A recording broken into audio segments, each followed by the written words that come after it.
On the continent of Samuel, there is the strongest race, called the Dragon Clan. They are proficient in ancient magic, and although they are scarce in numbers, they are incredibly powerful and are the greatest enemy on this continent. No one knows why there was a war between humans and dragons and what happened in the beginning. The cause of the war has long been buried in history. The war between humans and dragons has been going on for hundreds of years on this continent. The dragon used its powerful body and ancient magic to attack humans, while humans desperately fought with the dragon. Even though they were insignificant in front of the dragon, the long years of fighting had left both humans and dragons dead and wounded, and each had paid a painful price. In this prolonged war, there have been no negotiations, no compromises, and no mercy. The sound of the dragon's attack and the shouts of the humans resounded throughout the battlefield. For centuries, the humans and the dragons have not been able to distinguish between them. To this day, even with heavy casualties, they are still fighting each other. In the year 1733 of the Genesis era, the mightiest dragon slayer, Leon Casmid, was ordered to lead an army to attack the Dragon Clan. They were determined to eliminate the Empire's greatest foe, Queen Roswitha of the Silver Dragons. However, the Empire's greatest dragon-slaying hero, Leon, was betrayed by his own comrades and became a prisoner of the Dragon Clan. The current location is the dungeon of the Silver Dragon Clan, which holds the Dragon Slayer as a captive. The dark dungeon is very quiet, with only 2 guards watching over the Dragon Slayer. Suddenly, a clear sound of high heels ring out in the dungeon. One of the guards notices the sound of the high heels, and the silver-haired woman, walking from the darkness. The 2 guards salute the woman, and address her as Your Majesty. The woman tells the 2 guards to leave first. She needs to talk to the Dragon Slayer alone. After the guards leave, only the Dragon Slayer and the woman remain in the dark and silent dungeon. This silver-haired woman with a beautiful figure is the Silver Dragon Queen, Roswitha. In a condescending tone, Roswitha asks the Dragon Slayer how he feels about being taken prisoner by the Dragon Clan. The man in front of her is Leon, the Dragon Slayer who has killed countless dragons. Leon is covered in blood and looked serious, telling Roswitha to hurry up and kill him. With a hint of a provocative tone, Roswitha asks Leon if he needs her to give him a quick death. However, Roswitha thinks about it and pinches Leon's face, telling him that wanting to die isn't going to be so easy. It is a pity about this handsome face. Roswitha scratches a scar on Leon's face and praises the scar on his face as a perfect match for him. Leon immediately dodges Roswitha's hand and tells her to hurry up if she wants to kill him, and not to humiliate him here. In a mocking tone, Roswitha licks the blood left on her hand and tells Leon that, even though he is powerful, he is still framed by his betraying partner. And now he is a prisoner of the Dragon Clan, and persuades him to join the Silver Dragon Clan. Leon sneers and looks up at Roswitha. Clearly, her words do not sway Leon. Leon gives an answer to what Roswitha has just said. Leon's words enrage Roswitha, who gives an angry look and uses her foot to kick Leon hard against the stone wall behind her. The chains binding Leon moves out of their original position as Leon moves. Leon coughs up blood from the heavy blow, adding new wounds to his already injured body. Roswitha stomps her foot hard on Leon's chest, saying that a captive had been so rude to her, and, in a condescending tone, proceeds to tell Leon to stop dreaming of being a hero. Roswitha says he is going to die here soon, and as a captive now, he will not be able to become a great dragon slayer hero for the rest of his life. Roswitha continues to add that his descendants may be able to enjoy all the riches and honor with him. But sadly, for someone like him, with no heirs, that day will never come. Leon looks at Roswitha with determination in his eyes, telling her not to underestimate humans. As soon as the words are out of his mouth, Leon is wrapped around his neck and lifted up by Roswitha's tail. Roswitha says he's such a stubborn fool. Leon can't breathe with her tail wrapped around his neck, and says, "Your Majesty," with great difficulty. Roswitha sees that he's having trouble defending himself, and subconsciously assumes that he's going to beg her for mercy. However, Leon breaks off and says that she makes two mistakes from the very beginning. Roswitha is puzzled, and for a moment does not understand what he is saying. Leon goes on to add that firstly she shouldn't have stayed with him, the most highly trained dragon slayer, and secondly, she shouldn't have tasted his blood. In an instant, Leon's eyes become abnormally red, and unleashes a spell called the Blood Curse. This spell reacts on Roswitha, and she immediately releases her tail from wrapping around Leon's neck. Roswitha gradually moves away from the man in front of her. She is flushed, feels her body grow hot, and her legs weaken to the point where she sits on her knees. For a moment, she isn't sure what is happening. Leon stands up and explains to Roswitha, who is sitting on her knees, that this spell will soon put her in a lifetime of pain brought on by her soul.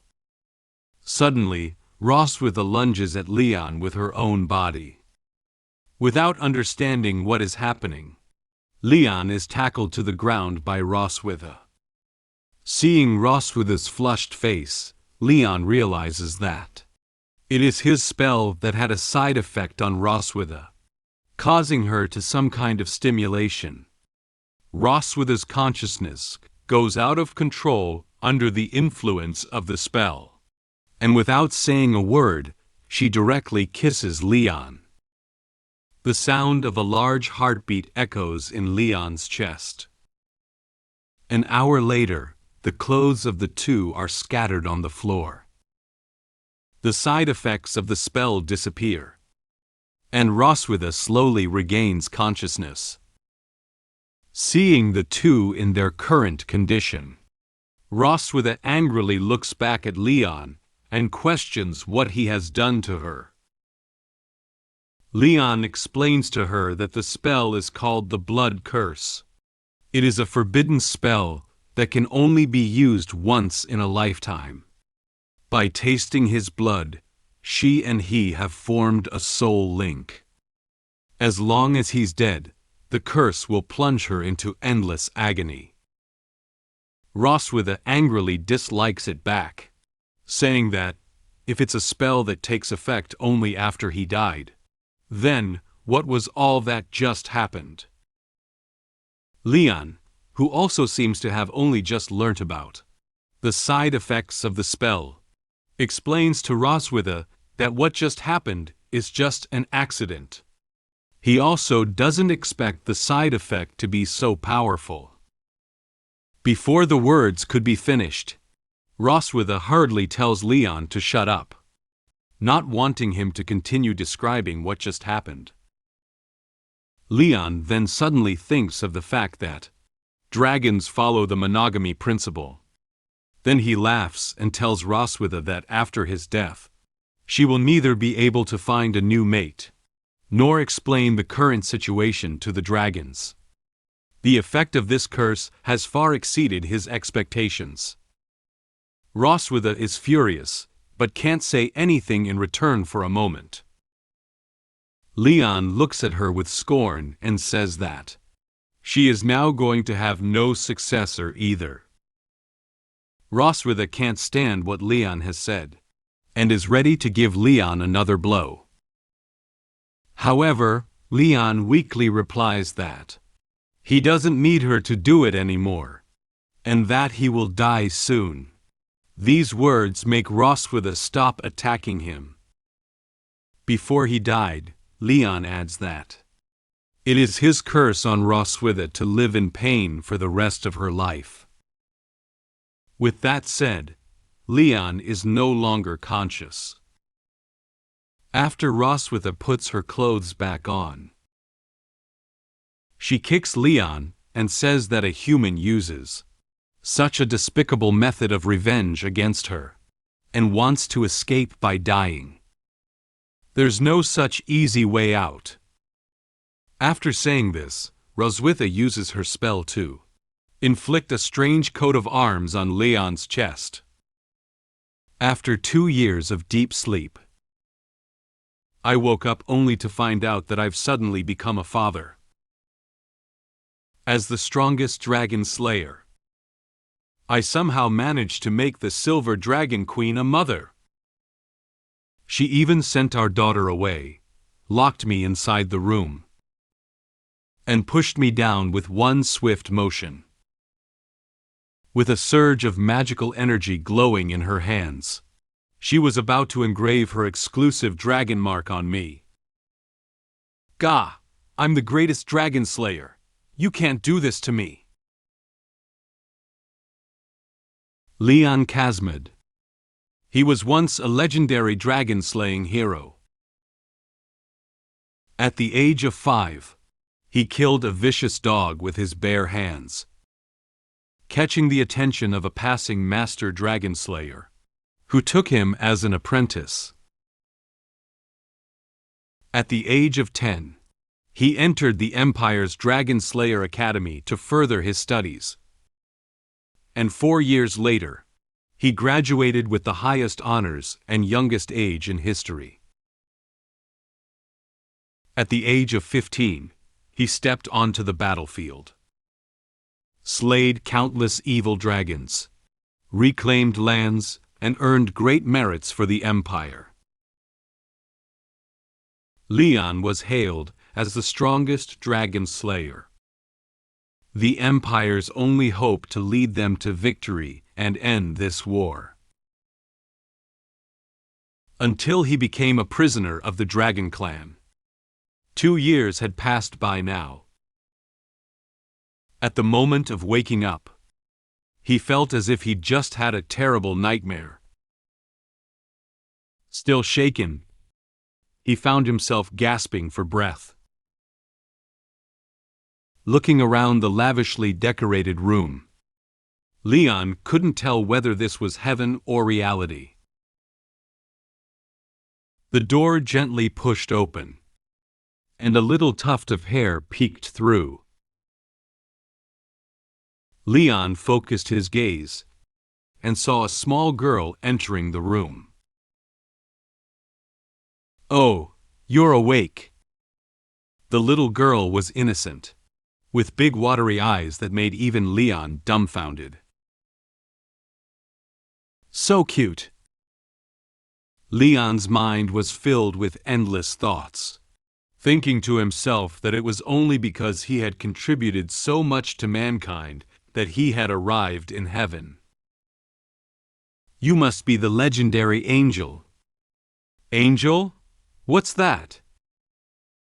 Even though the adorable little girl in front of him denied it, Leon was absolutely sure of one thing.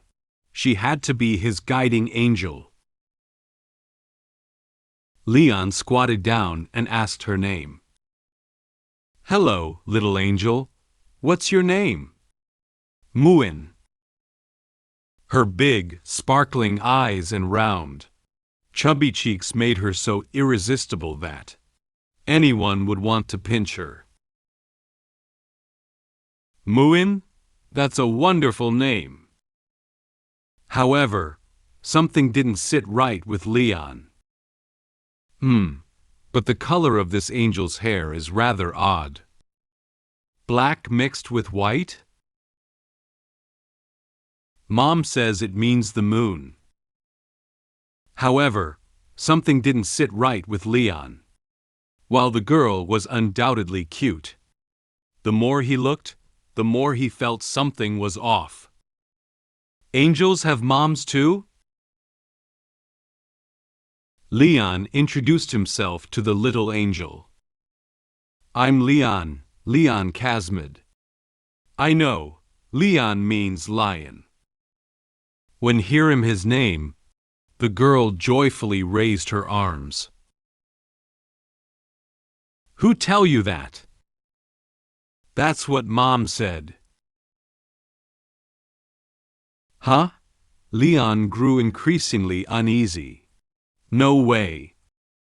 A disturbing thought crept into his mind. For confirmation, he asked her a simple question. May I ask, who exactly is your mom? Roswitha. Hearing her answer, Leon petrified on the spot. Your mom is Roswitha. Then that means I'm...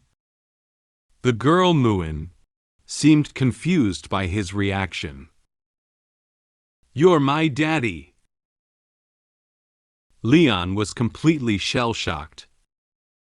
He had just woken up after a long slumber, only to find out that he was now a father. The strongest dragon slayer's faith in everything he knew began to crumble. The strongest dragon slayer couldn't accept such shocking news for a moment. Ah, Mommy! Just as Leon was on the verge of mental collapse, Muen turned her gaze toward the doorway. Leon also turned his head cautiously. Mommy, Daddy's awake. I know. Entering the room was none other than the Silver Dragon Queen Roswitha. Seeing her mother, Muen wagged her tail with excitement. Roswitha's face lit up with a sly smile as she looked at Leon. You've finally woken up, Leon. Muen clung to her mother's slender figure, and Roswitha, peering down through her proud chest, affectionately looked at her beloved daughter. Mommy must be happy too, right? Because you visit Daddy every day. Of course, honey. She spoke softly, but Leon knew this wasn't as simple as it seemed. As if I'd believe that. Seeing that sly smile on her face, Leon's heart was filled with an overwhelming sense of dread. Muen, why don't you go play outside for a bit? Mom has something to talk to your dad. Okay. After sending Muen out of the room, Roswitha stepped closer, her movements confident and commanding. As Leon caught sight of the trembling waves of her chest, the once invincible dragon slayer found himself taking a few steps back in fear.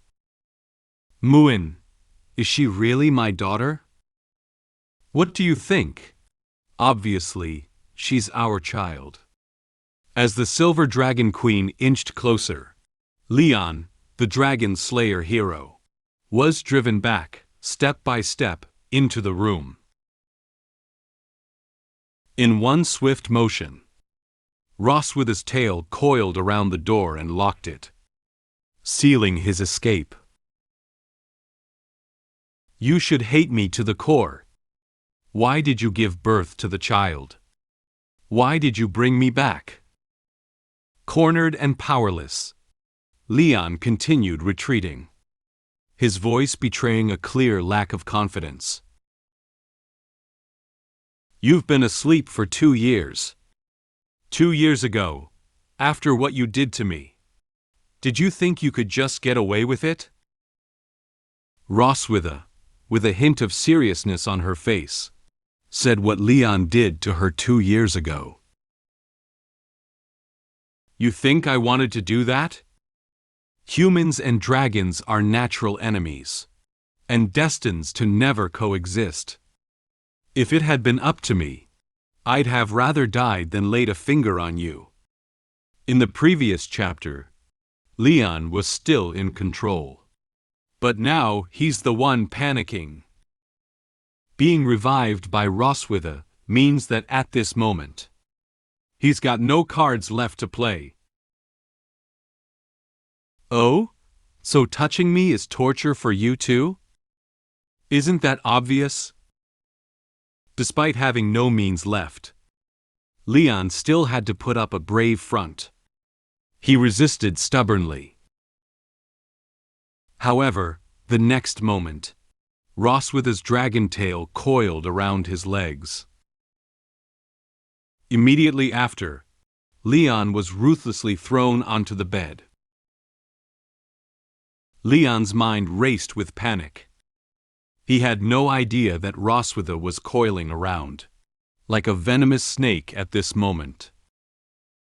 Her claws tore through his clothing with cold precision. I'm going to carve my dragon mark onto your body. Stop, Roswitha. Faced with the overwhelming pressure of her ample chest bearing down on him, Leon was also feeling a little overwhelmed. The mysterious allure of her presence was like an abyss and drew him in. How could anyone resist? It will be your eternal shame, marking you as my prisoner forever, unable to escape me for the rest of your life. A glowing magical mark began to appear on Leon's chest. The legendary dragon slayer, once the pinnacle of strength, was now reduced to being Roswitha's plaything. When your fellow humans see this mark, what will they think? Will they still see you as the great dragon-slaying hero, or as a traitor who defected with the dragons? With a smug smile, Roswitha declared her victory, her confidence soaring as if she wielded an uncontrollable power. On her own chest, the same magical crest from Leon's body had appeared prominently. Why go to such extremes? Leon couldn't fathom the situation. What kind of punishment or reward was this for her? It seemed to offer her no clear benefit. Roswitha suddenly approached Leon. Don't you understand yet, Leon? The concept of revenge among Dragon Clan has always been a perplexing issue for human scholars who research Dragon Clan. Their revenge is a blend of obsession, extremism, and behavior that transcends human understanding, something truly inhuman. I want you to live in this shame for the rest of your life, to be humiliated by me. Completely, forever. Roswitha loomed above him, looking down at the man who had humiliated her 2 years ago. Now, she was ready to return the favor 1,000-fold to him. This feeling, under the influence of the magical crest, Leon's consciousness began to fade, his vision growing dim. Roswitha gradually moved closer to the man in front of her. Now, let's get started. For the Silver Dragon Queen Roswitha, turning Leon, the greatest human dragon slayer, into her slave and closest companion. It was the ultimate revenge. To humans, this might seem unfathomable, but for her, this was the true vengeance of a dragon against a dragon slayer. Being squeezed like a peanut by the Silver Dragon Queen, I'm really going to turn into peanut crumbs. Nothing at all.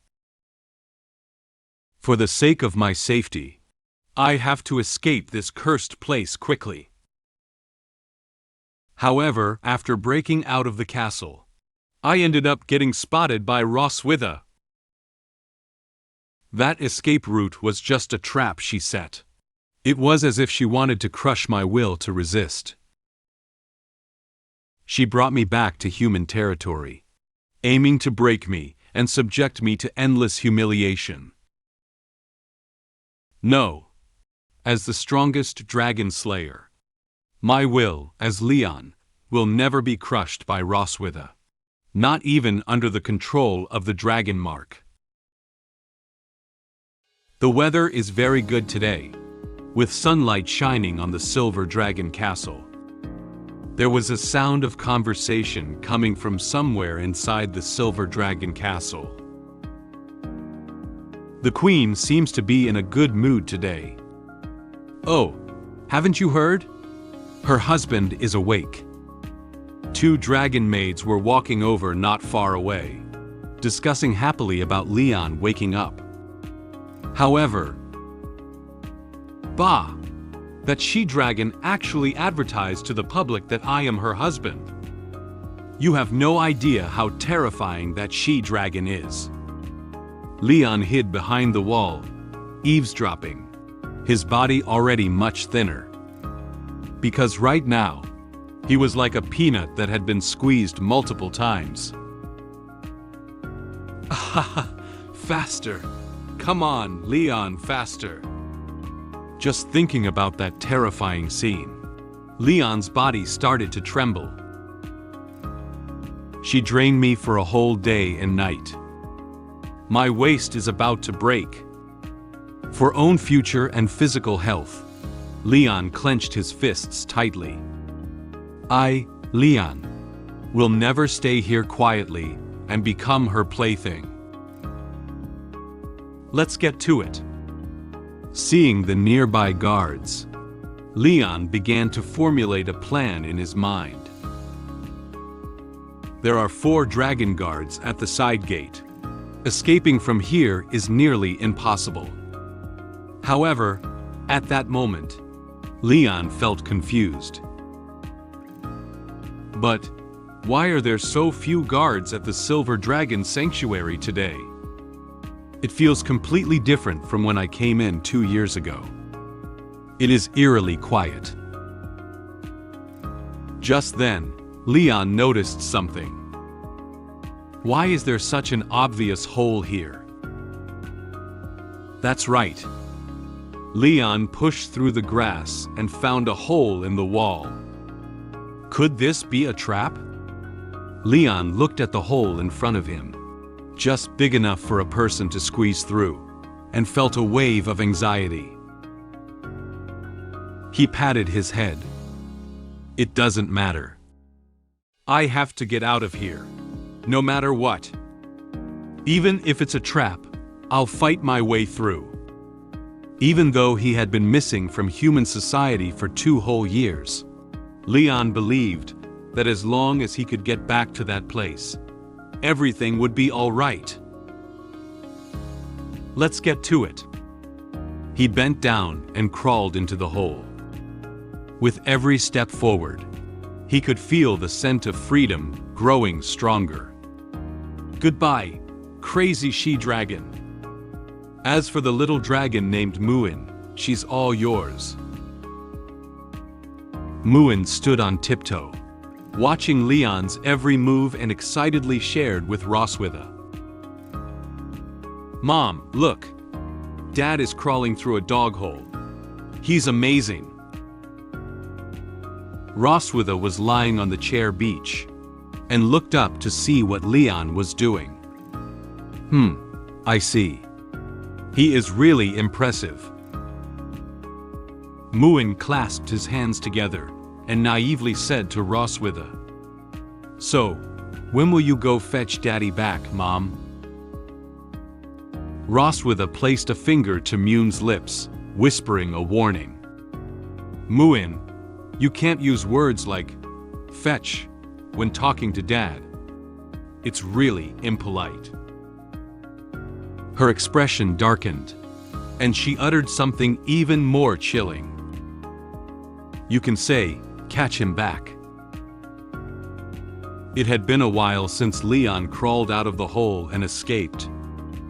He was sprinting across the lush green grass, the soft glow of the sunset igniting his fighting spirit. "Once I cross these mountains, I'll be at the borders of human territory." However, he still stopped and looked back. After running this far, that she-dragon shouldn't be able to catch up, right? Roar. Leon was startled. That was a familiar dragon roar. As the strongest dragon slayer, he could never be mistaken. Roswitha. He looked up and saw a giant dragon covered in shimmering silver scales, rapidly diving toward him. Roswitha opened her dragon mouth wide and shouted loudly at Leon. "Wow, you can really run, Leon!" Just as Leon was about to continue his escape. But Roswitha suddenly flew in front of him, blocking his path like a massive mountain. "Is playing with me like this making you happy?" Even though he knew this would happen, Leon couldn't help cursing aloud. Roswitha lowered her head and stared closely at Leon. I'm quite satisfied, actually. Don't you think this has all been too easy? Who helped you divert the guards and leave you that hole to escape?" Leon's eyes revealed serious expression, looking nervously at Roswitha. "Even if I know it's a trap, I have no choice. I just didn't expect you to catch up so quickly." Compared to the huge silver dragon in front of him, Leon felt like a tiny speck. What can do you now that you get back to human territory? You already bear my mark on your chest. Do you really think they'll still see you as a dragon slayer? Leon tried to refute Roswitha. "Then I'll start my life over as an ordinary person. It's better than being tormented by you." And those words undoubtedly struck a nerve with Roswitha. "Huh, you're really ungrateful." The silver dragon queen spread her massive wings, whipping up a powerful gust of wind around them. She grabbed Leon in her palm and took off into the sky again. Leon attempted to break free from Roswitha's dragon claws, but unfortunately failed. "Let go of me. Where are you taking me, she-dragon?" "Well, since you're so eager to go back, I'll make it happen for you." Roswitha soared from dusk to night. 3 hours later, they arrived near the border city of the Empire. Without a word, the Silver Dragon Queen dropped Leon from high above. If it weren't for the trees breaking his fall, Leon would have definitely turned into a puddle of mush upon hitting the ground. As expected, when Leon landed, he ended up in a position resembling a sprawled duck. Ouch! Rubbing his head, Leon felt something was off. He opened his eyes and was stunned to find the scenery in front of him incredibly familiar. The small town at the Empire's border was right in front of his eyes. Leon looked at the scenery in front of him with some surprise, unable to believe that he had really returned here. Is this a human town? Yes, that is the human empire over there. Roswitha had transformed into her human form and stood aside, looking at the town with great interest. Leon looked at the familiar town in front of him and couldn't help but shed tears. Seeing a long-awaited human town, Do you think you can just cross over and return to the human world? But Leon, you can't go back, even if it looks close at hand. Just then, the pattern on Roswitha's chest reappeared. Leon nervously looked at his chest. The mark on his body also manifested, and he suddenly felt that something was not right. Oh, I forget to mention. When two people bear the dragon mark, it reacts whenever one of them wants to connect with the other. Upon hearing this, Leon stumbled back in fear and accidentally bumped into the trunk of a large tree. Roswitha walked forward step by step and touched the dragon pattern on Leon's chest with her hand. You must be feeling a heat all over. An unbearable urge by now, right? Are you trying to do it here? Roswitha's lips curled into a smirk. Her expression showed that she was full of confidence in her plan. That's right. Do you know why I brought you here? I want you to understand what true humiliation is in front of your homeland, so close to it. Leon tightly grasped his clothes with his hands. Do you think I would lose my resolve because of that? To Roswitha's surprise, Leon's gaze at that moment revealed an unexpected determination. He grabbed Roswitha's hand and said to her, I'll wait patiently for the opportunity to come. When that time comes, I'll make you pay back all the humiliation you've inflicted on me. Double. Seeing such a defiant Leon for the first time, even Roswitha couldn't help but be taken aback, staring blankly at the handsome man in front of her. She lowered her head and chuckled lightly. Ha, okay. However, it seemed Roswitha anticipated Leon's reaction, and she slammed him back against the tree. I'll be waiting for you, no matter what. My name is Leon. I just got drained by the Silver Dragon Queen. And now, she's trying to sweet-talk me and saying that she'd bring me back to visit more. Clearly, she's planning to repeat what just happened. Stubborn as I am, I decided to walk back to the Silver Dragon Sanctuary, but encountered the Dragon Slayer army on the way. I can't even ask for help. Roswitha will kill them too. What should I do? Is there any way to solve the current situation? The current location is near the Empire's border city, an unknown corner. The Silver Dragon Queen was happily tidying herself up, like a rose freshly nourished by morning dew. But Leon, he was not so lucky.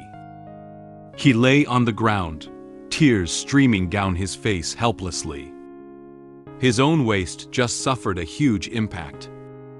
Roswitha smiled and turned to look at Leon. I was quite pleased with your performance just now. Leon looked at Roswitha with disdain. This pathetic state he was in, it was all her fault. Roswitha approached Leon, her fingers touching his chest, and looking at him with a hint of teasing smile. How about I bring you here to visit your hometown every month? Leon quickly distanced himself from Roswitha and leaned towards the big tree behind him. Bah! I know you're just thinking about how to drain me dry. His sharp mind quickly saw through Roswitha's true intentions. At least you're smart. However, Roswitha didn't care in the slightest. After all, she still had 1,001 ways to make him submit. Let's go. Our daughter is waiting for us at home. She turned his back to Leon, spread her wings, and prepared to take him back. Wait! Just then, after putting on his clothes, Leon called out to the ravenous Roswitha. As a proud dragon slayer, I won't let you treat me like prey and drag me back. I can walk on my own. Even though he had just been drained dry, the so-called wise man's moment had arrived. Perhaps this was nothing more than Leon's fleeting burst of bravado in the face of his emptiness. Roswitha stood behind Leon and kindly reminded him, "Ha! It would take me at least 3 hours to fly from here to the Silver Dragon Sanctuary. For a human, it would take at least 10 days to 2 weeks." Leon walked forward without looking back. Just 10 days and a half months. Don't underestimate our human endurance. Leon, determined as ever, decided to use his own feet to measure the distance between the Empire and the Dragonlands. "I'll see how long you can hold out." Since Leon had decided to do this, Roswitha had also decided to accompany him and saw how long he could hold on. However, after walking for a while, Roswitha was not tired yet. Leon was already out of breath. Roswitha looked at Leon, panting with relish. "Can't you walk anymore? If you beg me." Leon quickly replied to what Roswitha said. "I'm not tired. Who says I'm tired?" Roswitha saw right through him. He was just putting up a front. There's no part of you that's tougher than your mouth." As much as Leon was annoyed with Roswitha, given that there was indeed a place in his body that was already soft, all he had left was his stubborn talk. In the distance, the sound of hooves echoed through the trees. The two of them looked in that direction, and there it was, the Dragon Slayer army patrolling the forest. "Great! These people might help me get rid of that she-dragon ... Just as Leon was about to rush out and get help, Roswitha suddenly glared at him. He felt a chill down his spine for a moment. He sensed that Roswitha was behind him, staring hard at him. "Wait. If I call for help to them, Roswitha will undoubtedly kill them without hesitation. For the sake of the Dragon Slayer army's safety, Leon absolutely couldn't ask them for help. After all, seeking their assistance now would be like sending them to reunite with their dearly departed." "Huh? Hold on a moment." Leon had no intention of seeking help any longer, but the squad leader of the Dragon Slayer army spotted them.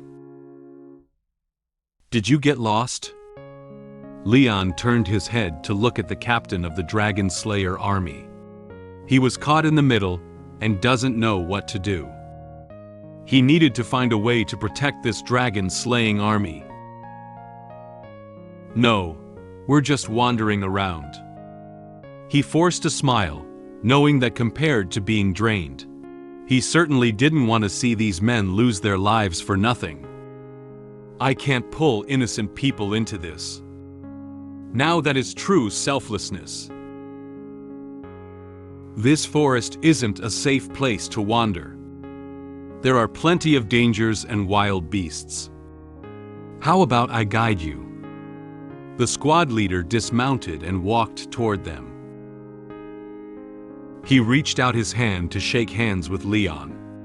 "By the way, my name is Walker, the captain of the Empire's Dragon Slayer Army's 47th Squad. If Walker got any closer, Roswitha would surely take action. Please don't come any closer." Leon thought silently and waved his hand quickly, trying to find a reason to deceive him. "Thank you for your kindness. But we have also learned some self-defense training and can protect ourselves." "You look a bit familiar. Have I seen you somewhere before?" He couldn't let Walker keep thinking about it. Leon was panicking. If he was recognized, it would spell trouble. Roswitha clearly sensed that something was wrong. Her hands had already begun to gather magic power, intending to strike first. Oh no! Leon sensed her intent to attack and knew he had to act quickly. In a swift motion, he grabbed Roswitha's hand and pulled her into an embrace. Roswitha was taken aback. When did Leon, who hated himself, take such initiative? But in that moment, Leon whispered to her, "I'll go back with you, but cooperate with me for now to send them away." Roswitha looked at the man in surprise, but she quickly understood his intentions. "Sir, you must have mistaken me for someone else. I have a very common face. My wife often mistakes me too, right?" Feigning affection, they nestled together, looking like a loving couple. "Then I'll take my leave and not disturb your romantic moment." Seeing this, the team leader didn't want to disturb the seemingly loving couple, so he wisely chose to leave. As they watched the Dragon Slayer army leave, Roswitha impatiently said, "Have you not hugged enough yet?" Roswitha's words made Leon instinctively jump back and keep his distance from Roswitha. After Leon let go of Roswitha, she moved her stiff body. Roswitha looked at Leon with a serious expression, as if she was about to say something important. "Leon, you're very smart. You didn't ask for help from them, but one thing. You need to understand your position. We have a child, but it doesn't mean I'm your wife." Although he didn't understand what Roswitha was trying to prove, what she said echoed his own thoughts. "I never thought of being your husband. Let's go. We still have a long way to walk." After speaking, Roswitha turned around and prepared to leave. However, at that moment, Leon seemed to feel some discomfort. Leon gripped his hand tightly, letting out a low groan. A sharp pain surged from his palm, where a burning sensation had emerged. As his vision blurred, he could still make out the distinct wound seared into his hand. Roswitha heard the sudden sound of falling to the ground behind her, and looked back to realize that Leon was unconscious. "Did you faint?"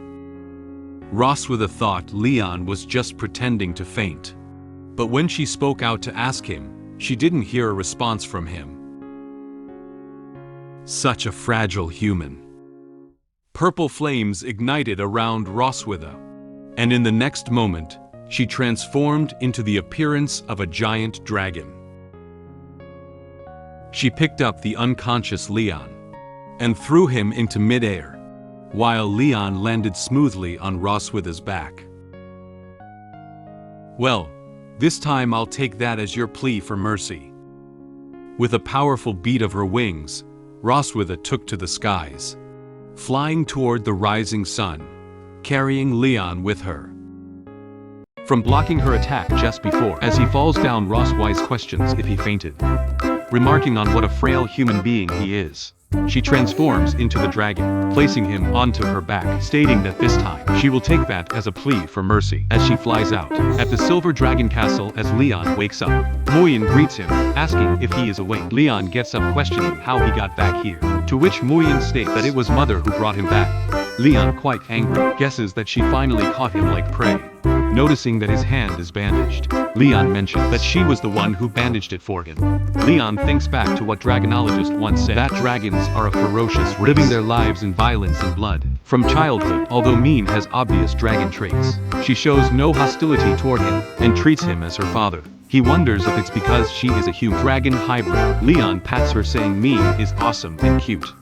But when she grows up, she must not be like her mother. Just then, Roswitha is standing by their side. Questions what's wrong with being like her. Leon gets scared trying to shrug off the question, stating that it's nothing. Muen proudly says she bandaged Dad's wounds according to her mother's instructions, to which Roswitha agrees, affirming that this is what she should do. Leon realizes what a strict mother Roswitha is. He pats Muen, suggesting she hide in the garden first, and he will come find her. When he counts to 100, Muen gets excited, asking if Dad wants to play hide and seek with her, to which Leon replies that he's not like her mother, and she should go quickly. As he counts down, Muen replies that he's not like her mother, and she should go quickly. As he counts down, Muen worried runs out, asking him not to count so fast.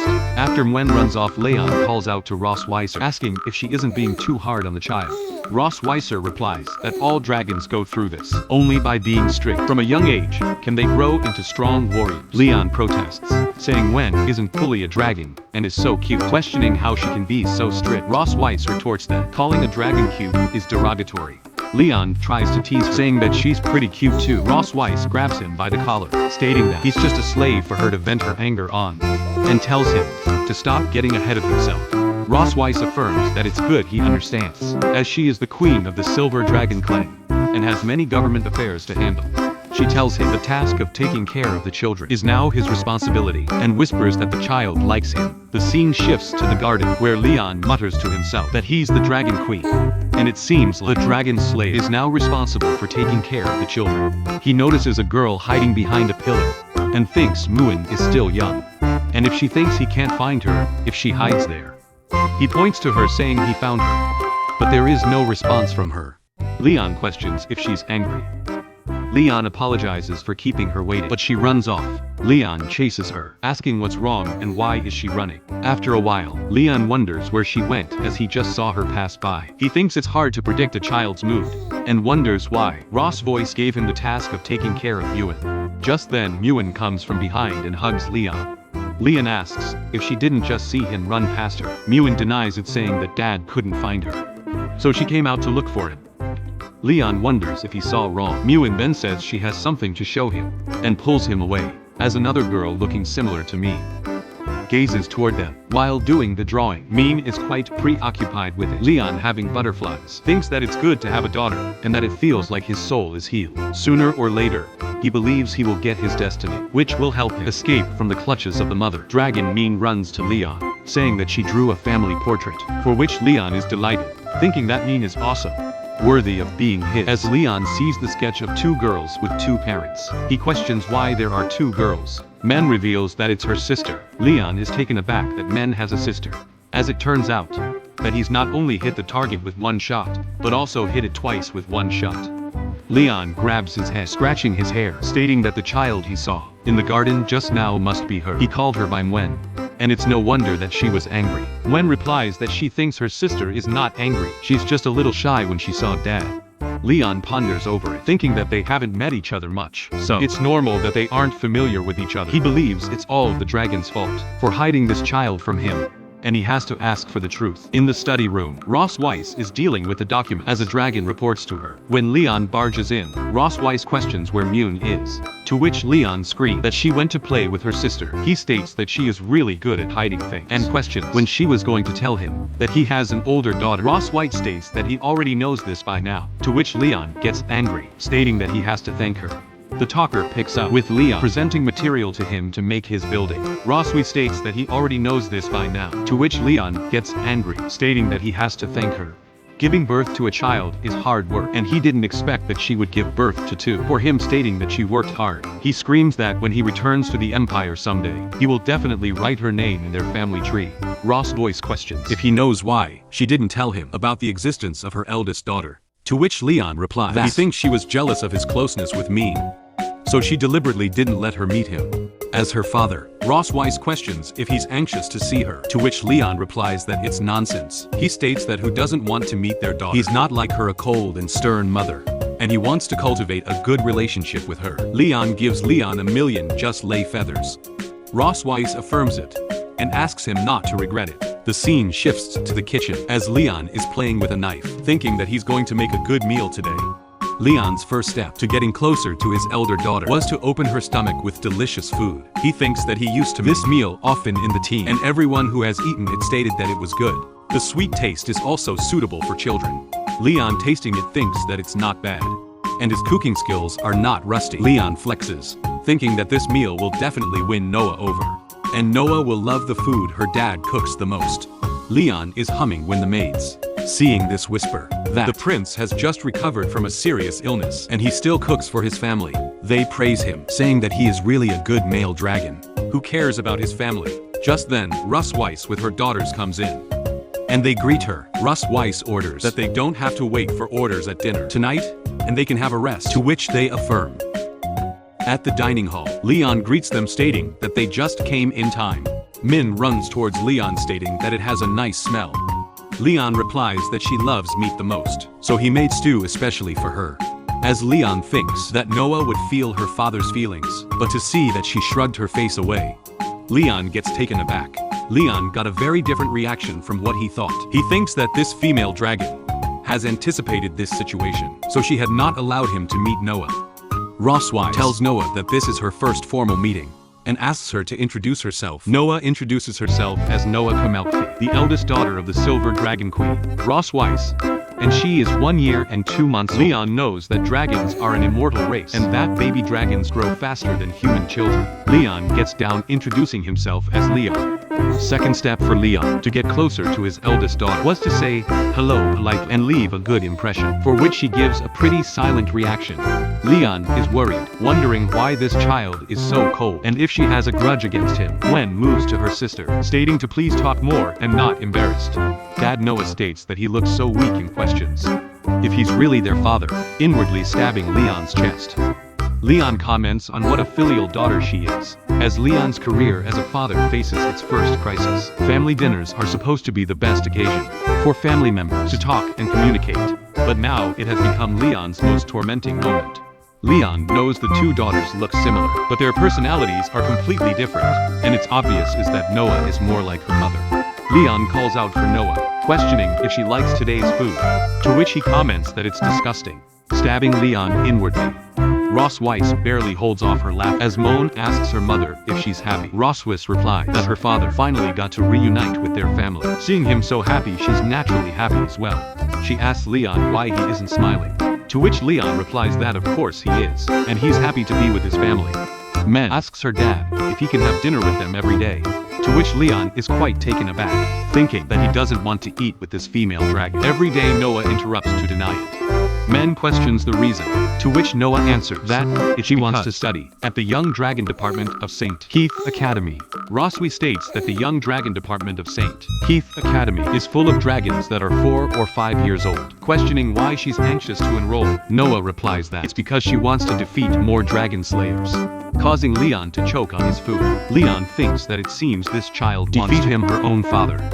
Leon states that dragon slayers are all brave, but Noah is still so young, and she will get hurt. Leon states that dragon slayers are all brave, but Noah is still so young, she will get hurt. Noah flares up, telling Leon not to treat her like a child. Leon is confused by the reality, as she is really a child. Roswitha interrupts, saying that she thinks Noah's idea is pretty good. The sooner she learns the skills, the sooner she can fight the dragon slayers. She asks Leon if that's not right, and if he has a reason to stop Noah from going to school. Leon thinks that if he continues to oppose it, Noah will definitely hate him as a father even more, and he can only change her mind. Leon denies it, stating that there is no objection from him. Leon thinks that he finally gets it, that this female dragon wants to use Noah to mentally attack him. During this dinner, he flares up in anger, thinking that she just has to wait, as he's going to get her kicked out. Roswitha states that since her father is okay with it, it's decided that the entrance test for St. Heath Academy will be held in a month. During this month, her father will help her improve, to which Noah affirms. At the end of the family dinner, Leon calls out for Roswitha, stating that these plates haven't been cleaned yet.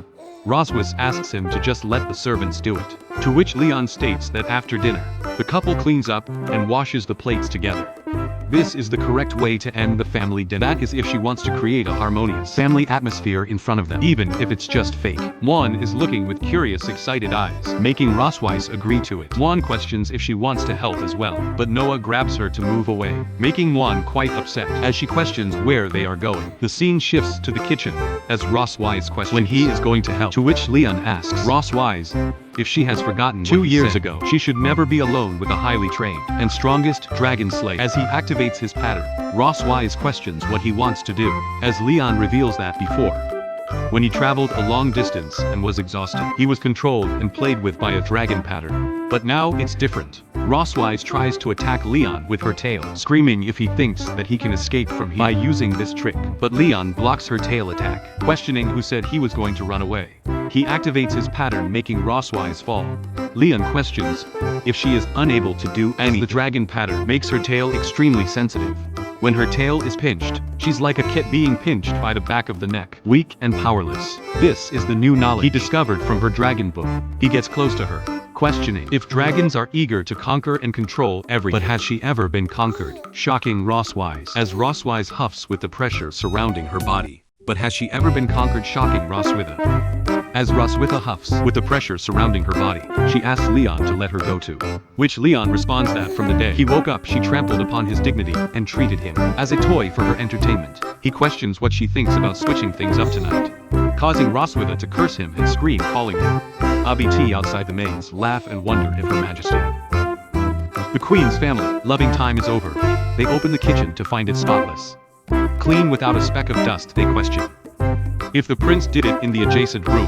Leon peeks at them. He asks Roswitha to be quiet, as she doesn't want to be discovered by the maids outside. He reflects on how the queen, who is usually so high and mighty, has become like this. He closes the door and states that they should get started calling her dear wife. 3 days later, the scene shifts to the bedroom, where Leon is lying down.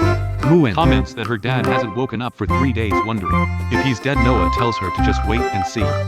As she kicks Leon's face, Leon mutters that he hurts so much too, which Noah responds that he's not dead. Yet Leon questions if anyone else treats their dad like this. Leon finally wakes up, and Muen is delighted that her dad is awake again. Leon asks when he fell. Roswitha offers to help him. Recall Leon remembers that after that night, the dragon pattern was invalidated, and he was hit hard by her.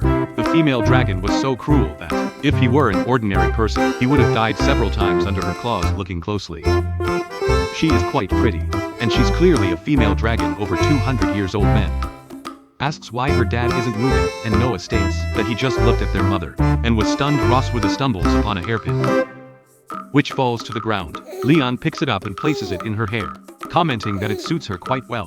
Roswitha remarks that she didn't expect him to be so considerate, questioning if he has done this for other women as well. He replies that, when he was a kid, he often combed the hair of his master's donkey, and became very skilled at it, just like anybody. Muen asks what a donkey is, and Leon explains that donkeys are similar to dragons with 2 ears and a tail. They're very stubborn and like to hum when they're unhappy, just like their mother.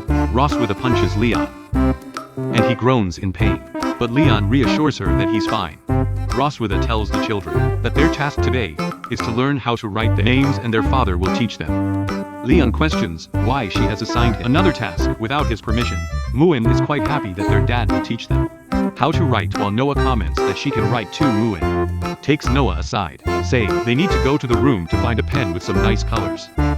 She discusses their favorite colors as they move out. Roswitha mentions that her sister is coming to visit today, and she doesn't want him to appear in front of her. Leon questions why she doesn't let him meet her family. As well, Roswitha calls out for Leon, saying he is now a male dragon who married into the Silver Dragon clan. He has been in a coma for 2 years due to some disease, and has only recently woken up. Leon questions why she doesn't let him meet her family. She's only recently woken up. If it comes to the point where they have to meet, he must play along with the identity she has created. Leon agrees to do so as she moves away. Leon thinks inwardly that if she believes he will listen to her obediently, she is mistaken. He plans to embarrass her in front of her sister, scheming something big at the Silver Dragon Castle. Children study. Leon teaches Noah and Muen to simply follow what he's taught and watch.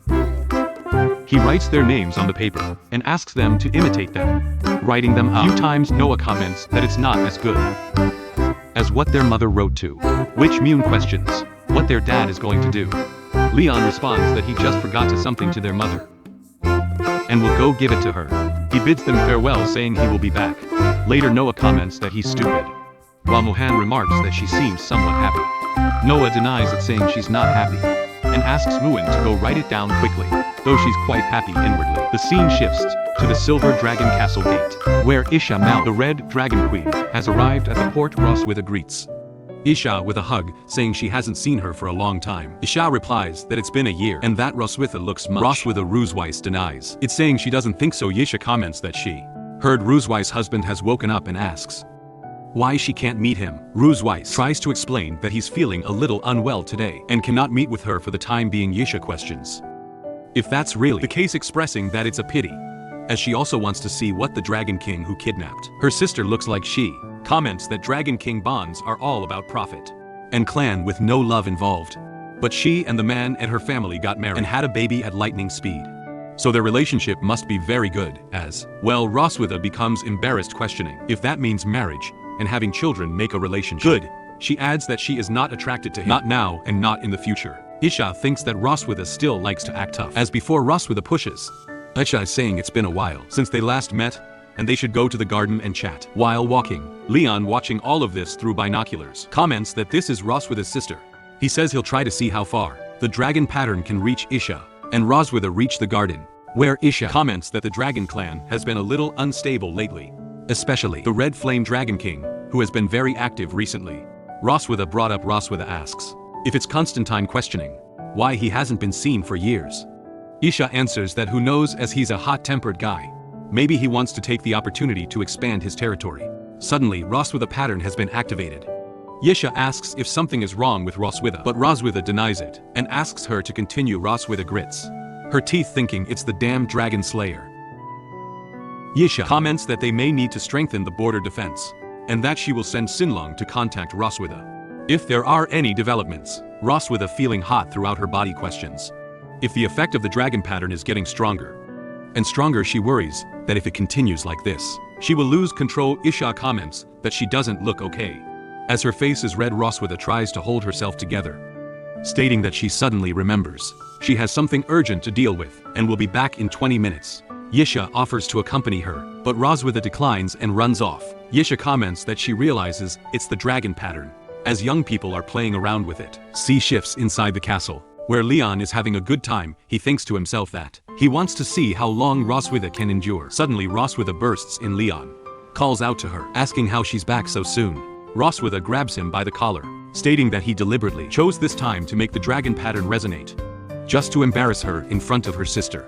Leon decides to pretend to be innocent and tries to say it's not wrong for him to want her. Masui releases him from her grip, her face turning red with embarrassment.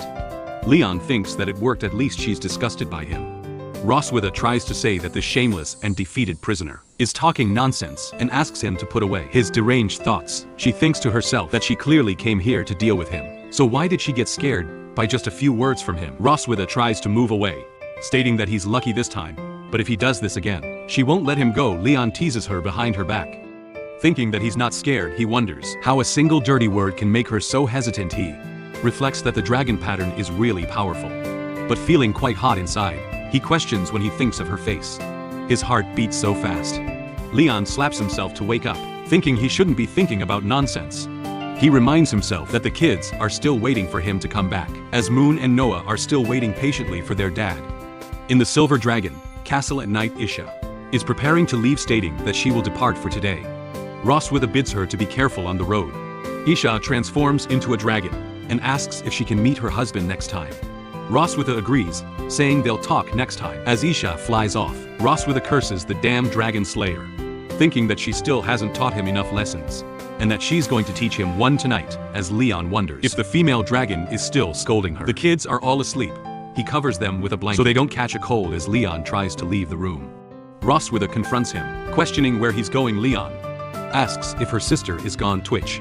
Roswitha smiles and says they still have things to do today. She drags Leon out. Leon tries to deny it, but he gets dragged along anyway. In this Over Dragon Queen's bedroom, Leon brings out the hot bucket informing that the hot water is ready and what she wants to do with it. Roswitha states that she's very tired after walking all day and asks him to wash her feet for her. Leon is quite confused. Roswitha orders him to stop staring and do as he's told, saying this is a punishment for what he did today. Leon thinks to himself that he's the dragon slayer, but now he has to become a foot-washing slave for a female dragon.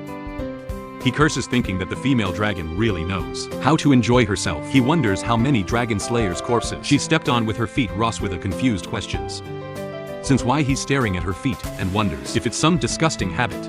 Leon quickly washes her feet, rushing through it with hot water. Roswitha kicks him out, stating that it's too hot, and throws him away. She asks if he's trying to get revenge on her on purpose. Leon groans, begging her to stop, thinking that this humiliating yet oddly comfortable feeling is too much. Roswitha states that she wants to see how long he can endure. Leon thinks that he cannot succumb to the tyranny of a female dragon and grabs her foot. He says he's eaten pig's trotters, cow trotters and goat trotters, but he's never eaten dragon trotters. Roswitha is taken aback, asking what he's doing. Leon bites her leg, stating that today's snack is raw dragon claws. Roswitha screams, telling Leon that she's going to kill him. The next day, Muen and Noah find Roswitha limping as she walks. Munch asks why she's limping, but Roswitha denies it. Munch then questions why Leon has bruises on his face, to which Leon denies it's nothing. Munch tries to say that they must have played some fun games without telling her, and she wants to join in as well, while Noah gazes at her in the garden outside the Silver Dragon Castle. As Roswitha and Leon stroll together, the maids whispered to each other, gossiping about the queen and the prince. He remarked that the two looked like a lovely couple walking side by side. However, one of the maids is puzzled, questioning why it feels like the queen and the prince don't seem very familiar with each other. The atmosphere between them is oddly heavy, almost strained. Leon wonders to himself why things have become like this. Just earlier, he had been surprised when Roswitha suggested they take a walk together. He questioned why he should go for a walk with her, but Roswitha had responded that it was part of his job to maintain the illusion of family harmony in front of outsiders. Leon couldn't help but think there was something off about Roswitha. Today, she was never this proactive, and he found himself wondering what she was planning. Meanwhile, Muen and Noah hiding behind some bush are spying on them. Min, excited, comments that their dad is so stupid for not even being able to hold hands with Roswitha. She explains that she's going to help them, but Noah tries to stop her, urging her to leave them alone. Min, however, is determined. She jumps out in front of them and confronts the two adults. Leon, caught off guard, asks why she's following them, to which Muen boldly grabs Leon in Roswitha's hands and forces them to hold each other. She announces that when taking a walk, they should hold hands together, and with that, she happily skips off, saying she's going to play with her sister. Leon, still bewildered, wonders where these children learned all this knowledge. By the tree, Noah pinches Muen and Muen cries out, apologizing and promising never to do it again, asking her sister to let her go, embarrassed by the situation. Leon comments that this is a bit unexpected and wonders what he should do next. Roswitha, however, reassures him that it's okay and that it's just fine to hold hands like this.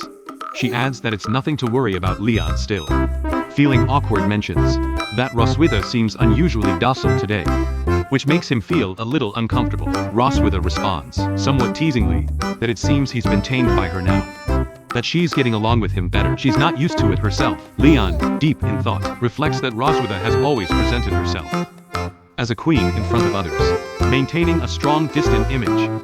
He never expected that something as simple as holding hands would shake her composure. Maybe her strict image as a mother is just a facade, because she doesn't know how to get close to her children. Leon then brings up the fact that Noah always call her mother in front of her. Roswitha looks at him, puzzled, and asks if there's a problem with that. Leon explains that in the usual way of calling dad is paired with mom.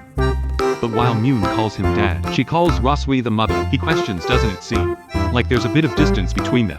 Roswitha seems to consider this and asks if there's really a big difference between mother and mom. Leon smiles and affirms that there is.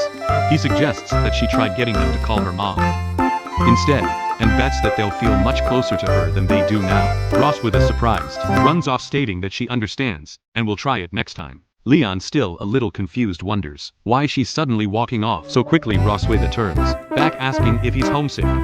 Leon, startled by the question, replies that he doesn't know why she's asking this all of a sudden, especially since she won't let him go back anyway. Roswitha, however, responds that she can't make him go home, but there's something that might help his homesickness just a little. The scene shifts to the castle warehouse near the castle gate. Leon, following Roswitha, asks where they are going. Roswitha replies that she didn't give it a specific name. It could be called a warehouse, a utility room, or whatever. It doesn't really matter as they enter. Leon quickly recognizes it as a dragon's treasure trove. The room is filled with priceless antiques, some of which look centuries old. It's much more dense than Kim Johansson, and the ceiling to the floor is literally like half moon.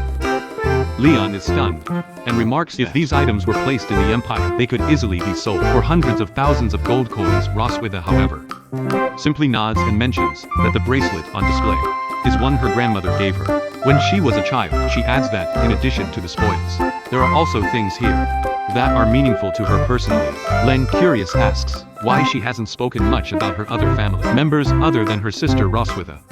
Her tone turning a little somber, explains that she's never met her father and mother. She and her sister were raised by their grandmother. Leon, sympathizing, shares that he grew up in an orphanage and never met his parents either. He was adopted by his master and his wife, who raised him as their own. As they continue walking through the treasure trove, Leon asks what exactly she brought him here to show him. Roswitha stops in front of a large chest and says that she has something that might temporarily help him forget his troubles. Leon, intrigued, watches as Roswitha opens the chest, revealing the black gold armor inside. He gasps, recognizing it immediately. Roswitha asks if he's always wanted to get this armor back. Leon, still in disbelief, asks if he's dreaming, questioning whether she's really giving it back to him. Roswitha smiles sinisterly and affirms that she is indeed giving it to him. Leon, eager to touch it, reaches out, but as his hand gets close, he is repelled by a magical force. He realizes that the armor is enchanted with a dragon. Leon thinks to himself that his brother's black golden armor had fallen out. Roswitha, seeing his reaction, giggles, pleased that he's fallen into her trap. Leon, now frustrated, fritzes his teeth, knowing that he's been outsmarted. And now, upon activation of the dragon, Leon is stunned and questions what Roswitha has done to him. Roswitha, with a sly grin, explains that she has attached a dragon pattern to the surface of his armor, enhancing its properties. The moment he touches the armor, it activates as Leon moves. The pattern pulses, and he feels his body seize up. He curses the deceitful female dragon, realizing too late that he was too careless in trusting her. And Wisey, watching him struggle, casually mentions that the enhanced dragon pattern has doubled the armor's effect. The moment Leon tries to move, he feels his body locked in place, his muscles refusing to obey his commands. Roswitha steps closer.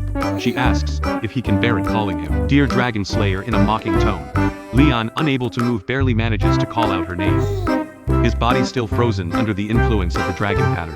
The sensation in his lower body, however, is stronger than ever, a rush of heat that he can't control, making the situation even more humiliating. He curses himself for being so easily manipulated.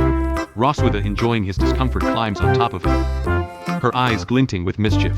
She asks if he thinks that she holds no grudge for being conquered by him, before she admits that she spent the past few days plotting her revenge, thinking about how to lower his guard and make him vulnerable. She smirks, revealing that she didn't expect him to fall for her trap so easily. Leon, seething with frustration, curses her under his breath. Roswitha, seemingly pleased with herself, asks if her acting skills are impressive. Leon screams at her, questioning if everything she's told him today was a lie. He demands to know if she ever truly met her parents, if her request from Muen to call her mother and to hold hands was just a ploy. Roswitha denies that it was not all false, but assures him that it doesn't change what she plans to do to him next. With a smirk, Roswitha begins to undress, teasing him with her words.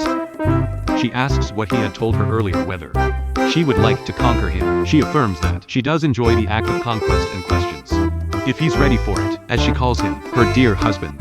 Leon feels a wave of dread wash over him. The tension in the warehouse continued, and after a while, Leon finally cries out after drained out, thinking that it's finally over.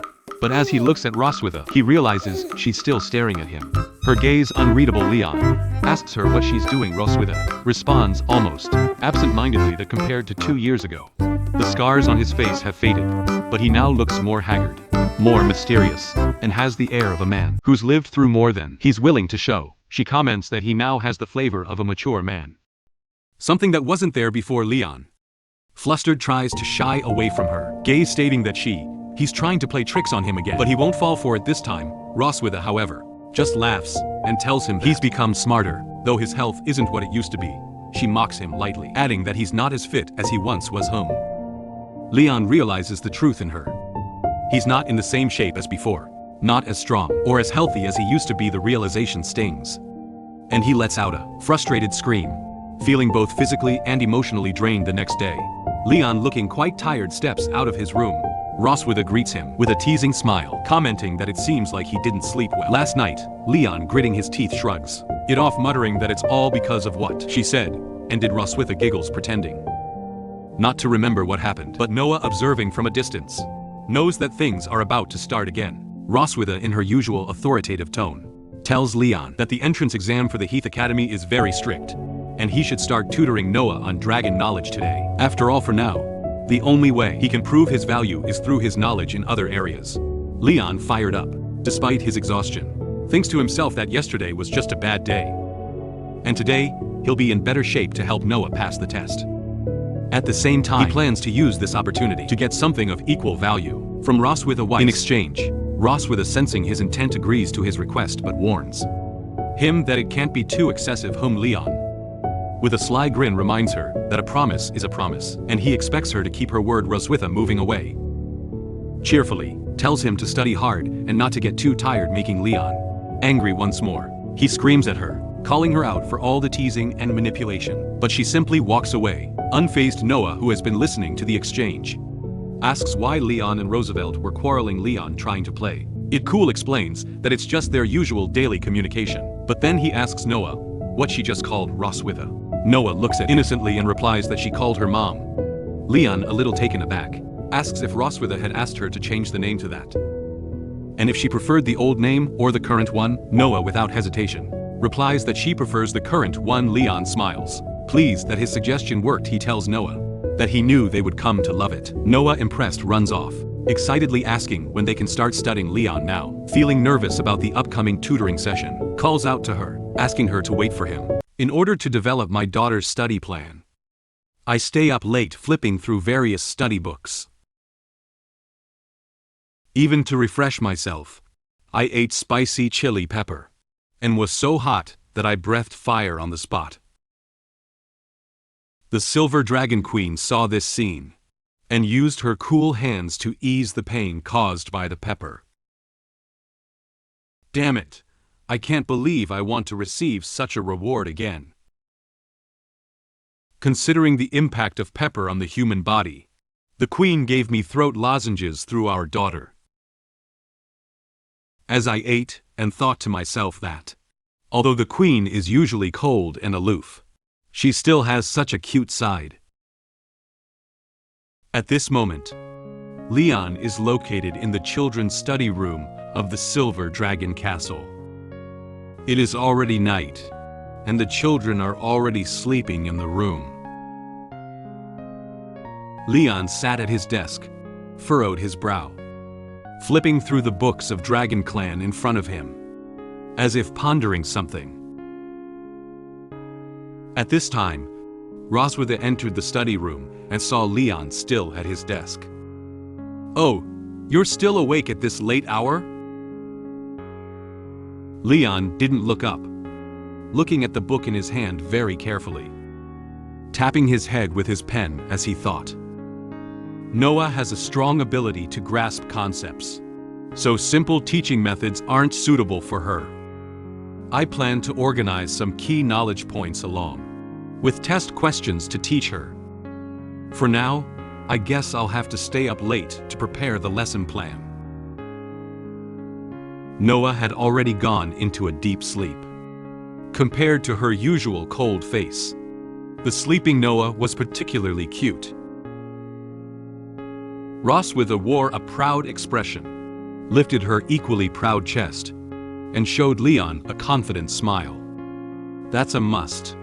After all, Noah is like me. Upon hearing Roswitha's words, Leon lifted his lips slightly and looked up from the book, earnestly looking at Roswitha. Well, that's not necessarily true. Leon stood up slowly, patting his chest proudly, and displaying a confident smile to Roswitha. I graduate as a top dragon-slaying genius, ranking first every year in both exams and field training. I even win every top-level scholarship the school has to offer. After showing off his outstanding achievements in school, Leon leaned on the table and suddenly looked seriously at Roswitha, asking her word by word. "So, Your Majesty, what about you? What kind of champion are you?" Roswitha was left speechless by his sudden question. As an unbeatable silver dragon queen, she naturally won't lose to the man in front of her in terms of military strength. But when asked about learning, she still couldn't come up with anything that could be compared to the man in front of her. Roswitha felt careless. She furrowed her brow and looked at Leon with a somewhat displeased expression. "I always think he is a reckless man who can only fight and kill, but I don't realize he is also a top student." Roswitha recalled that the clever and courageous Leon was now a captive, forcibly held here, utterly at her mercy in both body and mind. She looked at Leon with a disdainful smile. "Ha! So powerful. Then how come you're still my captive?" Upon hearing Roswitha's words, he angrily retorted, "Damn, I only lost that one time." Leon, a renowned dragon slayer, who has vanquished countless dragons, has surprisingly been defeated by the Silver Dragon Queen this time. Leon was really a bit upset. Not only that, he's also been thoroughly bullied by her, and his body is nearly at its limit from her relentless torment. As he crouched down, he muttered quietly to himself, "One misstep can lead to eternal regret, and a tiger on the plains can be bullied by a dragon." Roswitha smiled from behind as she watched Leon's disappointed expression, while jokingly responding to his words. "You're afraid of being ridden by a dragon, right?" At this moment, Roswitha noticed a plate of yellow peppers on the desk. Pepper? She looked at the plate of peppers and asked Leon, "What are you doing with this?" Leon also looked at the conspicuous plate of peppers in the messy book at this moment. "Oh, this pepper?" He picked up a pepper. The appearance of this chili pepper seems no different from ordinary chili peppers. "I bring this from the kitchen to help wake me up." With some concern in her eyes, Roswitha raised her hand to try and stop Leon from eating the pepper. "Wait a moment, this is a Dragon Clan's yellow pepper. I doubt a human being like you cannot bear it." But it was too late. Leon took a bite of the pepper straight from his hand. Leon never expected that this seemingly ordinary pepper would have such great power. In no time at all, the pepper had made Leon's face red. So spicy! The intense stimulation of pepper made Leon yell. Leon was anxiously searching for water all over the study room. But unfortunately, there was no water in the study room. He spun around anxiously, while his mouth couldn't stop. "Water! Water! There is no water here!" Upon seeing this situation, Roswitha didn't hesitate and immediately stepped forward and placed her hand on Leon's cheek. The eyes of one dragon and one man just locked. Leon was surprised by Roswitha's action, and his face, already flushed with pepper, was even redder at this moment. Roswitha felt a bit embarrassed by her own action, so she turned her head to explain to Leon, "Well, my hands are quite cool, so they may feel more comfortable for you." Roswitha's hand just rested on Leon's face. Leon blushed, closed his eyes, and silently enjoyed the coolness that came to his face. Roswitha's fingertips are so cool, and the areas she touched are very comfortable. It's not as cold and stimulating as ice cubes. It's a very gentle coolness. The coolness of Roswitha's fingertips gradually calmed Leon down, and he couldn't help but marvel at how comfortable the temperature of her fingertips made him feel. The sensation brought by chili peppers has also been temporarily alleviated. Leon didn't feel as uncomfortable as before, so he took the initiative to thank Roswitha. "Thank you, it's all right now." Roswitha seemed to have just realized that Leon was talking to her, so she put her hand down. Leon and Roswitha distanced themselves from each other, with their backs facing away. Their faces turned red, and they both felt a little embarrassed. Actually, both of them know that the atmosphere just now was a bit off. Roswitha was the first to speak up to break the current awkward atmosphere. "Get some rest early, and don't eat too many peppers. If your mouth gets burnt, you'll have to use sign language to teach Noah." After finishing speaking, Roswitha didn't look back and walked straight to the door of the study. Leon fanned himself with his hand to ease the awkwardness, then turned his head to reply, "I know." Just now, Roswitha suddenly approached and placed her hand on his face, which no one would have been able to control. The temperature of the cool fingertips seemed to linger on his face, and that comfortable feeling made Leon's face blush again. Leon looked at Roswitha's back as she left, and silently said to himself in his heart that such a reward would actually want to do it again. "I can't believe I just wanted her to touch my face more." However, when he thought about the ruthless exploitation of his body by Roswitha in the past, which had tormented his waist, Leon felt scared without hesitation. He trembled while holding his arms in both hands. "You wake up a little bit.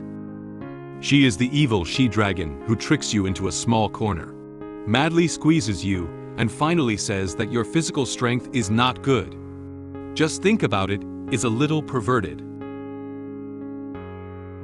Looking at the messy books on the table, Leon made up his mind to find a suitable way to quickly restore his weakened body.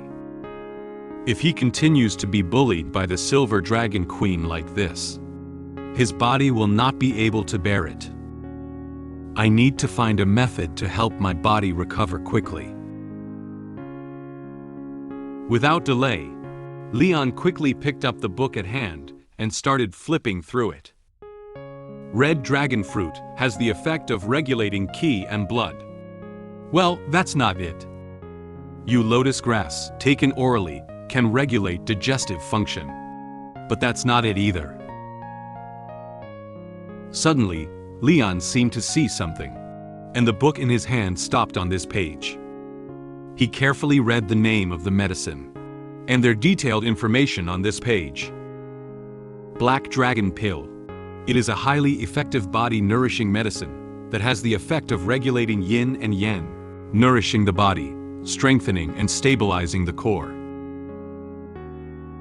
Leon seemed to have discovered a treasure, and the expression on his face was one of undisguised surprise. Right, that's it. The next day, the weather was sunny, and a pair of birds from the tree flew onto the branches.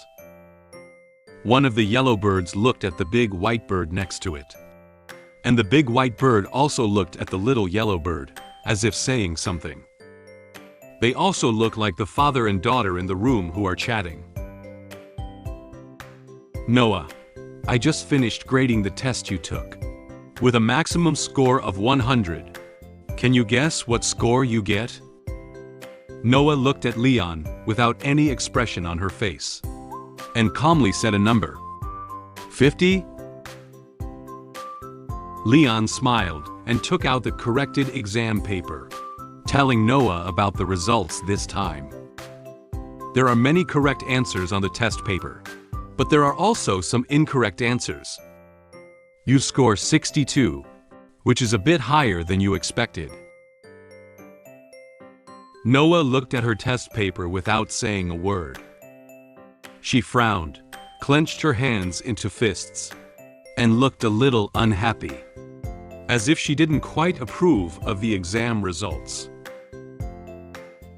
Leon noticed Noah's emotional changes. Is she dissatisfied with her grades? Well, this child has higher expectations of themselves. This child is very smart and serious about learning. As an older sister, she is more mature than Muen. He looked at Noah clutching the test paper in front of him with some heartache. At an age when she should have been playing carefree like Muen, she takes the initiative to enter school to learn. Seeing Noah, who was a little upset about her results, Leon reached out and stroked Noah's head to comfort her. You score 62 on your first attempt. That's pretty impressive. Noticing the hand on her head, and Leon who complimented her, Noah looked up and replied a little sheepishly. Thanks. Next, let's focus on these mistakes. Ahem. Before Leon could finish speaking, he immediately coughed, as if his throat was feeling a bit uncomfortable. Leon apologized to Noah for the sudden cough just now. Sorry. He touched his throat and recalled what happened last night. Did I eat too much peppers last night? It made my throat itch. In order to boost his spirits and prepare for Noah's study plan, and search for medicine that can restore his body, he ate a few extra peppers last night. Noah looked at Leon in front of her, and recalled the words her mom Roswitha had said to her. Your dad was making you a study plan last night. That bastard may not look reliable, but he's a top student. However, he ate the Dragon Clan's special spicy yellow pepper last night to stay up. So it's no surprise his throat is sore. Noah seemed to have remembered something. She reached into her pocket, searching for something. After a while, Noah took out a round box of throat lozenges from her pocket. The name Dragon Throat Lozenge is written on the box. She handed the box to Leon sitting across from her. This is for you. Leon was surprised and took the throat lozenge handed by Noah. He opened the box of throat lozenges and asked Noah, Is this for me? Noah answered his question with a somewhat cold tone. Well, Mom gives it to you, not me. Leon picked up a throat lozenge and put it in his mouth, smiling at Noah. Please help me say thank you to your mother later. Leon thought that this child was just like Roswitha, appearing cold on the surface. But in reality, she was not good at expressing her kindness. Leon didn't expect that the Silver Dragon Queen and Noah still had such a cute side. Leon took throat lozenges, as if he had lifted his spirits and smiled at Noah. Let's continue our studies. Noah also seemed inspired by Leon. Her eyes became serious, and she answered what he had just said. Okay. The father-daughter relationship seemed to have quietly become closer. In order to restore the weak body that was bullied by the Silver Dragon Queen, I secretly developed a mysterious bolus. As a result, daughter discovered this matter and informed the Silver Dragon Queen along the way. The Silver Dragon Queen not only did not mock me, but also advised me not to easily try this bolus now. I didn't listen and just swallowed the bolus in one gulp. After taking the bolus, I seemed to feel a strong yang energy entering my body now. The moment for extraordinary strength had finally arrived. At this moment, Leon was in the kitchen of the Silver Dragon Castle, with various containers and medicinal herbs placed on the kitchen table. He was preparing for the refining of Black Dragon bolus. Two dragon maids knocked on the door and then walked into the kitchen. They were holding a pile of medicinal herbs in their hands, some in bags, some in bowls, some brown, and some green. "Your Majesty, all the medicinal herbs you requested have been gathered." Leon changed into a pharmaceutical-related outfit and wore gloves on his hands. He placed a book related to medicinal herbs in front of him. He smiled at them and gestured with his hand for them to place all the medicinal herbs on the table. "Okay, put them all here." After placing the medicinal herbs on the table, the maids left the kitchen. Leon silently muttered in his heart, while waiting for the maids to leave, "I specifically asked them to bring more unrelated medicinal herbs, so that they won't guess what I am going to do."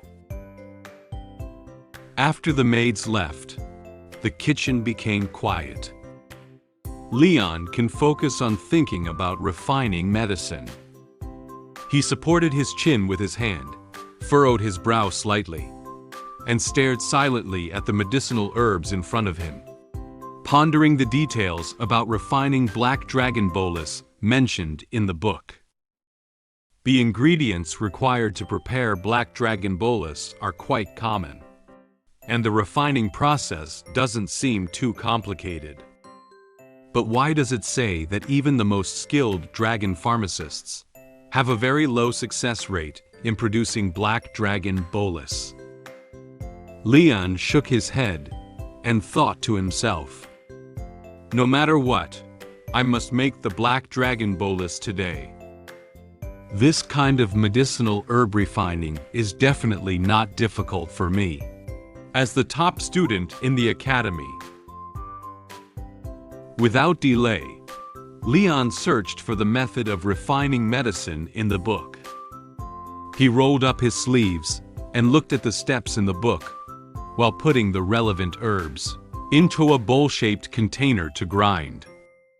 First, crush and mix the medicinal herbs to be used.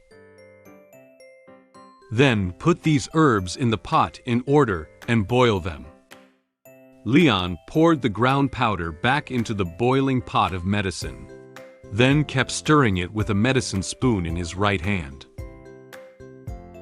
Leon repeated this process many times over and over again. Unfortunately, a few hours later, Leon was still unable to refine dragon power. He looked at the bottles of different colored medicines and crystals on the table and felt a deep sense of despair. He covered his head with his hand and let out a sigh. "Ah, it fails again. It's really not that easy."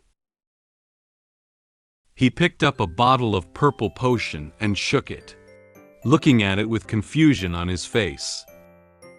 "I follow the method in the book several times, but each time I fail in the final step of medicinal purification and separation." There were two reagent bottles in front of Leon. The reagent bottle on the left had been refined into blue crystals, while the reagent bottle on the right was still in the form of a purple liquid without any reaction. Leon muttered about the knowledge in the book. The high-temperature separation method described in the book, where too high a temperature can cause medicine inactivation, and too low a temperature cannot refine pure medicine. Leon was shaking the reagent bottle with his hand, frowning and seriously considering the solution for medicine purification and separation. "I can't achieve the separation effect just by manually shaking it. I need to use professional instruments." Perhaps due to the prolonged shaking, Leon's right hand felt a bit uncomfortable. He used his left hand to pinch the wrist of his right hand, to make himself feel more comfortable. The master often says that if you can't go one way, you should look at other ways. What other effective ways are there to separate medicinal dregs? Suddenly, dark clouds gathered outside the window. Thunder echoed in the sky, and even a bolt of lightning struck from the sky. It looked like it was going to rain outside. The loud thunder and dazzling lightning caught Leon's attention. He sat in the chair, shaking the reagent bottle, while turning his head to look out the window. Thunder? Is it going to rain later? Worried that rainwater might spill into the room, Leon put down the medicine bottle and walked to the window to close it. At this moment, he stared at the lightning outside the window, listening to the sound of thunder, as if thinking of something, muttering to himself. Lightning, thunder. Leon attempted to combine thunder and lightning, with the medicine refining currently underway. Suddenly, he associated thunder with the relevant knowledge he had learnt at the academy. Thunder. I remember in alchemy class, the teacher once said that electrolytic impurities sometimes have a higher success rate than fire roasting. He walked quickly to the table and looked at the unresponsive purple medicine just now, trying to use the magic he had learned to purify and separate the medicine. Perhaps I can try using the thunder element that was not mentioned in this book to extract it. I am best at thunder elemental magic, and now my magic has only regained some. However, it is more than adequate for this kind of subtle maneuvering. Leon placed his hand under the medicine bottle and cast thunder elemental magic on it. The liquid in the bottle seemed to react to this magic, boiling and creating bubbles. With Leon's efforts, half an hour later, the medicine in the bottle finally formed into the medicine bolus in Leon's hand. He carefully examined the medicine bolus and exclaimed in surprise, "Success!" Leon put the medicine bolus into a small box he carried with him. Looking at the black dragon bolus he had painstakingly crafted, Leon couldn't help but secretly smile. The medicine of the Dragon Clan is quite easy to make. He was completely immersed in the joy of being able to refine the Dragon Clan's medicine, completely unaware that Muen had already opened the door and entered the kitchen. What a great thing! Leon thought to himself, humming a happy tune. Suddenly, Muen's voice sounded beside the table. "Dad, what are you doing?" She stood on tiptoe, grabbed the edge of the table, and looked curiously at her father's smiling face with watery big eyes. Leon only felt something was wrong at this moment. He looked at Muen, who had been in the kitchen for some time, and was momentarily stunned. The air suddenly quieted down for a few seconds. When Leon fixed his eyes on Muen, and was so scared that he shouted loudly and almost fell in front of her. "Wow, Muen!" Leon, who had stabilized his body, quickly closed the box in his hand to prevent Muen from seeing the bolus inside.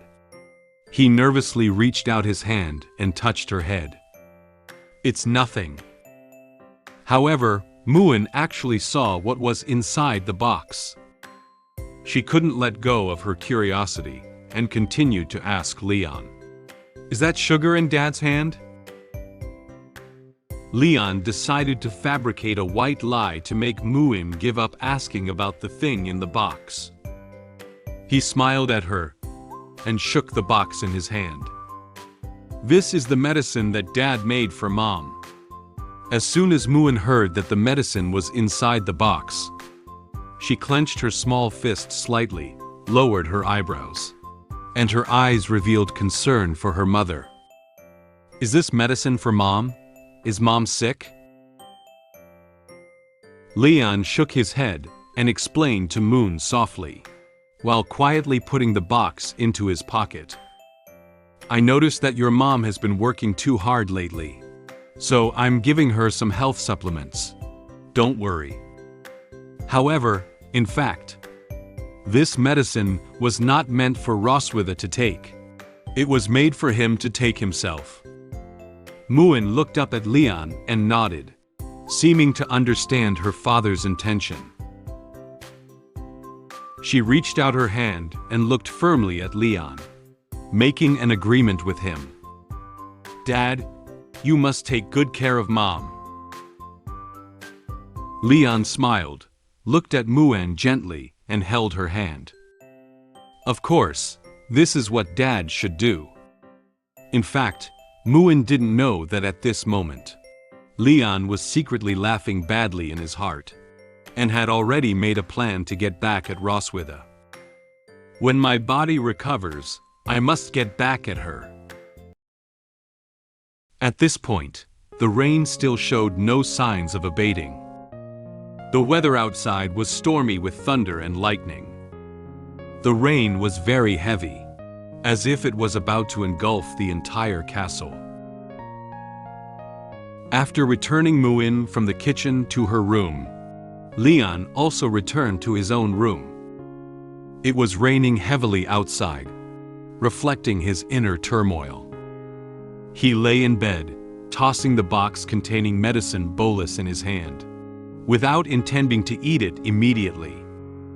Although Black Dragon bolus has been refined, I don't know if the nutritional supplements of the Dragon clan will have negative effects on human. He grabbed the box that was about to fall, his expression slightly hesitant, as if he still hadn't made up his mind. Maybe I should just set it aside for now. Just as Leon was pondering whether to take the bolus or not, there was a knock on the door. Leon noticed the sound and looked up towards the door, with some doubts in his heart. Could anyone else be coming over at this hour? After the knocking, someone immediately opened the door and came in. And this person was none other than Roswitha. Leon sat up in shock when he saw that. It was Roswitha walking in, and awkwardly smiled at her. Your Majesty, why are you here? Roswitha had a kind smile on her face, indicating that she was not here to cause trouble for Leon this time. She wagged her tail, slowed down her tone, and spoke to Leon about the purpose of coming to his room this time. I hear from Muen that you make me a medicine that looks like chocolate candy to regulate my body. Leon heard that it was Muen who had told Roswitha about his medicine making. He was momentarily speechless and didn't know what to say to reply to Roswitha. He turned his head away, looking a little nervous. He didn't dare to face Roswitha. Leon quietly stated in his mind that he was still losing out to his daughter's naivety. My cute daughter leaks the news so quickly? Leon nervously didn't dare to move, watching as Roswitha approached his bed step by step. However, she said she had no other purpose. Don't be nervous. I'm not here to question you or anything. I'm just surprised that you can refine medicine in such a rudimentary environment. Roswitha's face showed an expression of interest in the refined medicine. She approached Leon and reached out to him, seemingly wanting to see what his medicine bolus looked like. What have you refined? Can you show me? Leon still looked at her nervously, but faced with her questioning, he couldn't do anything about her for the time being. He sighed, thinking that he couldn't hide it anymore. Leon obediently handed the box in his hand to Roswitha. Even if I say it's not possible, you will still use violent means to snatch it away. Roswitha opened the box in her hand and carefully examined the black dragon bolus inside. The medicine bolus is flawless and glossy. Even a hint of surprise could be seen on Roswitha's face. She was quite satisfied with Leon's ability to refine medicine bolus of such quality. Not bad. To be able to make a black dragon bolus with such a perfect color under these conditions. You're really impressive, Leon. After commenting on Leon's medicine bolus, Roswitha complimented him in a rare manner. How does that saying go? Something about being skilled in both the pen and the sword? The Silver Dragon Queen, who usually didn't praise him much, rarely expressed her approval of the medicine bolus he had refined today. Leon was a little surprised by Roswitha's comment. He froze a little as he looked at her. Did she actually not mock me? Suddenly, Roswitha's expression became serious, as if she was going to say something very important. She closed the box and threw it back to Leon. You can keep it, but you can't take this medicine now.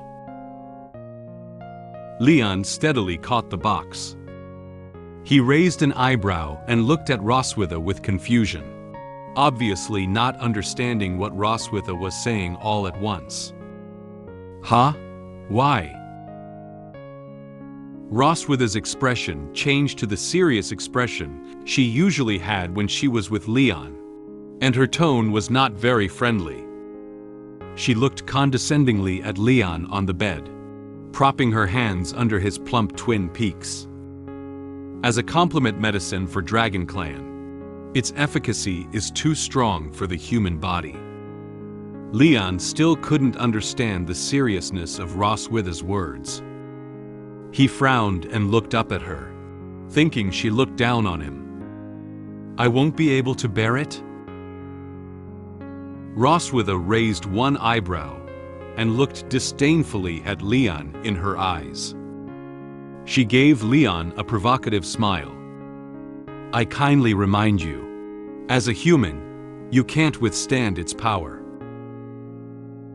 Her words made Leon feel very dissatisfied. His expression became serious, expressing disbelief at her words. What about the power of dragons? I have already defeated countless giant dragons. How could I not bear a small bolus? Leon insisted on proving to Roswitha that he could withstand the power of Dragon Clan. He picked up the black dragon bolus and gathered the courage to swallow it in one gulp. Roswitha, you don't underestimate me. Courage, it is a hymn of humanity. Leon looked at Roswitha with an expression of no more fear, showing a warrior's determination to go to the battlefield. Roswitha reached out her hand to stop him, but unfortunately, it was already too late.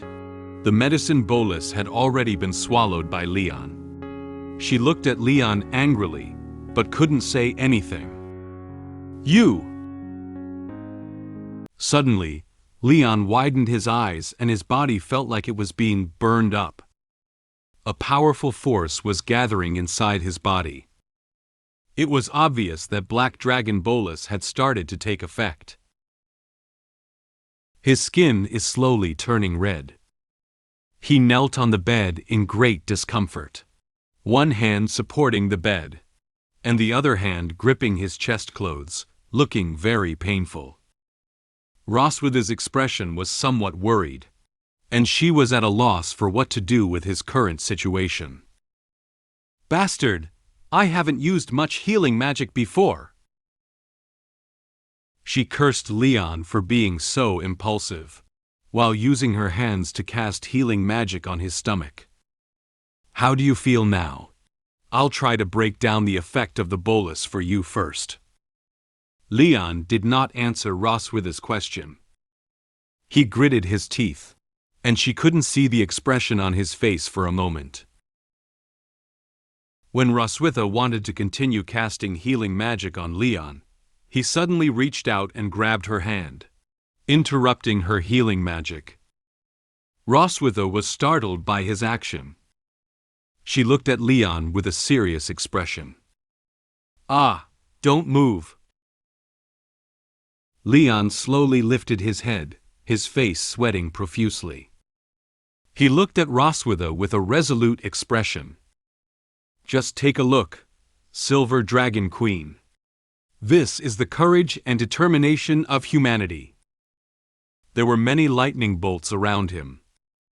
It seemed that under the influence of this power, a miracle was truly about to happen to Leon's body.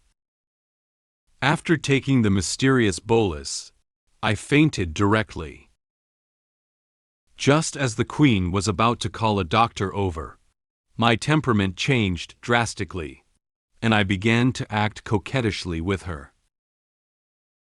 The queen had no choice but to comply with my current situation when I suddenly changed. Suddenly, the dragon pattern on my body activated. The power of dragon pattern guided me to knock down the queen and prepare to have intimate contact with her. Not only did the queen not refuse, she also agreed to have a night of fun with me. An ambiguous atmosphere had formed between the two of them. At this moment, it was night, and the outside was still raging with wind and rain. Leon had just finished eating black dragon bolus, and his entire body was surrounded by many blue lightning bolts, illuminating his entire room. Suddenly, Leon cast a thunder elemental magic on his chest with his hand. He let out a scream and emitted a dazzling flash all over his body. Leon not only cast his magic, but also let go of Roswitha's hand to prevent the magic from affecting Roswitha. Roswitha slightly widened her eyes and looked at Leon in shock. She couldn't understand why he suddenly had to be so harsh on him. Why did he use thunder magic on his own body? What the hell is he doing? The duration of thunder elemental magic is not long. In no time, the thunder and lightning around Leon disappeared. He suddenly fainted. He closed his eyes and felt weak in his body. He quickly leaned forward, about to fall off the bed and make intimate contact with the floor. At this moment, Roswitha discovered that Leon's body couldn't maintain balance. She quickly walked forward and hugged Leon's body to prevent him from falling to the ground. She looked at Leon nervously, afraid that something might happen to him again. Leon closed his eyes tightly, and his expression looked very uncomfortable. Roswitha placed her hand under Leon's head and body, and gently placed him on the bed. Roswitha's series of movements are as gentle as water, as if she is taking care of her injured husband's wife. After installing Leon, Roswitha whispered a sentence. "He's really crazy." No one knows if this sentence is cursing him or praising him. Roswitha stood beside and observed for a while, but found that Leon still hadn't made any movement to wake up. She sighed and turned around to leave Leon's room to find a doctor for him. "You wait here. I'll go find the palace physician to come over." As Roswitha walked towards the door of Leon's room, Leon slowly opened his eyes and woke up. He had a blush on his face, like someone who had just been drunk. He seemed to know that Roswitha was leaving, so he suddenly reached out and grabbed her, trying to stop her from leaving. Roswitha felt that someone behind her had grabbed something from her, and sensitively turned to look at Leon on the bed with a hint of surprise on her face. She saw Leon awake with a blush on his face and his gaze wandering. The thing he was holding in his hand was her own tail. Leon wagged Roswitha's tail and looked at her with a silly smile. Although Roswitha didn't understand what was wrong with Leon now, she was a little angry about his current behavior. He looked at Leon with a serious expression and a tone full of displeasure. "How did you?" Leon didn't seem to notice the expression on Roswitha's face now. He held onto the tail of Roswitha and kept rubbing it, with a happy expression on his face. At this moment, Leon was as happy as a child who had received a new toy. The handsome expression, after taking the bolus just now, has disappeared without a trace. He rubbed against Roswitha's tail while speaking softly to her. "Heh. Wife, where are you going?" Upon hearing the question he was asking now, Roswitha's expression quickly changed from anger to surprise, clearly frightened. Roswitha's face immediately took on a large blush. She looked at Leon nervously and answered him hesitantly. Who is your wife?" Roswitha expressed dissatisfaction with Leon's strange behavior. She couldn't bear him holding her tail like this. She pushed Leon's face, trying to make him let go in order to pull her tail back. "Hurry up and let go of me." The expression on Leon's face showed that he enjoyed the feeling of holding the tail of Roswitha now, and he didn't seem to want her to leave now. He giggled dizzily as he clung to her tail. "I don't want to let go. I won't let my wife leave." Roswitha and Leon pulled and tugged at each other several times for their tails. As a result, Leon still tightly held onto her tail and refused to let go. Roswitha was unable to pull her tail back in the end. He was still giggling and hugging his tail like a spoiled child, constantly muttering in his mouth, "Wife, my wife." Finding out that the method she used just now didn't work, Roswitha gave up on getting serious with Leon. She turned her head with a speechless face and silently pondered Leon's current situation in her mind.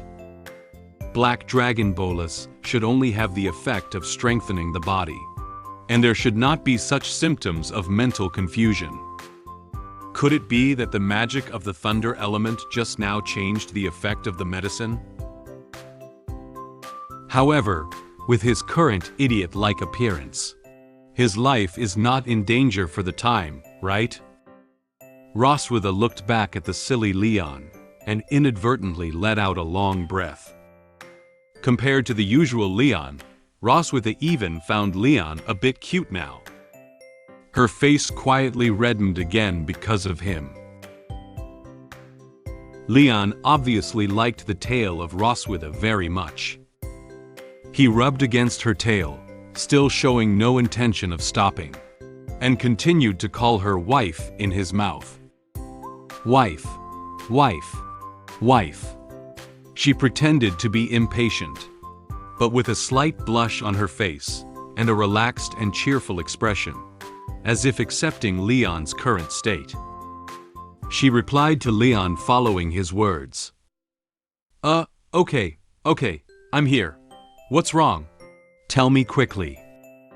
At this moment, she didn't know what astonishing words Leon was going to say next. Upon hearing Roswitha's response, Leon looked particularly happy and assumed that Roswitha would allow him to express his request. He looked at Roswitha with an innocent expression, as if he were a child asking for candy. He spoke to her with earnestness in a playful tone.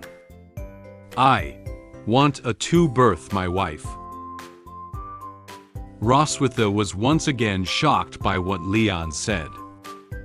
Her reaction this time was even greater than when Leon called her wife just now. She widened her eyes and slightly opened her mouth, not knowing what to reply to for a moment. The blush that had hardly faded away instantly colored Roswitha's face again. Roswitha didn't understand this unreasonable demand. She cursed Leon angrily with a face as red as an apple. You haven't even taken care of the twins of one birth, and you still want a two birth. Don't overthink it. Obviously, Leon wasn't too satisfied with Roswitha's answer. He rolled from side to side while hugging Roswitha's tail, reluctance written all over his face, like a child who had thrown a tantrum. I want a two birth. I want a two birth. Is it okay? Roswitha suddenly didn't know what to say to comfort him. She covered her forehead with her right hand, lowered her eyebrows, closed her eyes tightly with a helpless look on her face. She silently pondered in her heart what to do in this situation. To avoid any unnecessary complications, it's better to answer him according to his words now. At this moment, the rain outside hit the windows, and the crisp sound made a soundtrack for the ensuing dialogue. Roswitha looked at Leon with a speechless expression, and calmly answered the question he had just raised. Okay. We not only want a 3-child, but also a 4 and 5 child. After hearing Roswitha's answer, Leon nodded and chuckled foolishly, expressing satisfaction with her response. Then he made another request to her. Then you have to come back to my hometown with me. Roswitha was a little impatient, but she continued with Leon's words. Go back. When we're settled, we'll go back.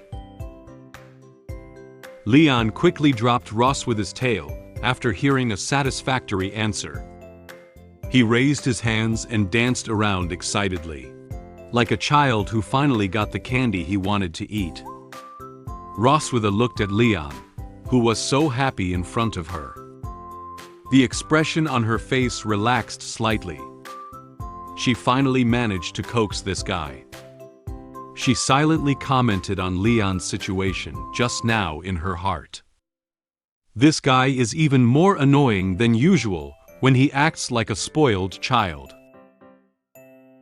Suddenly, Leon approached Roswitha and leaned in with a cheerful expression, wanting to give her a kiss. Wife, you're so good!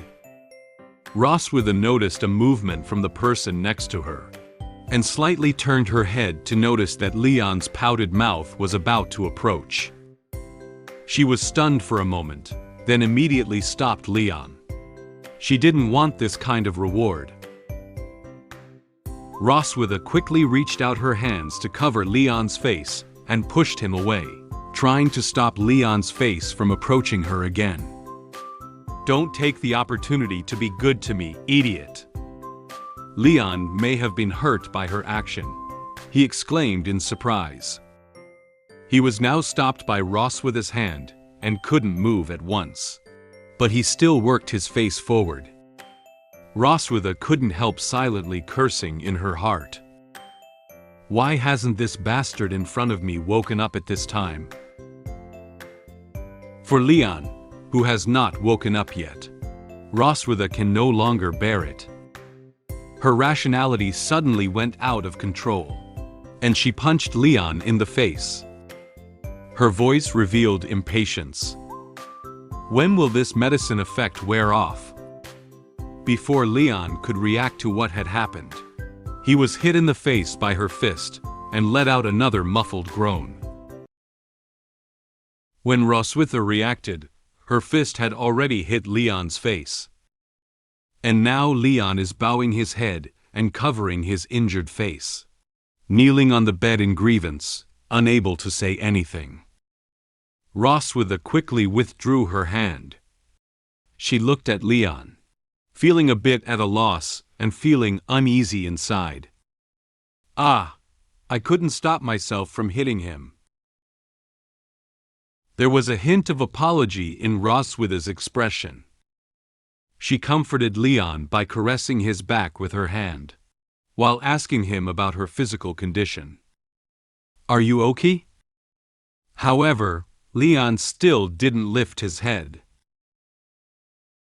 At this moment, Leon suddenly realized that his body seemed a bit strange. His hand tightly grasped the clothes on his chest, and the blush on his face suddenly deepened, constantly panting.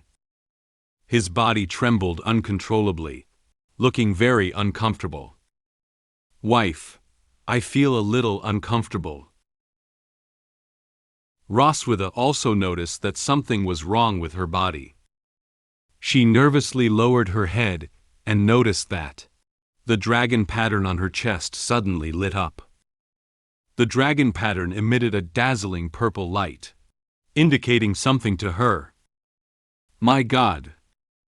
She looked at dragon pattern in surprise, as if she knew why Leon was feeling so uncomfortable now. At this moment, Leon, who was lying on the bed, was still dizzy and didn't know what had happened to his body. Roswitha quickly climbed onto the bed and immediately peeled off Leon's clothes. As expected, the dragon pattern on Leon's chest also lit up. However, Leon hadn't done anything just now, and his consciousness had been in a daze. Roswitha stared closely at the purple glowing dragon pattern, puzzled. Why did the dragon pattern activate at this moment? Suddenly, Leon pressed down on Roswitha's shoulders and got up to pounce on her. Roswitha felt a little uncomfortable being pressed onto the bed by Leon, wanting to break free, but Leon tightly held onto her hand and didn't let go. She looked up at Leon with a tone full of dissatisfaction. "Leon, you are a bastard. What do you want to do?" Leon responded to Roswitha with a coquettish tone. "I feel really uncomfortable, my wife." Leon sat down on Roswitha. His eyebrows curved downwards, and his eyes revealed a hint of grievance. He talked with a pitiful expression about his physical condition to Roswitha. "I feel hot all over, and my chest itches." Roswitha was both shy and angry at this moment. She analyzed Leon's current situation, mixed with the thunder element of the dragon pattern, so that his body's desire for reproduction is even more intense than before. Just as Roswitha was still pondering the situation with the dragon pattern, Leon leaned against her chest and started to kiss her tail around affectionately. "My wife's tail is fragrant. I love her tail the most." Roswitha recalled the chaotic situation she had with Leon when his dragon stripes were activated, which made her feel unhappy both physically and mentally. "If thing continues like this, I'll be."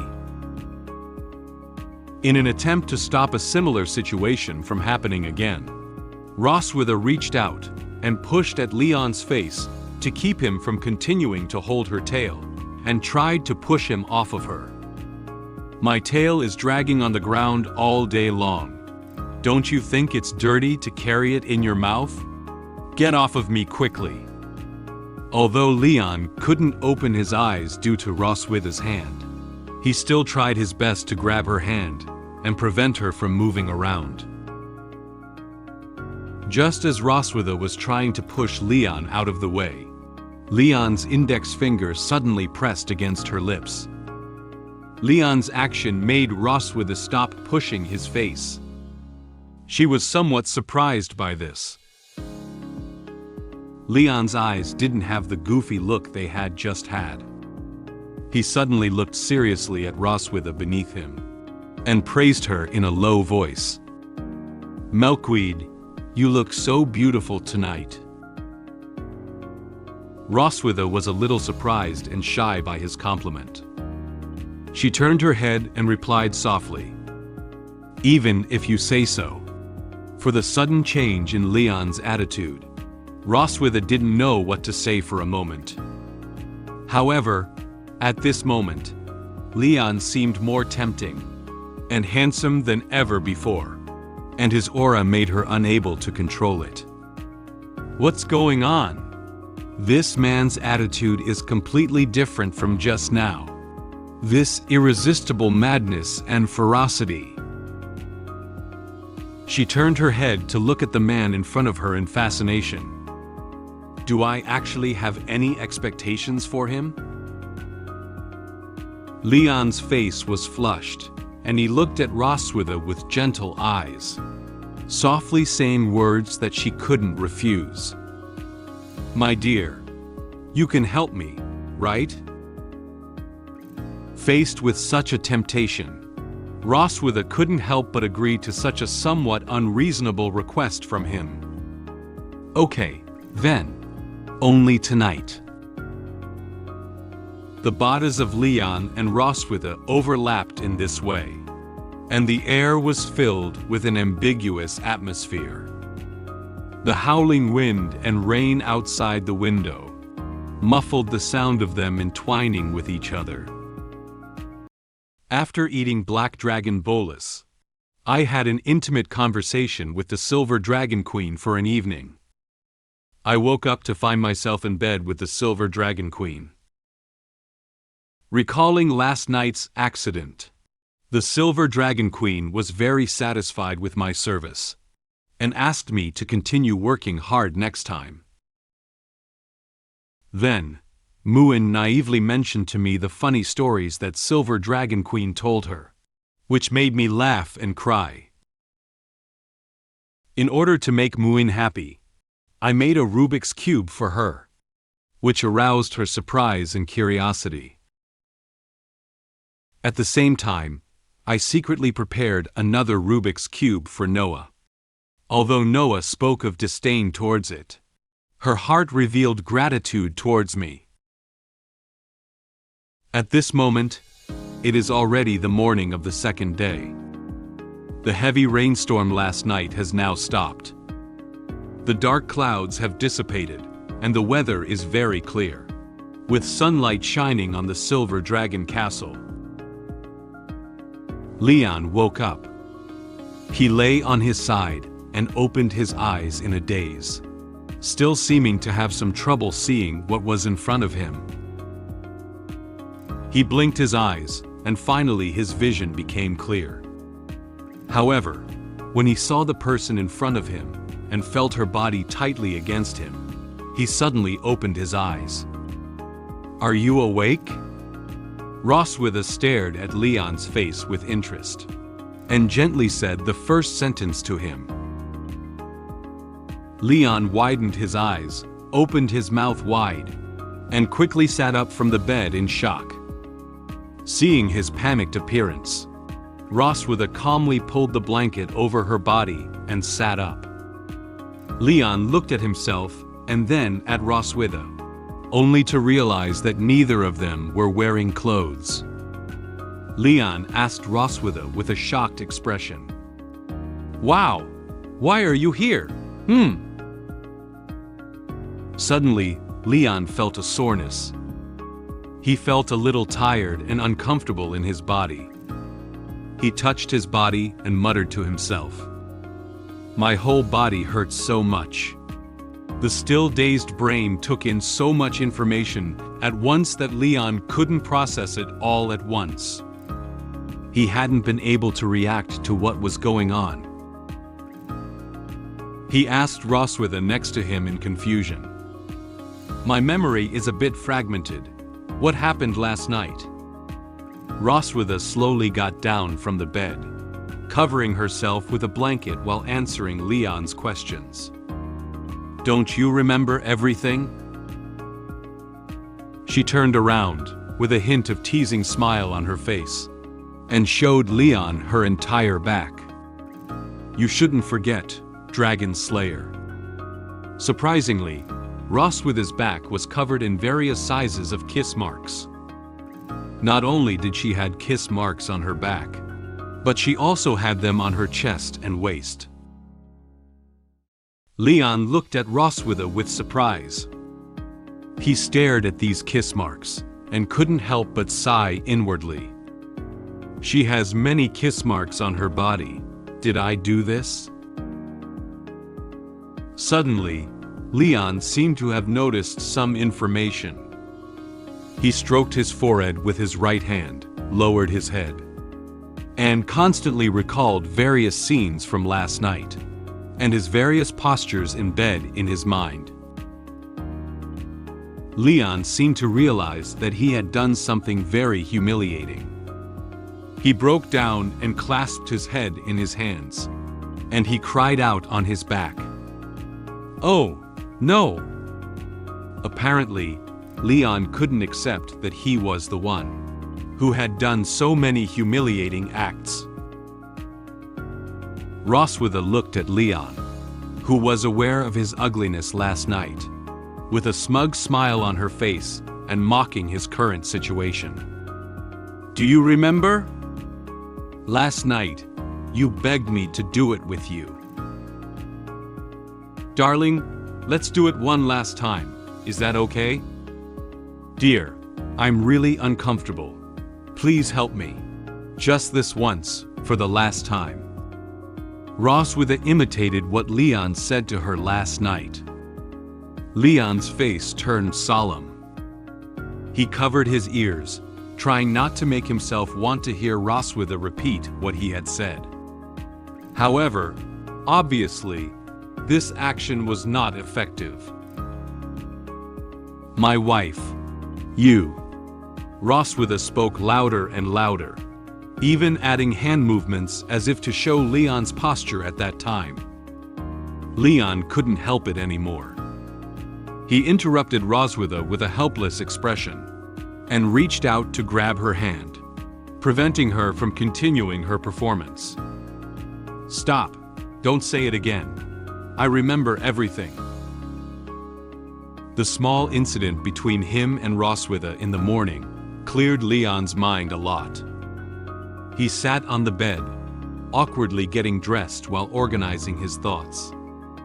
"I refine black dragon bolus just to take care of my body, and then find an opportunity to retaliate against Roswitha.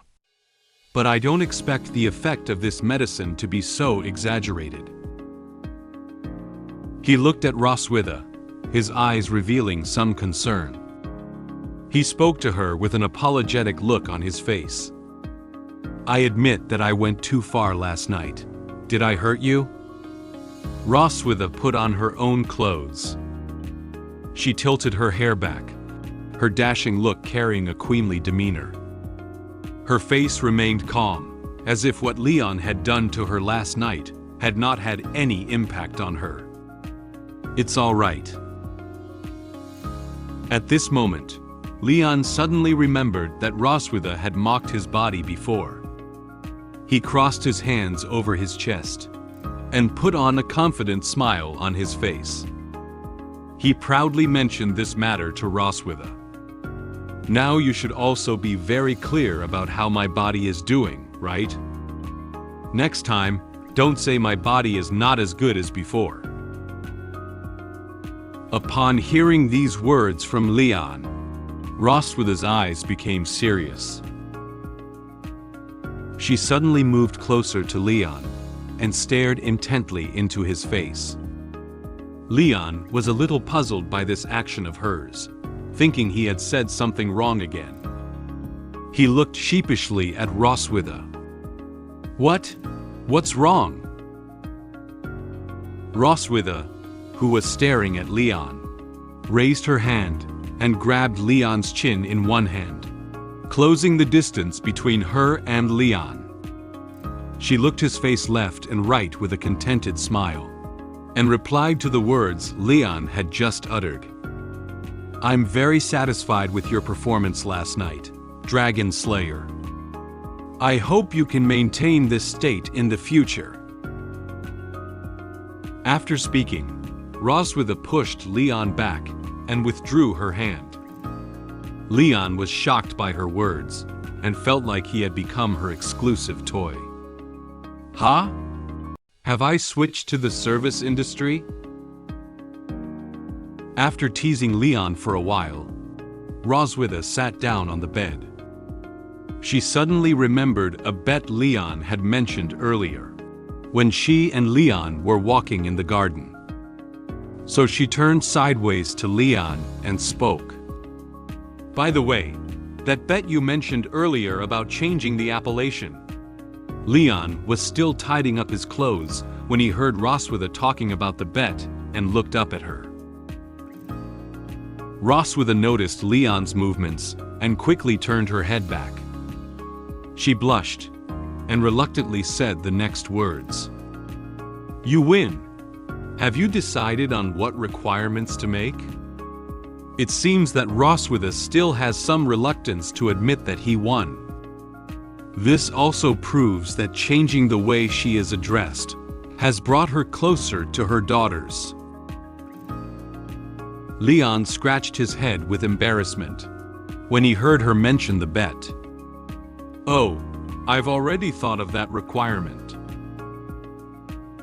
Then, with a sincere expression on his face, he looked at Roswitha and said the demands he wanted to make.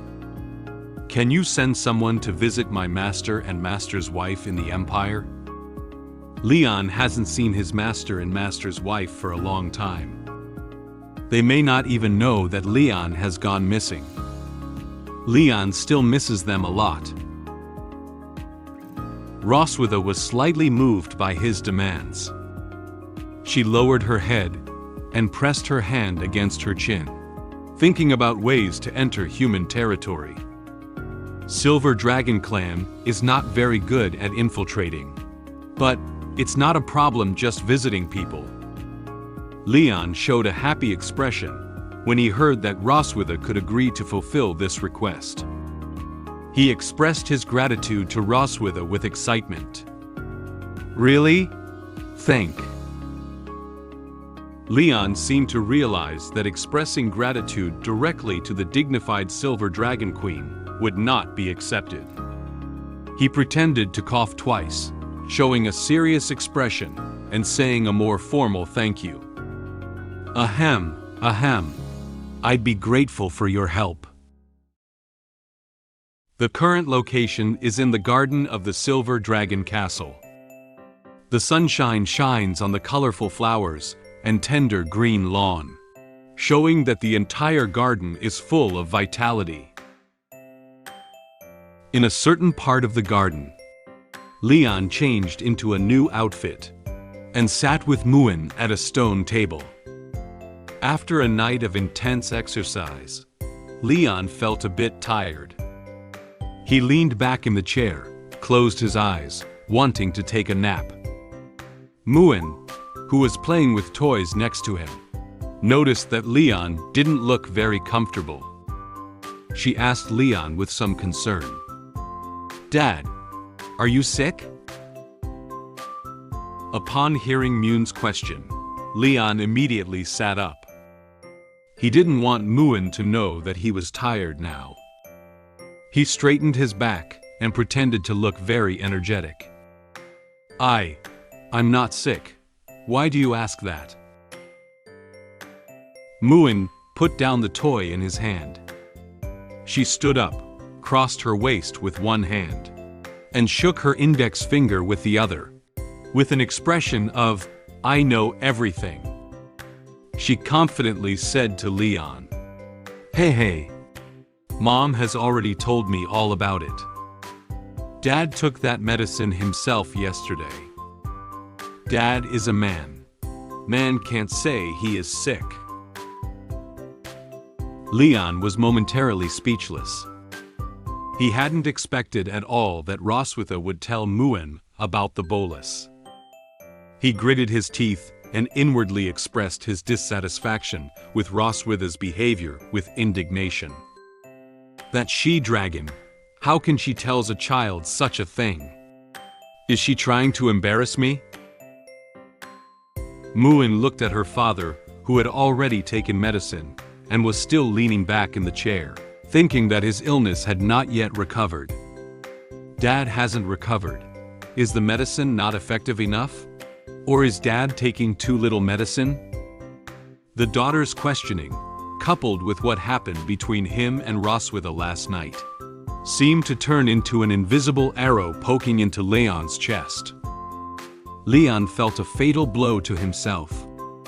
He gave a forced smile in response to Muen. Muen, it's really impolite to ask any further. Muen seemed to see the bloodstains flowing out of the corner of Leon's mouth. Ah, Dad's mouth is bleeding. Muen thought Leon was about to die. So, she quickly ran over and hugged his waist, her eyes revealing some sadness. Dad, Muen can't live without a father. Dad, please don't die. Leon looked as the innocent Muen misunderstood his current situation, and he seemed a bit at a loss. He gently reached out and touched Muen's head to soothe her. Dad is really fine. Don't worry. He comforted Muen while associating her with Roswitha. It's true that she is born to Roswitha. I always feel like there are some things that are very similar to her. She speaks without mercy, which is very similar to her. In order to make Muen happy, Leon squatted down and told her the idea he had just come up with. How about Dad make you a new toy today? As soon as he heard about the new toy, Muen's eyes suddenly lit up and her face returned to its usual happy expression. She clenched her fists and excitedly answered Leon. Toy, yeah, Muen loves toy the most. Leon found a lot of wood and gear parts. He cut the wood into small squares and used parts to assemble the blocks into a larger cube. He used paint to brush each side of this cube a different color. After the paint dried, Leon handed the cube to Muen. This little toy is called a Rubik's Cube and can be twisted freely. You can try. Muen ran towards Leon, excitedly waving her hands and taking over the Rubik's Cube. Muen focused on the Rubik's Cube in her hand and had a great time playing. Leon watched as Muen happily twisted the Rubik's Cube and quietly smiled along with him.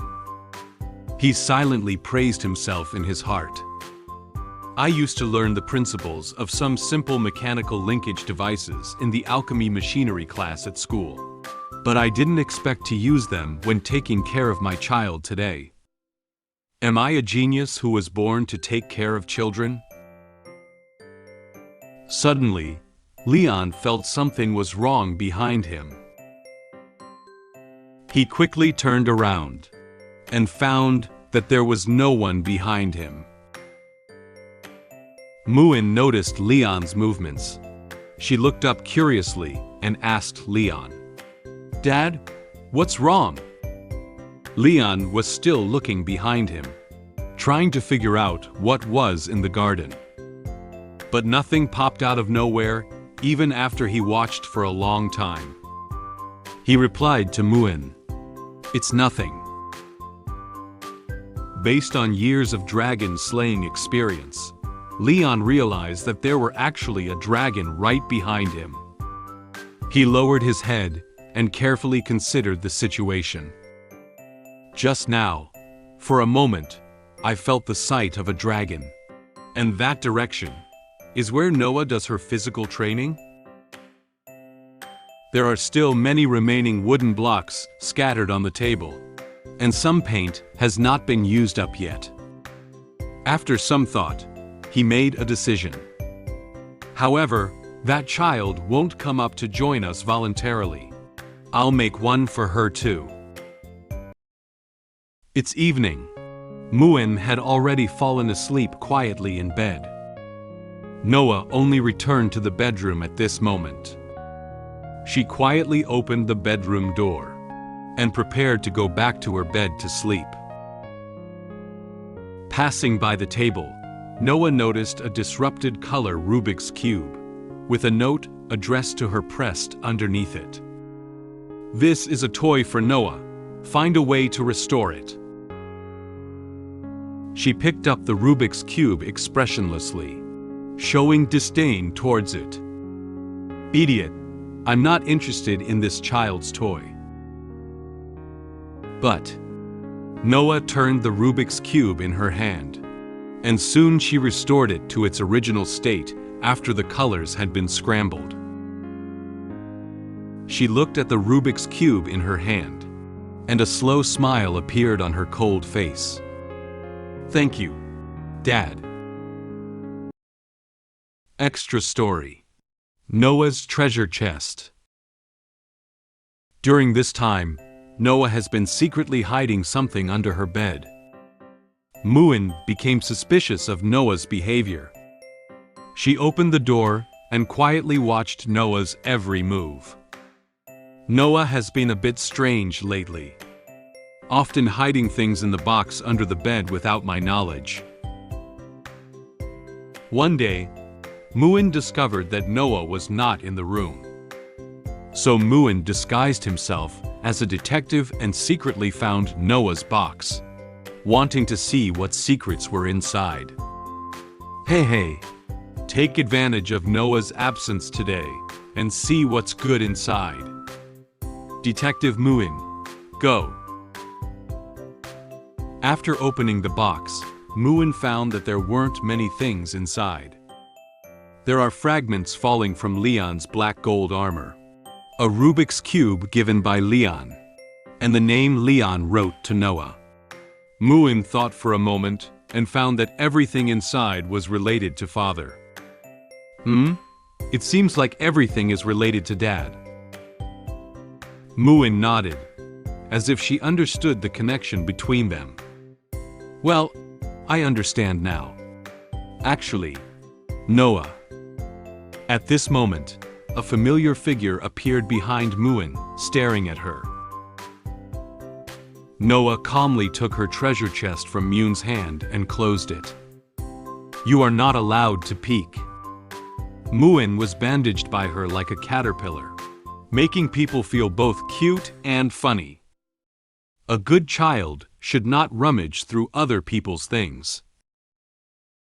In order to create an illusion of a harmonious and loving dragon family, the Silver Dragon Queen decided to take me and our daughters to Sky City to take family photos.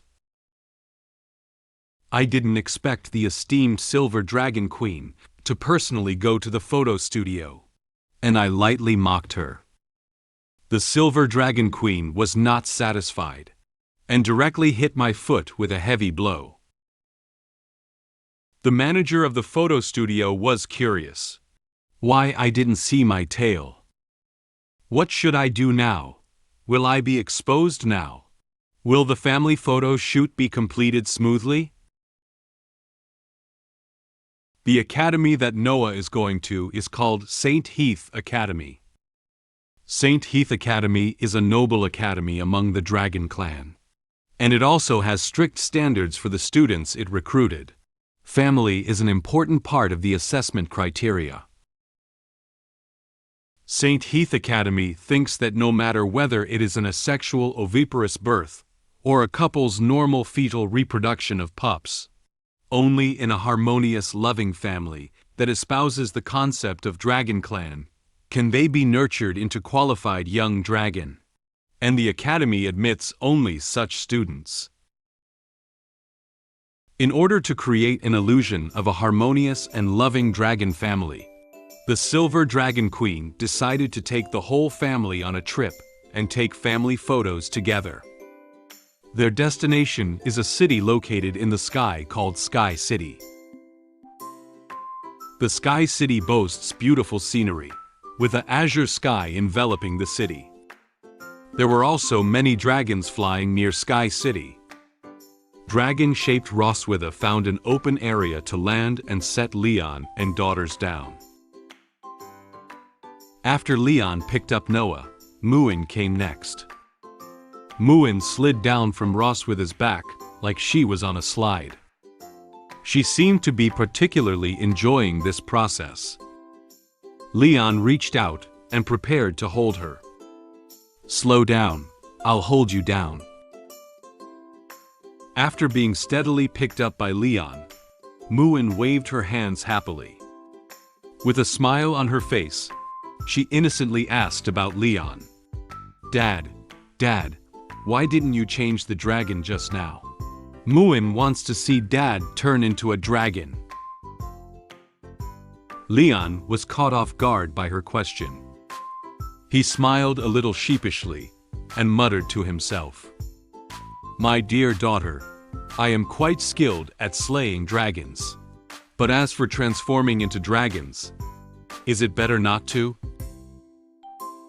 Noah appeared to see that Leon was avoiding the question. She crossed her hands in front of her chest and stood behind him, speaking softly.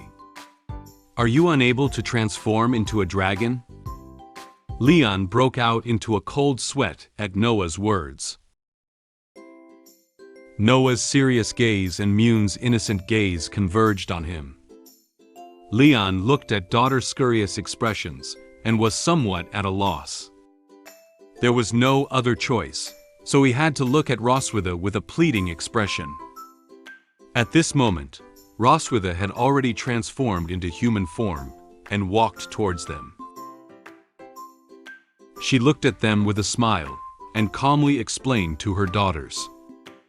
Your father's body has not fully recovered yet, and he cannot transform into a dragon form at the moment.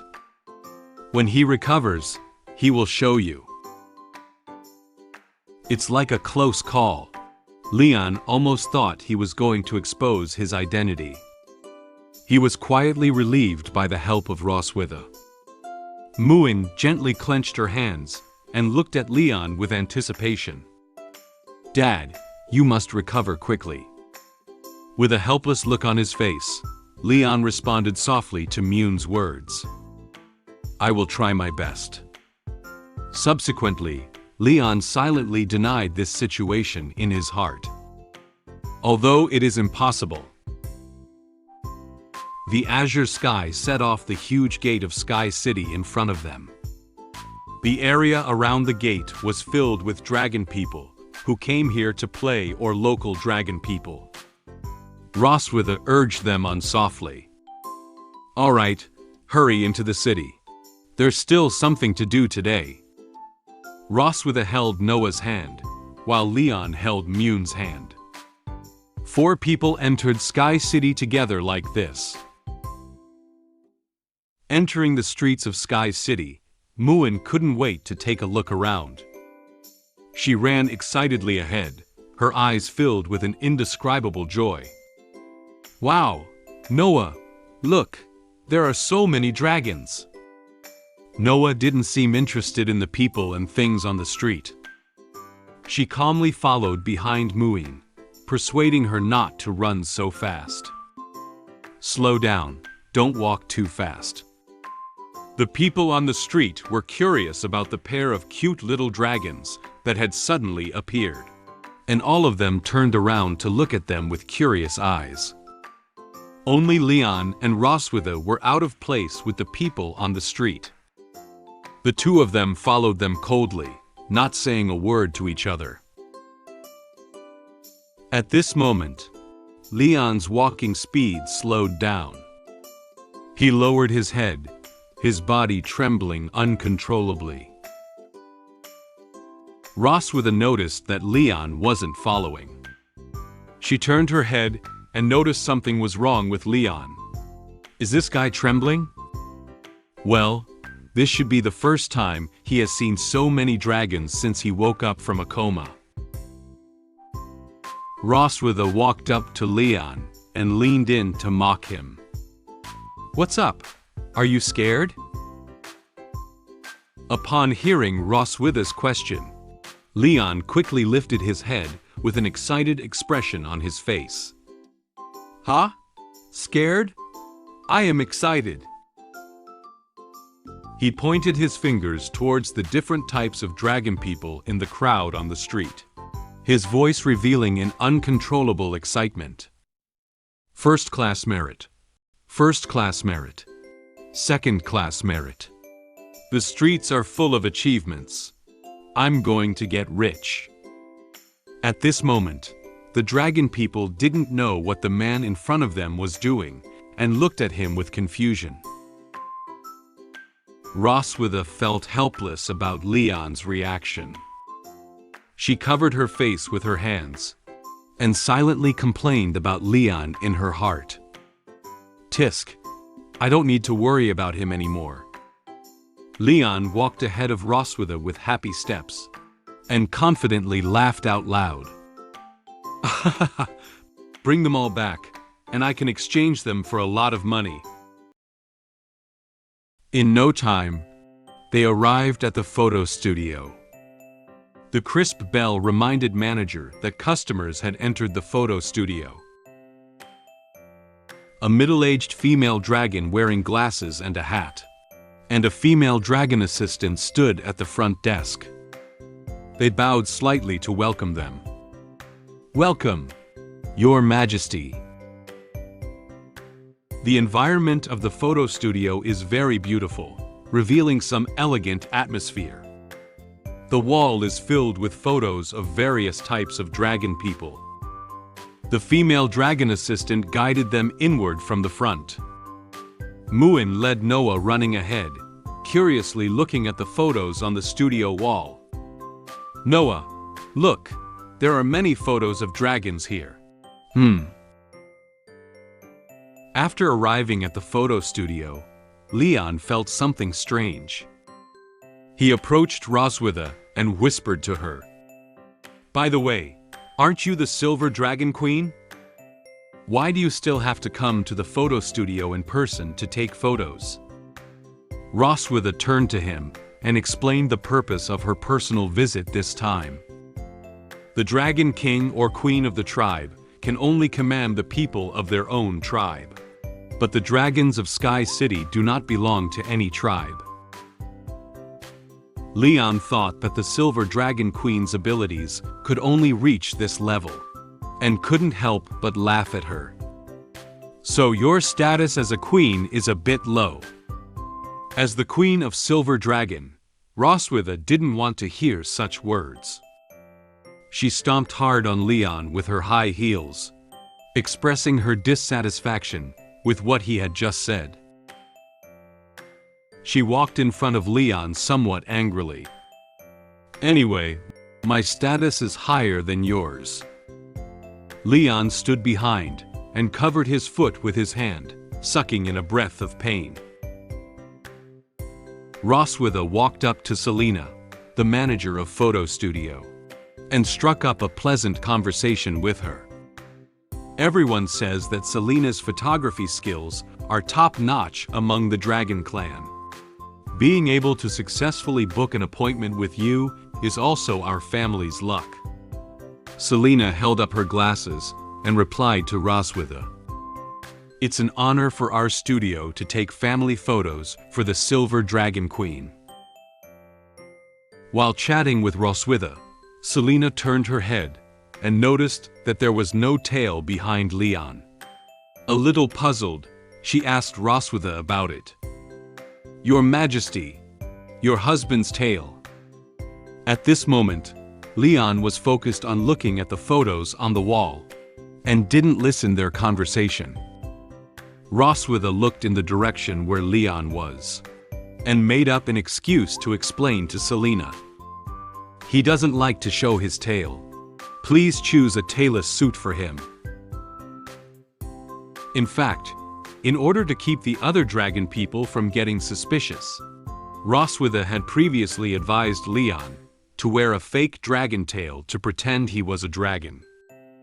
However, Leon was unwilling to compromise and was adamant about not wearing a fake dragon tail.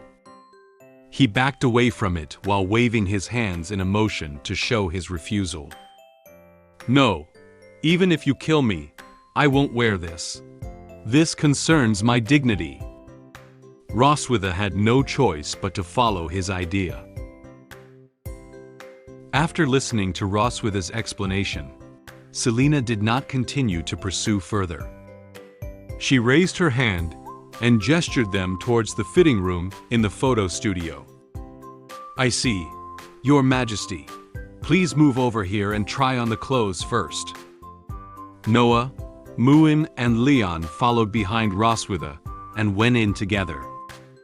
Muen waved her hands happily as she walked. Muen wants to wear a nice dress. After a while, with the help of the female assistant in the store, Selena first helped Noah and Muen change their clothes.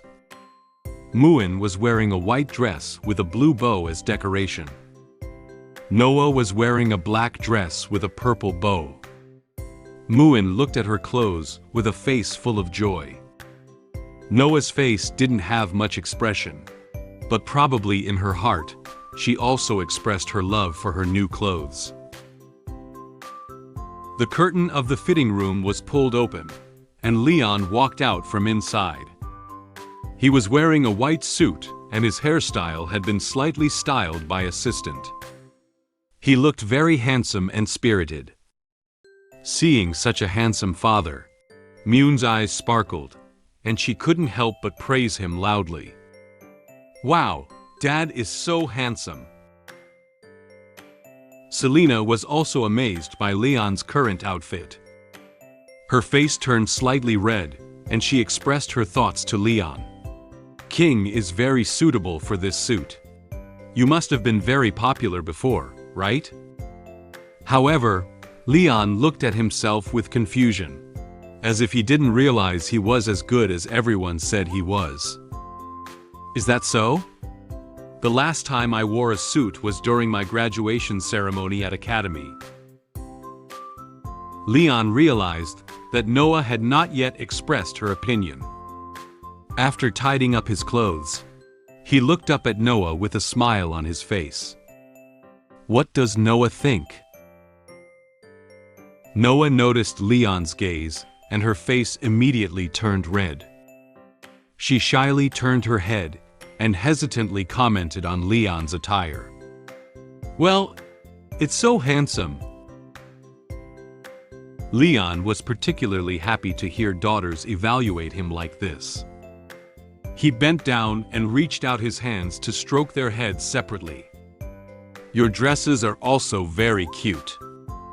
Noah and Muen looked up at Leon together and expressed their delight in his evaluation. The curtain of another fitting room was also pulled open. Roswitha walked elegantly out of the fitting room.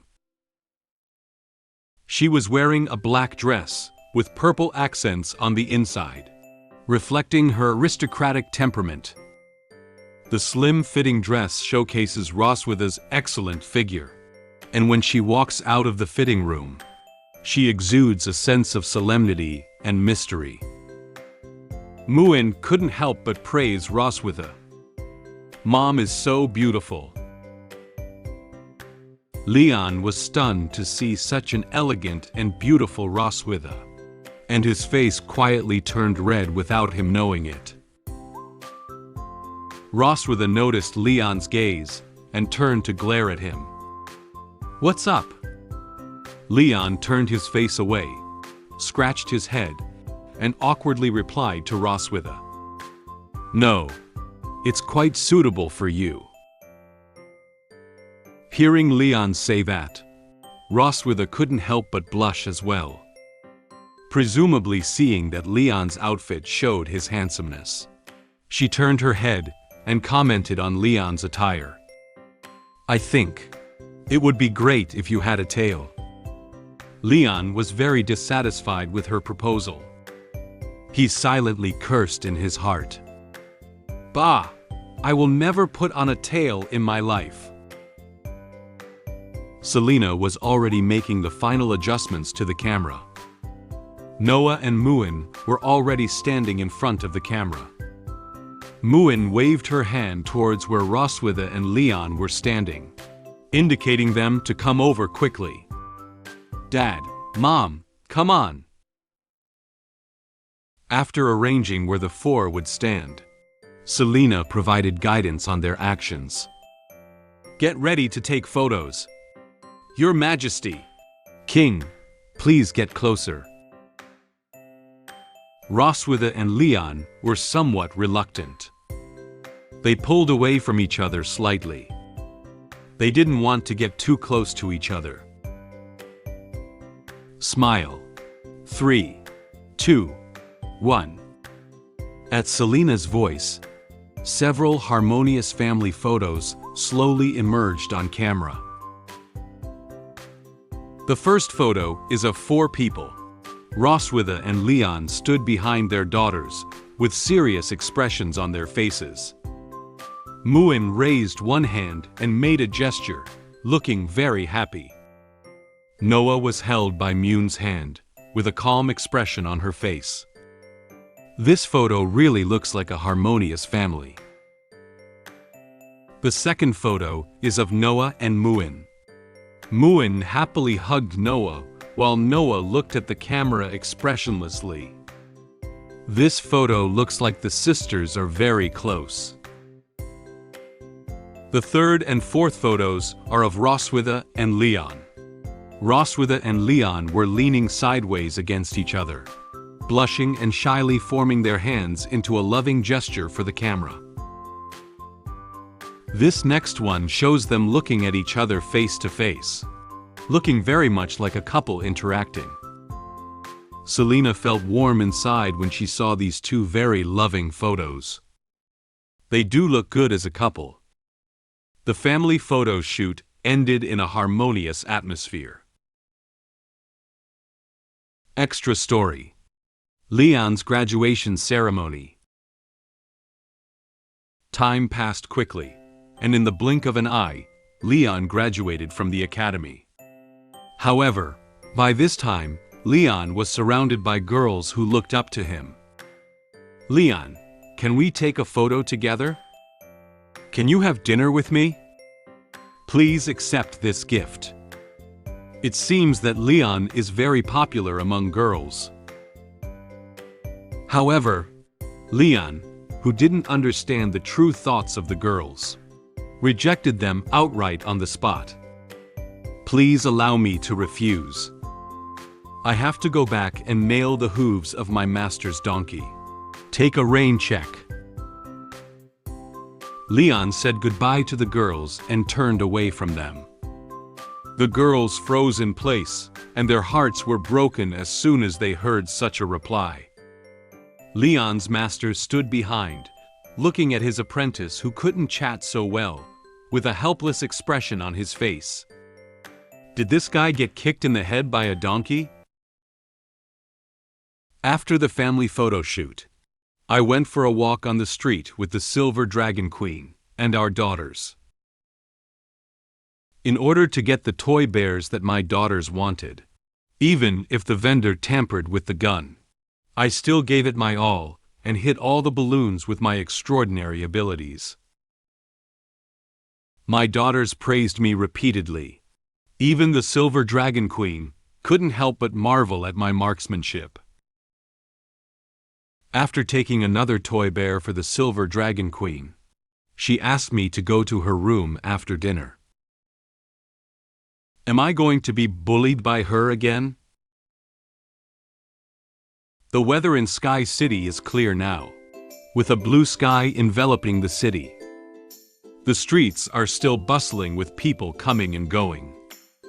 The lively crowd also makes this street appear more vibrant and lively. After finishing the family photo shoot, Leon, Roswitha, and their daughters left the photo studio. Before leaving, Muen happily waved goodbye to Selena. Selena smiled at them and similarly said goodbye to them with a wave and talked to them. The photo development process takes about 6 hours. During this period, Your Majesty can take a stroll around Sky City. There are many small stalls on both sides of the street. Some dragon people are curious about the products on the small stall and stop to chat with the merchants about the situation of the products. Muen excitedly held Noah's hand and ran ahead. "Noah, let's go to take a look over there." Noah didn't say anything, but she let Muen take her around to look around. Leon and Roswitha walked slowly behind them. After a short walk, Leon turned his head to speak to Roswitha next to him. "I didn't expect to go out for a walk with you one day. It's really novel." Roswitha didn't look at him, but kept looking ahead and replied to him in a rather cold tone. "This is all to maintain our family image. Noah values this entrance exam very much, and you have been working hard for almost a month. It's also good to relax occasionally." Walking up to a toy shooting stall, Noah and Muen stopped in their tracks. Muen seemed to have seen something, and her eyes lit up suddenly. It turns out that there is a pair of cute toy bears next to the merchant. She looked at them with joy in her eyes, as if she really wanted to get them. Suddenly, several gunshots came from not far away. Roswitha and Leon coincidentally looked into the distance. They walked nervously towards the direction of the gunshots, afraid that something might happen to their daughters. It turned out that Noah was shooting balloons on the wall with a toy gun. It seemed that she, like Muen, also wanted to get those toy bears. Unfortunately, her bullet didn't seem to hit the balloon. The vendor held a bag full of gold coins and said to her with a smile, "What a pity, kid. You can definitely hit it if you try a few more times." She pursed her lips and stared ahead with some displeasure, clearly dissatisfied with the result. Muen also looked at the intact balloon on the wall with some disappointment. Leon and Roswitha hurriedly walked over, and breathed a sigh of relief when they saw the gunshots coming from the toy shooting booth. Leon looked at the stall with great interest. "Oh, there are also shooting games like this here." Muen turned her head and saw father walking over, her expression changing from disappointment to happiness. "Dad." Noah tightly held the toy gun, puffed up her cheeks, and looked at the balloon in front of her with dissatisfaction. "I can't hit it." Leon expressed helplessness towards the idea of the small vendor wanting to make money, silently thinking in his heart, "Haha, isn't it? This game is about you not hitting the target, so the vendor can make money." Noah handed Leon the toy gun, with a dissatisfied expression on her face. Leon stared at the toy gun and remembered seeing similar stalls before. "I have seen similar stalls before at a human market." Roswitha also seemed interested in this gun. She leaned forward and took a closer look, then immediately analyzed the situation of the gun.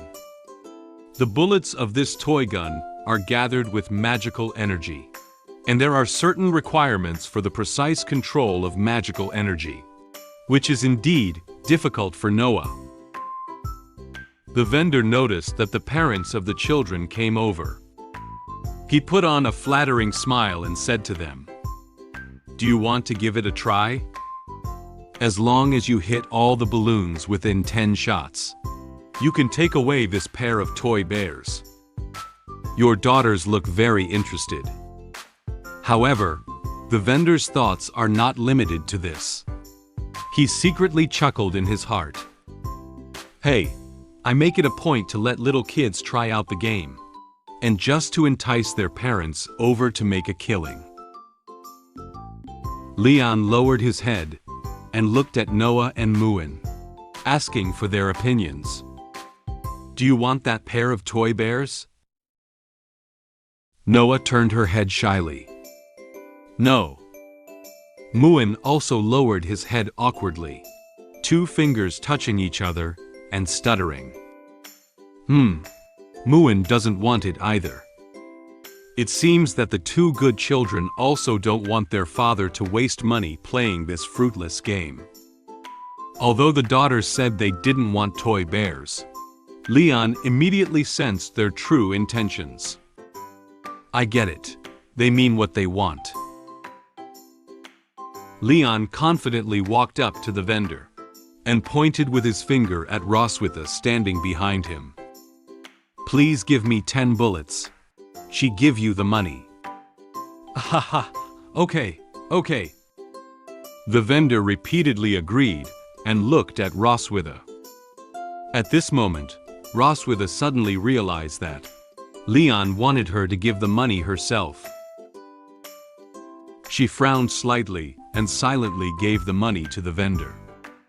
He smiled and said, "Thank you."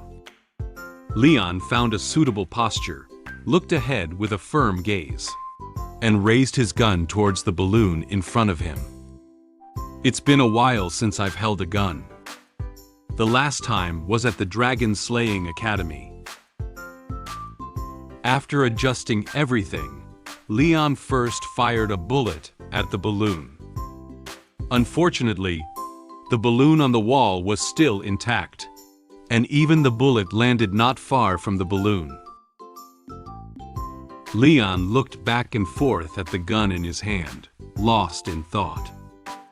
The vendor stood behind Leon and watched as Leon looked a little confused at the gun. He turned around and sneaked a wicked grin. I've tampered with the gun so that whoever is coming won't be able to hit the target easily. But the next second, there were 5 gunshots and 5 explosions from the side. Leon raised his gun and fired 5 rounds at the balloon wall like he did earlier. As a result, this time, 5 balloons were hit by the bullets. The vendor widened his own eyes, his expression changing from ecstatic to shocked. What? Leon was quick-witted and fired bullets at the remaining balloons. But without exception, they all hit. He confidently turned the toy gun in his hand and explained the situation to the vendor. The first shot was a test of accuracy, but I didn't expect to hit them all in the end. It's so lucky. The vendor couldn't believe his eyes at all. This is impossible. Seeing her father hit all the balloons, Muen excitedly praised Leon. Dad is great. Noah also looked at Leon with some admiration, her eyes full of envy. That's great. Standing beside and watching the whole process, Roswitha couldn't help but smile and make an evaluation of Leon. Not bad. Watching Leon hit all the balloons, the vendor had no choice but to hand over the pair of toy bears to Leon. Wow, this is your prize. He silently cursed Leon in his heart while handing him the prize. Take it and leave quickly. Although he didn't know why Leon was able to hit all the balloons, he clearly didn't want Leon to stay here and affect his future business. Leon happily took toy bears and thanked the vendor. Thank you. He squatted down and handed the 2 toy bears to Noah and Muen respectively. This is for you. Muen looked at the toy bear in her hand and thanked Leon very happily. Thank you, Dad. Although Noah didn't react much, she still thanked him. Thanks. Leon watched as the daughters got the toys they wanted and slowly smiled back. Standing aside, Roswitha was somewhat stunned by Leon's serious attitude towards things. This guy is usually a little less reliable, but every time he gets serious, he always has a special charm. At this moment, Leon suddenly looked up at Roswitha. She crossed her arms around her chest and stood empty-handed in the distance, looking in his direction. Roswitha also noticed Leon's gaze. She looked at him with some confusion. Why is he watching me? Leon suddenly realized what he had to do next.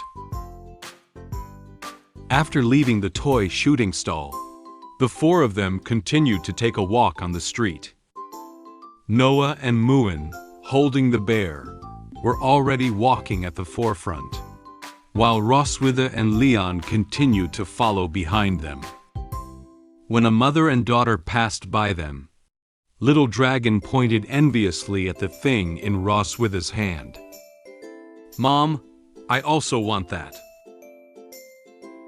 Roswitha held a particularly large teddy bear in her hand and walked down the street, attracting the attention of passers-by. Her eyes stared blankly ahead, seeming somewhat surprised by the sudden appearance of the toy bear.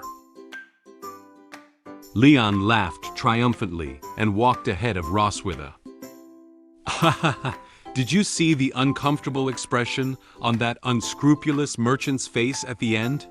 This is his retribution." He recalled that when he suggested playing shooting again. The vendor's expression of reluctance made him laugh uncontrollably. As it turned out, unsurprisingly, Leon quickly took another toy bear.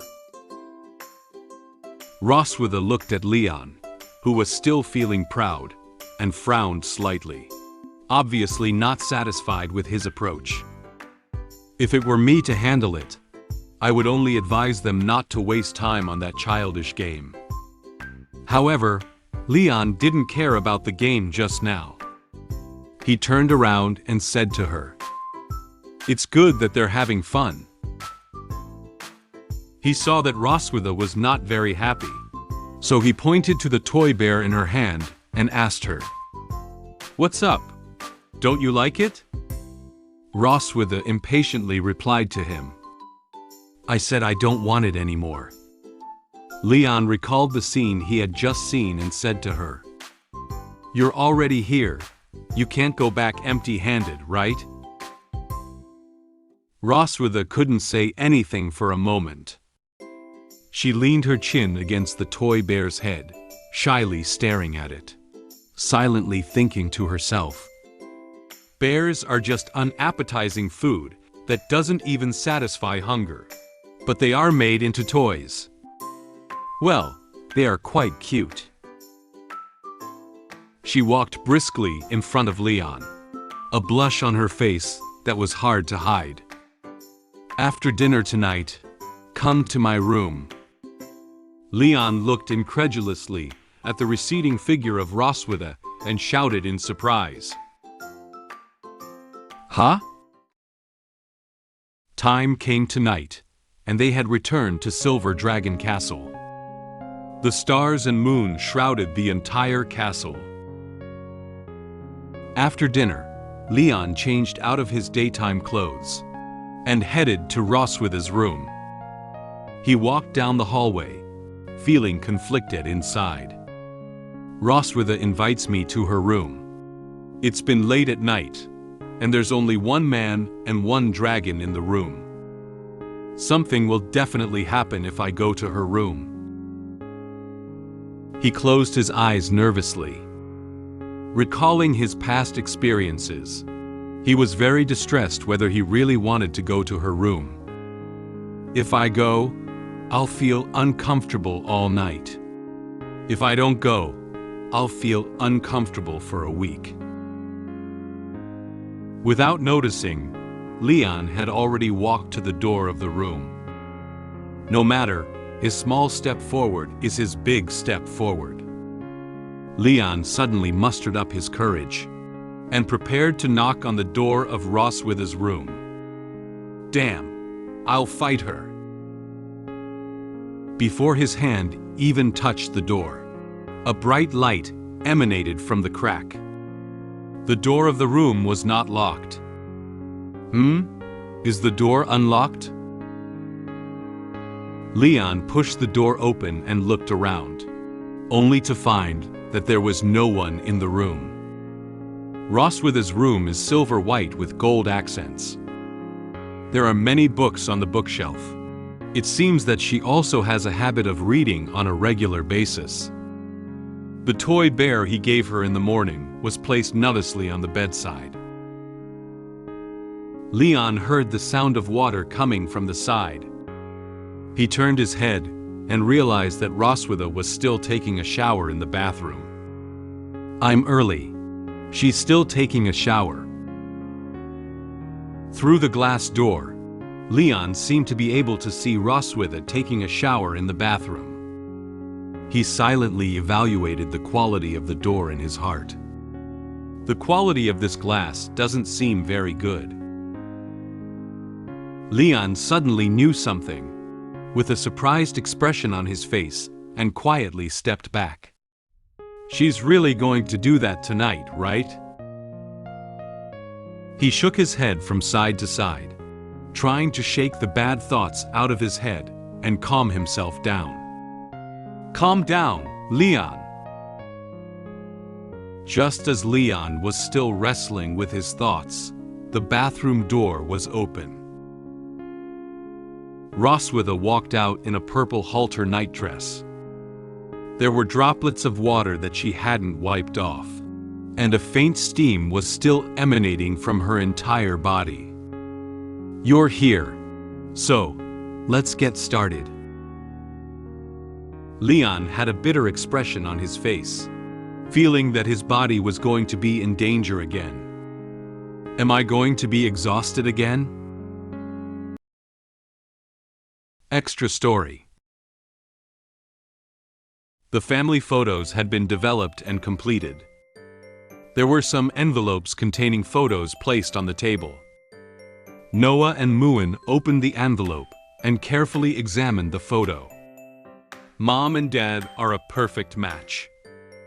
Muen excitedly held up a photo of Leon and Roswitha and evaluated them both. Noah quietly looked at the photo in her hand without saying a word. While flipping through other photos, Leon noticed a card attached to the back of one of them. He looked at the card with some confusion. There is a card attached to this photo." Roswitha also noticed the card. "What? Give me a look." They came close together and read the sentence on the card. "I hope silver radiance will forever shine in the eyes of those I love." After finishing the sentence, the air suddenly fell silent for a few seconds. Suddenly, Roswitha and Leon blushed and took the initiative to distance themselves from each other. "Who is in love with him?" Roswitha turned her back to Leon and took the photo away with a displeased expression. "There must be something wrong. Let me handle this one." Leon looked in the other direction nonchalantly and put his hands behind his head, without looking directly at Roswitha. "Exactly. This card must have been written incorrectly. The Silver Dragon Queen called me to her room, just to write a test paper with her. Well, I calmly accepted the challenge. In the end, my score turned out to be higher than hers. Unwilling to admit defeat, the Silver Dragon Queen asked me to write the test paper with her. After a week of test practice, the average score between the Silver Dragon Queen and me was not far apart. To express her gratitude, she unexpectedly invited me to take a shower in her bathroom. Just as I was enjoying a relaxing soak, the Silver Dragon Queen walked in. Roswitha walked over to Leon in a purple halter nightgown with a graceful stride. She didn't say what she was going to do, just calmly asked him the location. "Where do you want to do it? The living room or the balcony?" Leon froze for a moment when he heard Roswitha ask him that.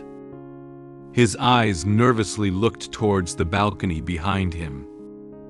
As it was nighttime, there was silence outside and no sound. He stuttered and answered Roswitha. "On the balcony. It's not good, is it? It's embarrassing to be seen." At this moment, Roswitha did not notice what Leon was thinking in his heart. She turned around and walked towards the dressing table, taking something from it and placing it in her hand. Then she set up a location for Leon. Well, let's do it in the living room. It's the same wherever we do it anyway. Leon knew he couldn't escape tonight. He let out a long sigh, closed his eyes, and then fell heavily onto the sofa. Come on. He seemed mentally prepared and suddenly said it out loud to Roswitha. Roswitha had already walked to the sofa with a roll of pink stuff. She saw Leon lying on the sofa with his eyes closed in a strange pose. She hadn't even said what she was going to do next. She was puzzled by his behavior. What are you doing? Upon hearing her questioning him in such a way, Leon suddenly opened his eyes and realized that Roswitha was not going to do anything strange with him now. He was a little surprised, and his face instantly flushed with embarrassment. What? Don't you want that? Roswitha realized that Leon thought he was coming to her room to do another thing with her. She sat on the sofa next to Leon, holding something in one hand and her eyes fixed on him with a playful smile. Mr. Casmid, you are very horny. But tonight is not suitable. Let's reschedule. It seems that Leon really misunderstood what Roswitha said just now. Then, Roswitha spread out a stack of paper that had been rolled up in her hand on the table. Leon pretended to cough to conceal his embarrassment and sat up from the sofa, looking at the stack of paper on the table and asking Roswitha, "What is this?" Roswitha replied him, "These are the test questions from the previous assessment of viviparous families by the St. Heath Academy. The questions in the exam paper are related to lifestyle habits, personalities, and experiences between partners." Leon picked up an exam paper and carefully looked at the questions on it while listening to Roswitha's explanation. This thick stack of things was not something else, but a set of exam papers. She looked at Leon seriously, shook the test paper in her hand, and continued to explain. We need to prepare the answers in advance to avoid not being able to answer later and affecting Noah's admission evaluation. Leon quickly finished reading all the questions with his exam paper in hand and spoke with a look of disgust. Isn't this just some boring question in the tacit understanding game between couples? The test questions first provide these questions. First, what is your partner's favorite color? Second, what is a phrase that your partner often says? Third, where was the first date? Fourth, which SF light novel does your partner like to read? Wait, is there something else that's not part of the exam that got in? Leon lifted his head and looked at Roswitha, asking the first question. What color do you like? Roswitha also picked up a test paper from the table and looked at the questions on it. Black. How about you? She seemed to say the answer without hesitation. Silvery. Leon also quickly gave his answer. After hearing each other's answers, Leon and Roswitha looked up expressionlessly at each other's hair color. They suddenly found that the color they said was exactly the same as each other's hair color. For a moment, they fell silent. However, they quickly turned their heads and shifted their gaze. Both of them had a suspicious blush on their faces, looking a bit embarrassed. They don't seem to want to admit that this is a fact. Roswitha spoke first. Tisk, it's just a coincidence. Leon immediately replied to her. That's right. It's just a coincidence. After the little interlude, both Roswitha and Leon picked up their pens and wrote their test papers carefully. Roswitha held a pen and wrote as she spoke to Leon. Anyway, let's first test our level of understanding of each other. Leon also furrowed his brow, pondering the answer while replying to her. Okay. Just as they were struggling to think about the answer to the test questions, 2 moths flew near the candle. This also seemed to imply that Roswitha and Leon were going through the test, that the test questions brought them. After some time, they both finished writing the test papers. Leon began by correcting Roswitha's exam paper first. I've corrected exam paper. Immediately afterwards, Roswitha also corrected Leon's exam paper. On the table were the exam papers they had just finished writing. The score on Leon's exam paper is 58 points, and the score on Roswitha's exam paper is 45 points. Leon proudly pointed at his score and couldn't help but laugh out loud. Haha! My score is higher than yours. So it seems that I know the queen better. Roswitha saw that her score was lower than Leon's, and she was somewhat dissatisfied, but she couldn't say anything to refute him. She picked up the test paper written by Leon, carefully examined the questions he answered correctly. What she didn't expect was that Leon knew some of the little habits in her life like the back of his hand. She silently thought in her heart, I didn't expect him to even notice my favorite sitting position, the most comfortable way to place my tail, and other small habits. He observes me very carefully in normal times. Roswitha looked again at some of the questions on the paper that had red crosses drawn on them. The parts that were not answered correctly are all in the area of guessing my thoughts. Has your partner ever been particularly disappointed with you in something? Leon wrote a very negative answer below this question. She must have been particularly disappointed in me. She put down her exam paper, crossed her hands in front of her chest, closed her eyes, and calmly analyzed her past habits.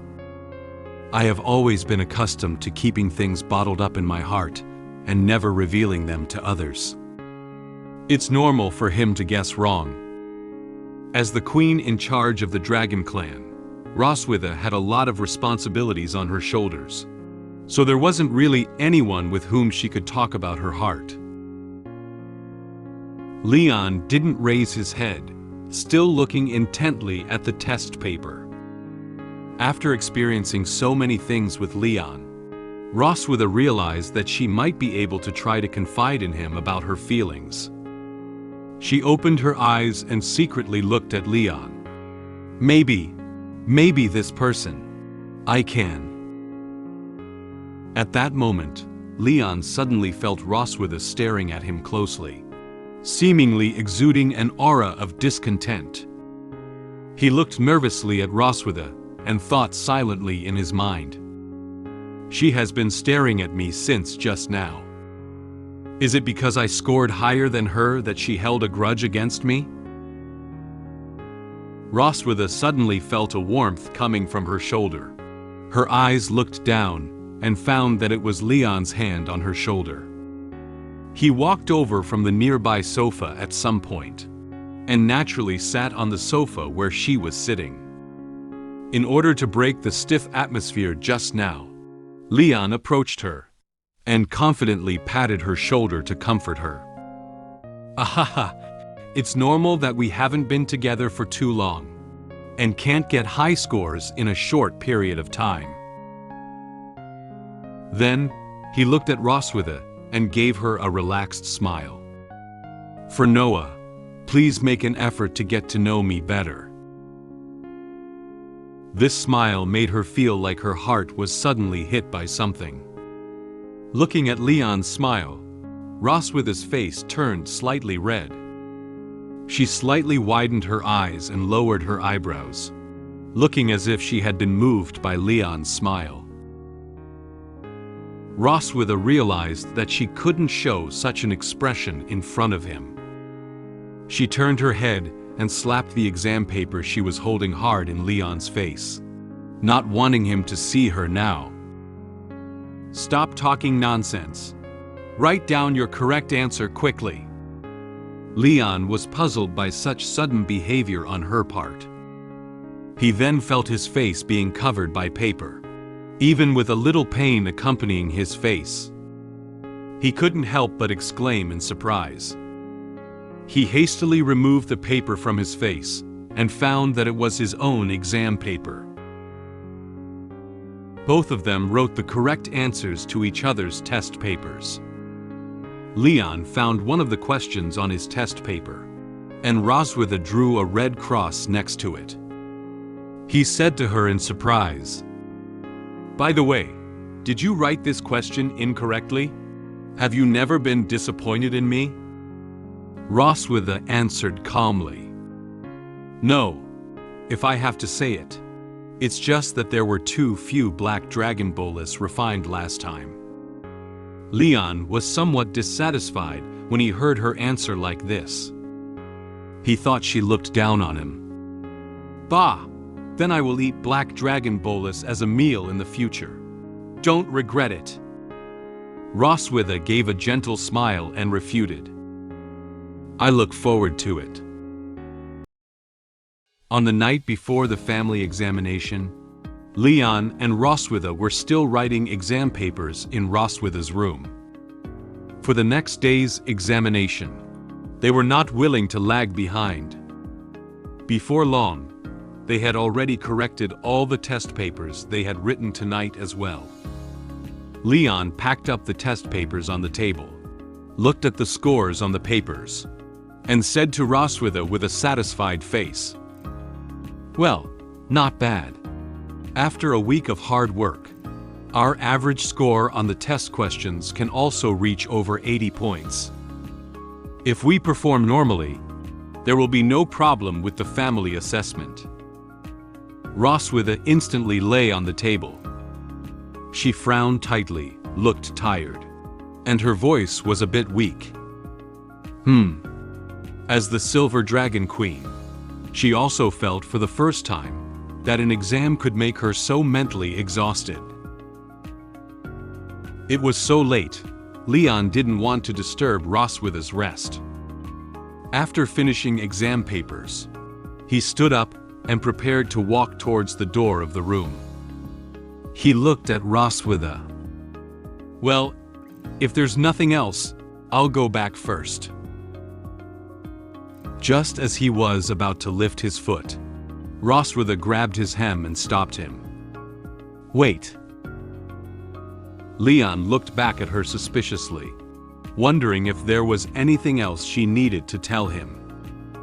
She raised her head and pointed to the bathroom in her room, saying seriously, "My bathroom has a bathtub. You can take a shower and then go back." Leon was stunned when he heard Roswitha's words. He slightly widened his eyes and mouth, stuttering, "Take a shower? In your room?"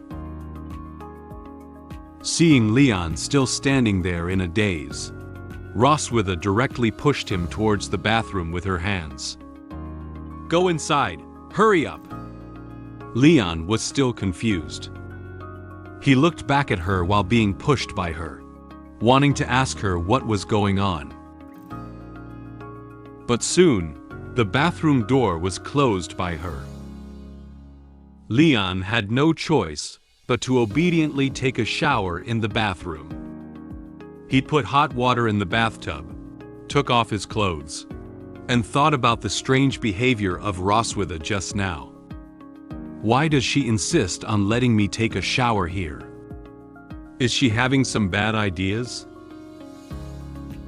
He sighed and thought about recent events again. But these days she has been nervous because of the entrance exam. Is she okay? The bathtub is already filled with hot water. Leon also stopped continuing to think about what had just happened. He lay directly in the bathtub, letting the hot water run over his body. Anyway, just enjoy it for now. Taking a hot bath is indeed the best way to relieve fatigue. He felt the fatigue all over his body relieved.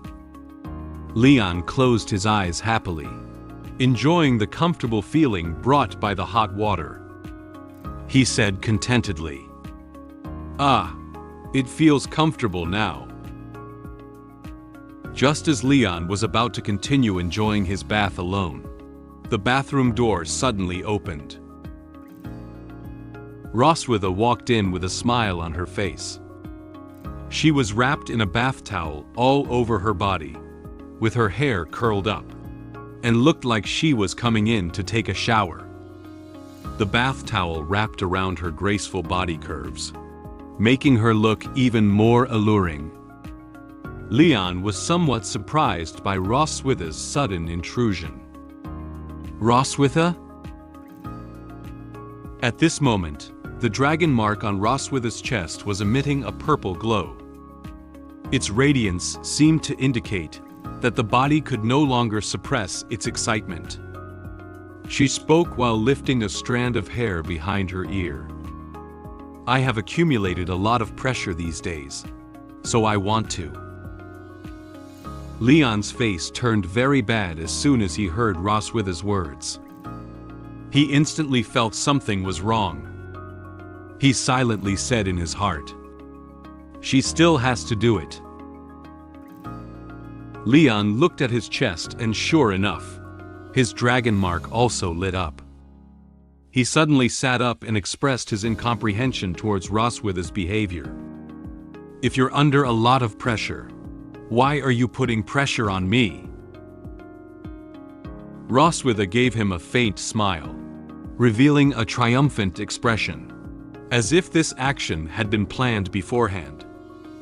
"If I transmit the pressure to you, I can get a release, don't I?" Leon nervously stepped back, but after all, it was in the bathtub, and there was nowhere else he could step back. While walking towards Leon, Roswitha boldly unwrapped the towel from her body. "Besides, didn't you come here with this mindset a few days ago?" Leon pursed his lips, turned his head to one side, and for a moment didn't know what to say to refute her. He recalled the last time he did think that. Roswitha came to him to help her release stress.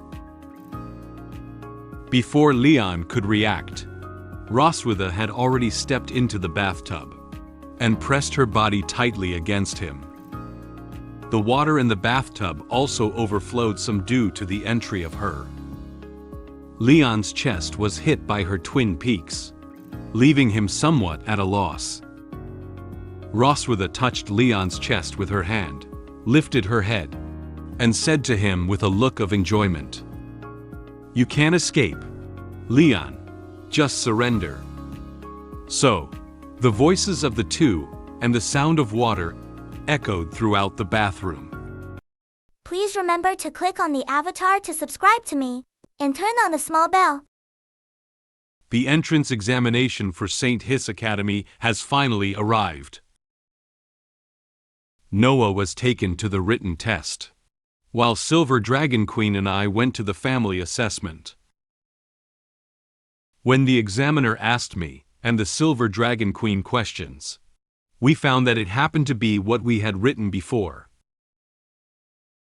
I pretended to be very intimate partners with the Silver Dragon Queen, and answered questions very smoothly.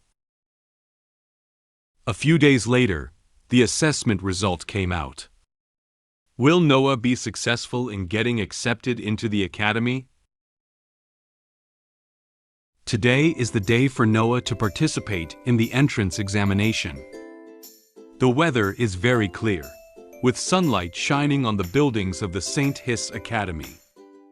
The academy has a beautiful environment, with green plants adorning the teaching buildings, making the academy look like it has been integrated with nature.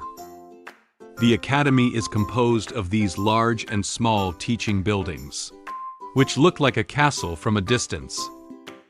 It is very magnificent and spectacular. Leon, Roswitha, and Noah had arrived at the St. Heath Academy. Leon was wearing a very formal brown suit today, looking very energetic. He looked left and right curiously, surprised by this academy that covers a very large area. "Oh, this is St. Heath Academy." Roswitha stood next to Leon and held onto Noah. She was wearing a white dress with brown accents, which better reflected her mother's aura. Noah looked up at the magnificent academy in front of her, and couldn't help but open her mouth in surprise. However, Roswitha's complexion did not seem to be good. She frowned slightly, her expression looking unhappy. She stared blankly at the teaching building in front of her, feeling a bit nervous. Leon turned his head and noticed that Roswitha beside him had a tense expression on her face. She hadn't said a word since entering the gate just now. He suddenly approached Roswitha, with an impish smile on his face, whispering to her in a joking tone. "What's up? You just finished the stress-relieving activity last night. Has its therapeutic effect passed so quickly?" Upon hearing what Leon said, Roswitha recalled the intimate activity she had with him last night, and her face immediately turned red. Although it was the activity she proposed last night, it still made her feel a bit embarrassed to hear Leon say it like this. She slapped Leon hard on the back and whispered a curse behind him. "Damn it!" Leon had a relaxed expression on his face, and with a smile, he accepted the slap from Roswitha behind him and took a few steps forward. "Haha, let's go quickly." The interaction between the two also eased the tense mood of Roswitha a bit.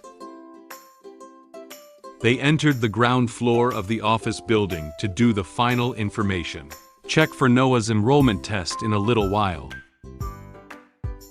At this moment, the staff at the front desk was checking Noah's enrollment information. She skimmed through the information to confirm Noah's identity. Noah K. Melkivi, Silver Dragon Clan. The staff was somewhat surprised when she saw the age column. Is the age 1 year and 3 months? The staff averted her gaze from the document and looked down at Noah, who had no expression on her face. She is somewhat incredulous about participating in the entrance examination at her age. Leon noticed the staff's reaction and asked her with some confusion, "What's up? Is there anything wrong with that?"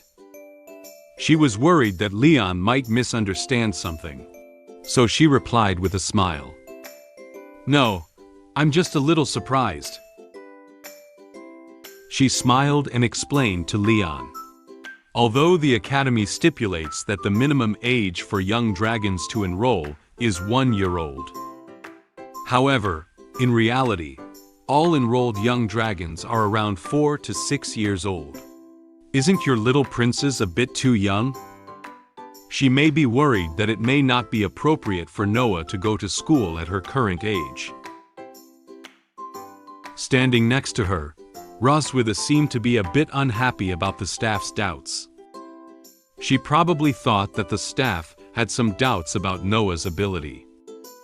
She stepped forward with a serious expression, one hand on Noah's shoulder, and replied to her. "Noah is very smart. Her age is not a problem. We respect her ideas." After hearing what Roswitha said, the staff didn't pursue the matter any further. She held out her hand towards the entrance of the office building next to them, indicating that they would need to go this way in a while. I see. Then please go in.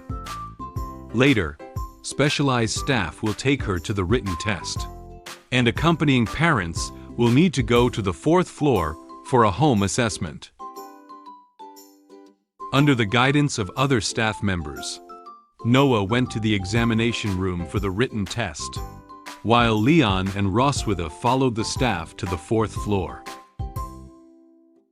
After arriving at the meeting room, the office assistant guided them to sit on the sofa and placed 2 cups of tea in front of them. Sitting across from them are the 3 examiners responsible for family assessment today. While looking at the 3 examiners with a smile on her face, Roswitha approached Leon a little nervously. Leon sneaked a few glances her way, and knowing the situation that Roswitha was in, so he didn't say anything. She took Leon's arm and lowered her voice to him. Based on your experience, do you think the 3 of them are easy to deal with? The assistant distributed materials while quietly supplementing some information for the 3 examiners. The 3 examiners took the materials from the assistant's hands. 2 of the examiners took a serious look at the content above, and then looked up at Leon and Roswitha. There was another examiner who was perusing the information in the materials. Leon carefully observed them and whispered to her, It looks easy to kill. Before being captured by you, I would have easily taken his head in 50 rounds. Leon secretly made a murderous expression, clenched his left hand tightly into a fist, and whispered his inner thoughts. If they dare not agree to let Noah go to school, I will bring a knife to see them. Roswitha looked at him with some surprise. She didn't expect him to be so serious. The 3 examiners seemed to sense the strong aura emanating from Leon, and silently thought to themselves, "This parent is very imposing." The elderly person sitting in the center with white hair and white beard and wearing a monocle spoke first. "I am Walter Wilson, the Vice President of St. Heath's Academy, responsible for your assessment today. Don't be nervous. Please relax and answer our questions." The vice principal exudes a sense of elder authority in terms of appearance, attire, and tone of speech. Okay. Leon and Roswitha tried to put on a smile in response to the vice principal's words. Despite the smiles on their faces, they actually still felt a little nervous because the elders in front of them were too dignified. Leon thought silently in his mind as he faced such an authoritative-looking vice principal. This old man doesn't look simple. Would he ask any strange questions? Vice Principal Wilson took the information sheet in his hand and looked at it before launching into them with a question with a serious expression. "Do you remember when your wedding anniversary was?" Leon and Roswitha didn't speak. They quickly glanced at each other, as if they had known the problem in advance. The question has come up. One evening a while ago, they were reviewing the test questions they had done together on Roswitha's bed. At this moment, while looking at the exam paper, Roswitha suddenly thought of a question that was not on the exam paper. How should we answer when asked about our wedding anniversary? After all, we have never been officially married, and I became pregnant before getting married. Leon closed his eyes and carefully considered the answer to the question. If they mention a memorable day, it can only be that day, right? Before Leon could even speak up about the date, Roswitha said it first. It is the year 1733 in the Genesis calendar. May 25th. Leon and Roswitha moved closer to each other with easy smiles on their faces. And together they said that very important date. That was the day I bonded with Roswitha in the dungeon. Leon silently thought in his heart.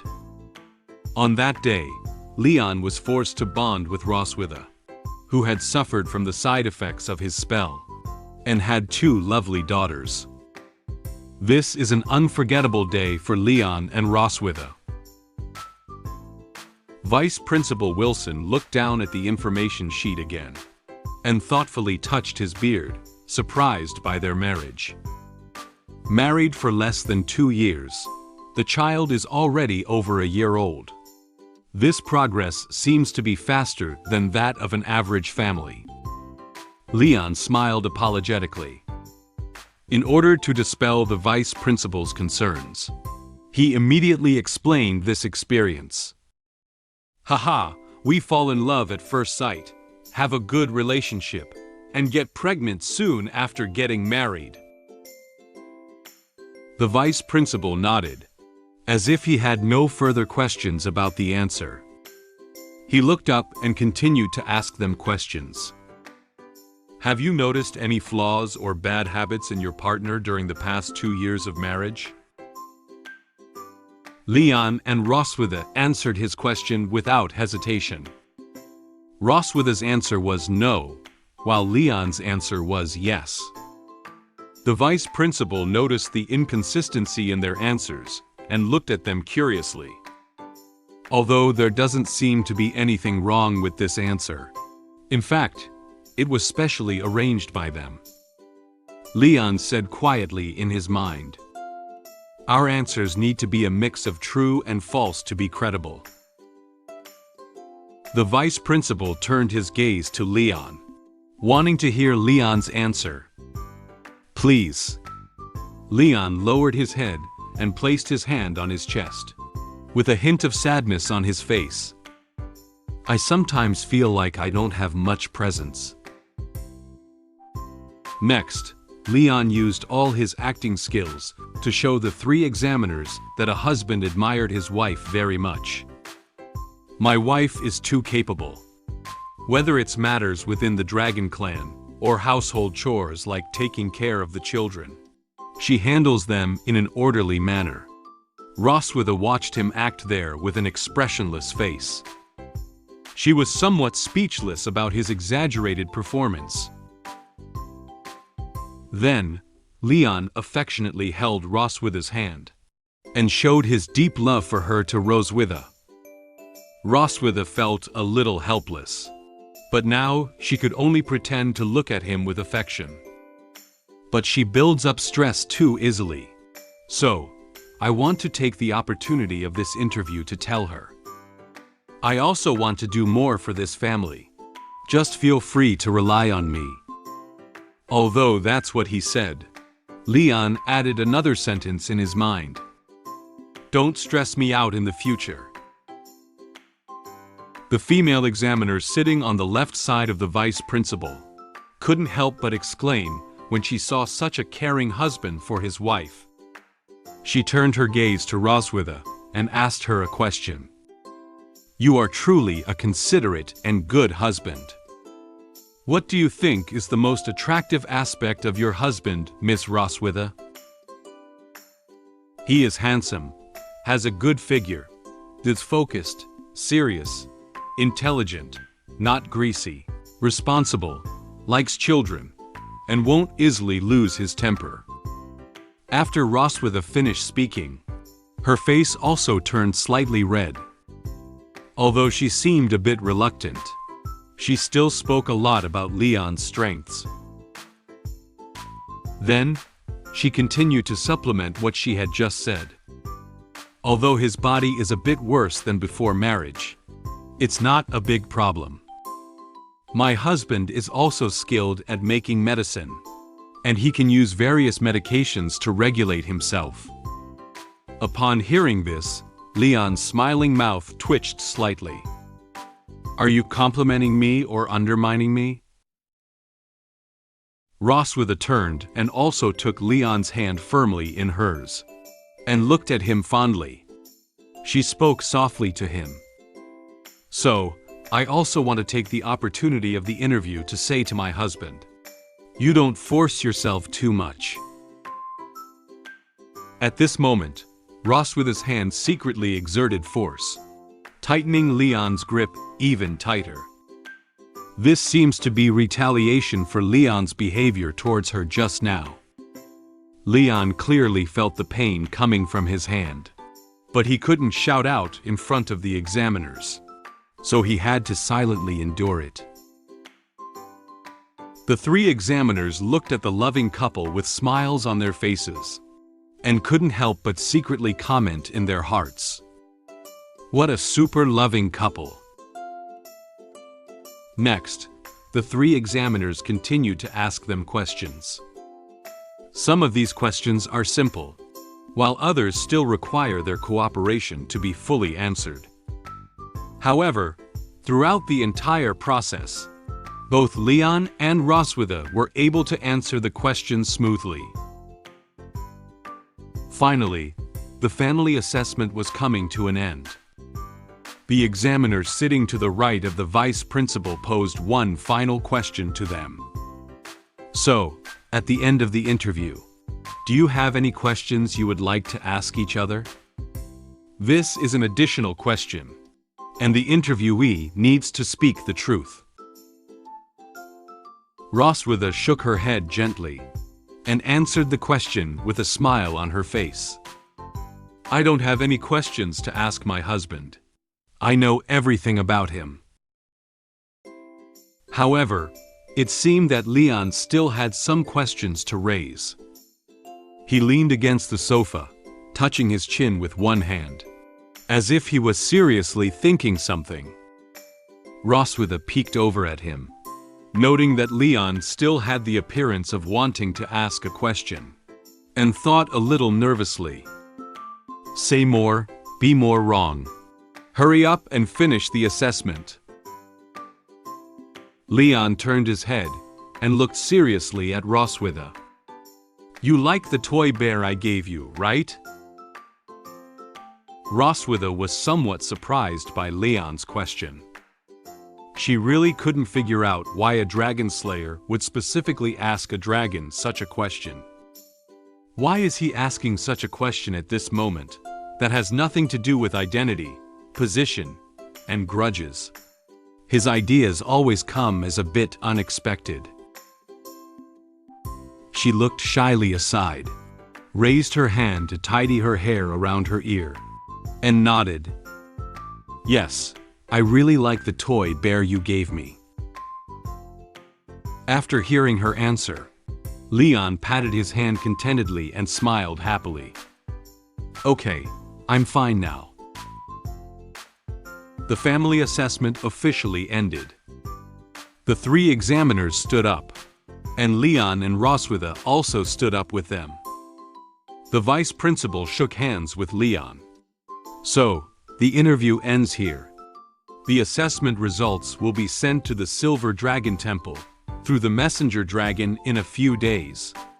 Thank you again for your cooperation. After waiting for Noah to finish the written test, Leon, Roswitha, and Noah returned to the Silver Dragon Temple together. A few days later, a small messenger dragon landed on the windowsill. It carried a bamboo tube on its back. Noah's assessment result had been delivered here. Muen excitedly told Noah, "Noah, messenger dragon has arrived." Leon took off the bamboo tube and placed it on the table to open it. Open it up quickly and take a look.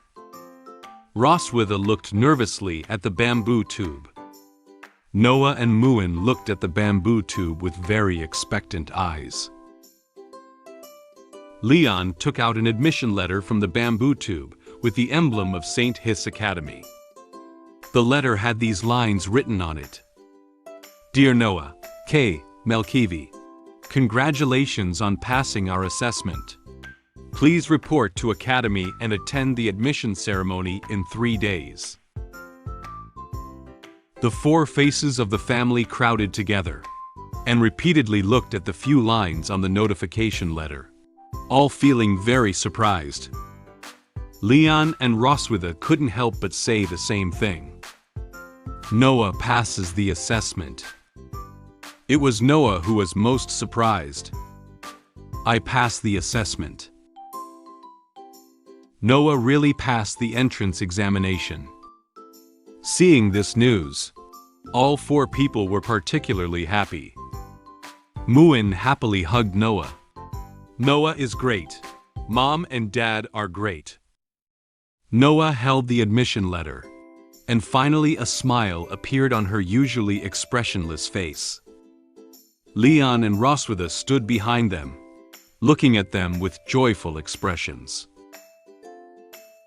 Roswitha turned her body to look at Leon. Her nervous mood instantly dissipated.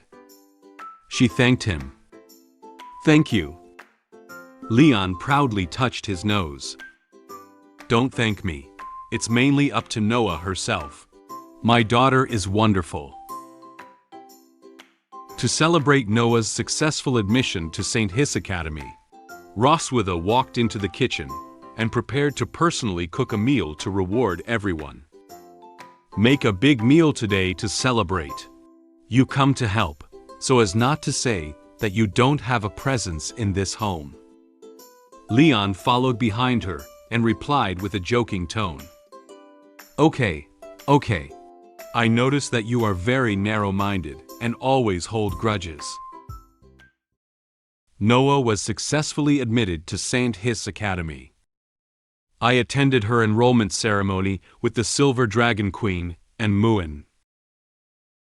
However, the Silver Dragon Queen and I, along with Noah, were called to the stage to speak at short notice by the vice principal. We had no choice but to go up. After Noah finished her acceptance speech, the vice principal unexpectedly asked me to kiss her, including the Silver Dragon Queen. What should I do next? 3 days later, Noah's entrance ceremony was held as scheduled. On this day, the weather was sunny, and the auditorium of St. Heath's Academy was bathed in warm sunlight. Accompanied by rounds of applause, Vice Principal Wilson, dressed in academy attire, walked briskly onto the stage. He stood up at the podium and delivered his entrance speech for the new semester. Congratulations on passing the assessment. Welcome to the entrance ceremony of St. Heath's Academy. The auditorium was filled with parents and children attending the entrance ceremony. The children were all wearing the school uniform of St. Heath's Academy. Some looked up at the stage with bright and lively eyes, listening attentively to the speech, while others observed the surrounding environment with curious eyes. There are many outstanding students among the new students this time, and harmonious families can cultivate outstanding students. Taking this opportunity, we invite these families to share some experiences with us. Next, let's welcome the top student in this new student entrance exam, Noah K. Melkivi, and her family to the stage. Muen sat in the audience, looking very excitedly at the dragons around her, and the speech of the vice principal on the stage. Beside her, Anna, the head maid of the Silver Dragon clan, looked ahead with a smile while guarding Muen's safety. Muen applauded very happily as she heard her parents and sister being called to the stage.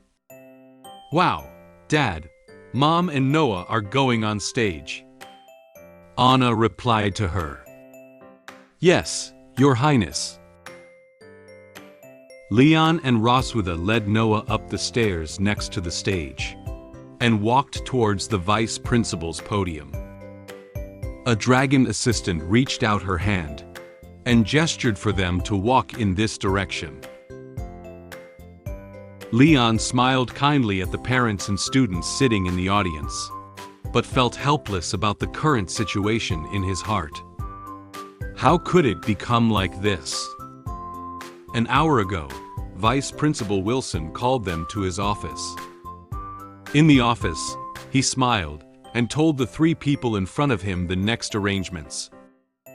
Noah achieved the highest score in the entrance exam, and the couple's family assessment also ranked first. Please be sure to speak on stage as a new student representative and family representative. They turned around, straightened up, and stood at the podium. The eyes of hundreds of dragons in the audience were focused on them. Leon looked at Roswitha and Noah next to him, and then at the hundreds of dragons standing in the audience. He was also powerless in the current situation. There was no choice. The situation came up suddenly, and I had to bite the bullet and go for it. The vice principal looked at Noah and asked her a question. Noah, as the youngest candidate, but with the highest score, what are your thoughts to share? Noah lowered her head and pondered for a moment, then approached the microphone and spoke her thoughts. My mom is a very powerful dragon, and I also want to become as strong as her when I grow up. When I proposed to come to school, Mom gave me affirmation and support. Roswitha was very happy to hear that Noah was so adoring of her. She looked at Noah, and her eyes revealed the pride that filled her. In addition, my sister Muen has always there for me. I am very grateful to them. Muen, who was in the audience, heard sister mention her, and looked at her with sparkling eyes, her hands happily clasped in front of her chest. Realizing that Noah hadn't mentioned herself yet, Leon peeked at Noah with an expectant look. What about Dad? Will she mention me? Noah seemed to notice her father's gaze, and understood what he was trying to say. She sighed and looked ahead firmly, continuing her speech. Lastly, and most of all, I'd like to thank my father. He helps me review and prepare for exams every day, and often stays up late to prepare materials. Thanks to him, I am able to stand here. Leon couldn't help but feel a little moved to shed tears when he heard Noah speak so highly of himself. Although she usually seemed not easy to get into, she was sincere in some ways. He said softly, while looking at her with tears in his eyes. Noah. That's all. Thank you. After adding a few more words about her expectations and goals, Noah ended her speech. She politely bowed to the audience, indicating that her speech had been completed. The audience erupted into enthusiastic applause, and Roswitha and Leon standing aside also applauded for Noah. The vice principal also acknowledged Noah's wonderful speech. He looked at them with a smile on his face and expressed his thoughts. It seems that Mr. Leon is very good at teaching children. Since that's the case, your daughter is so grateful to you. Why don't you kiss her to show your father's love?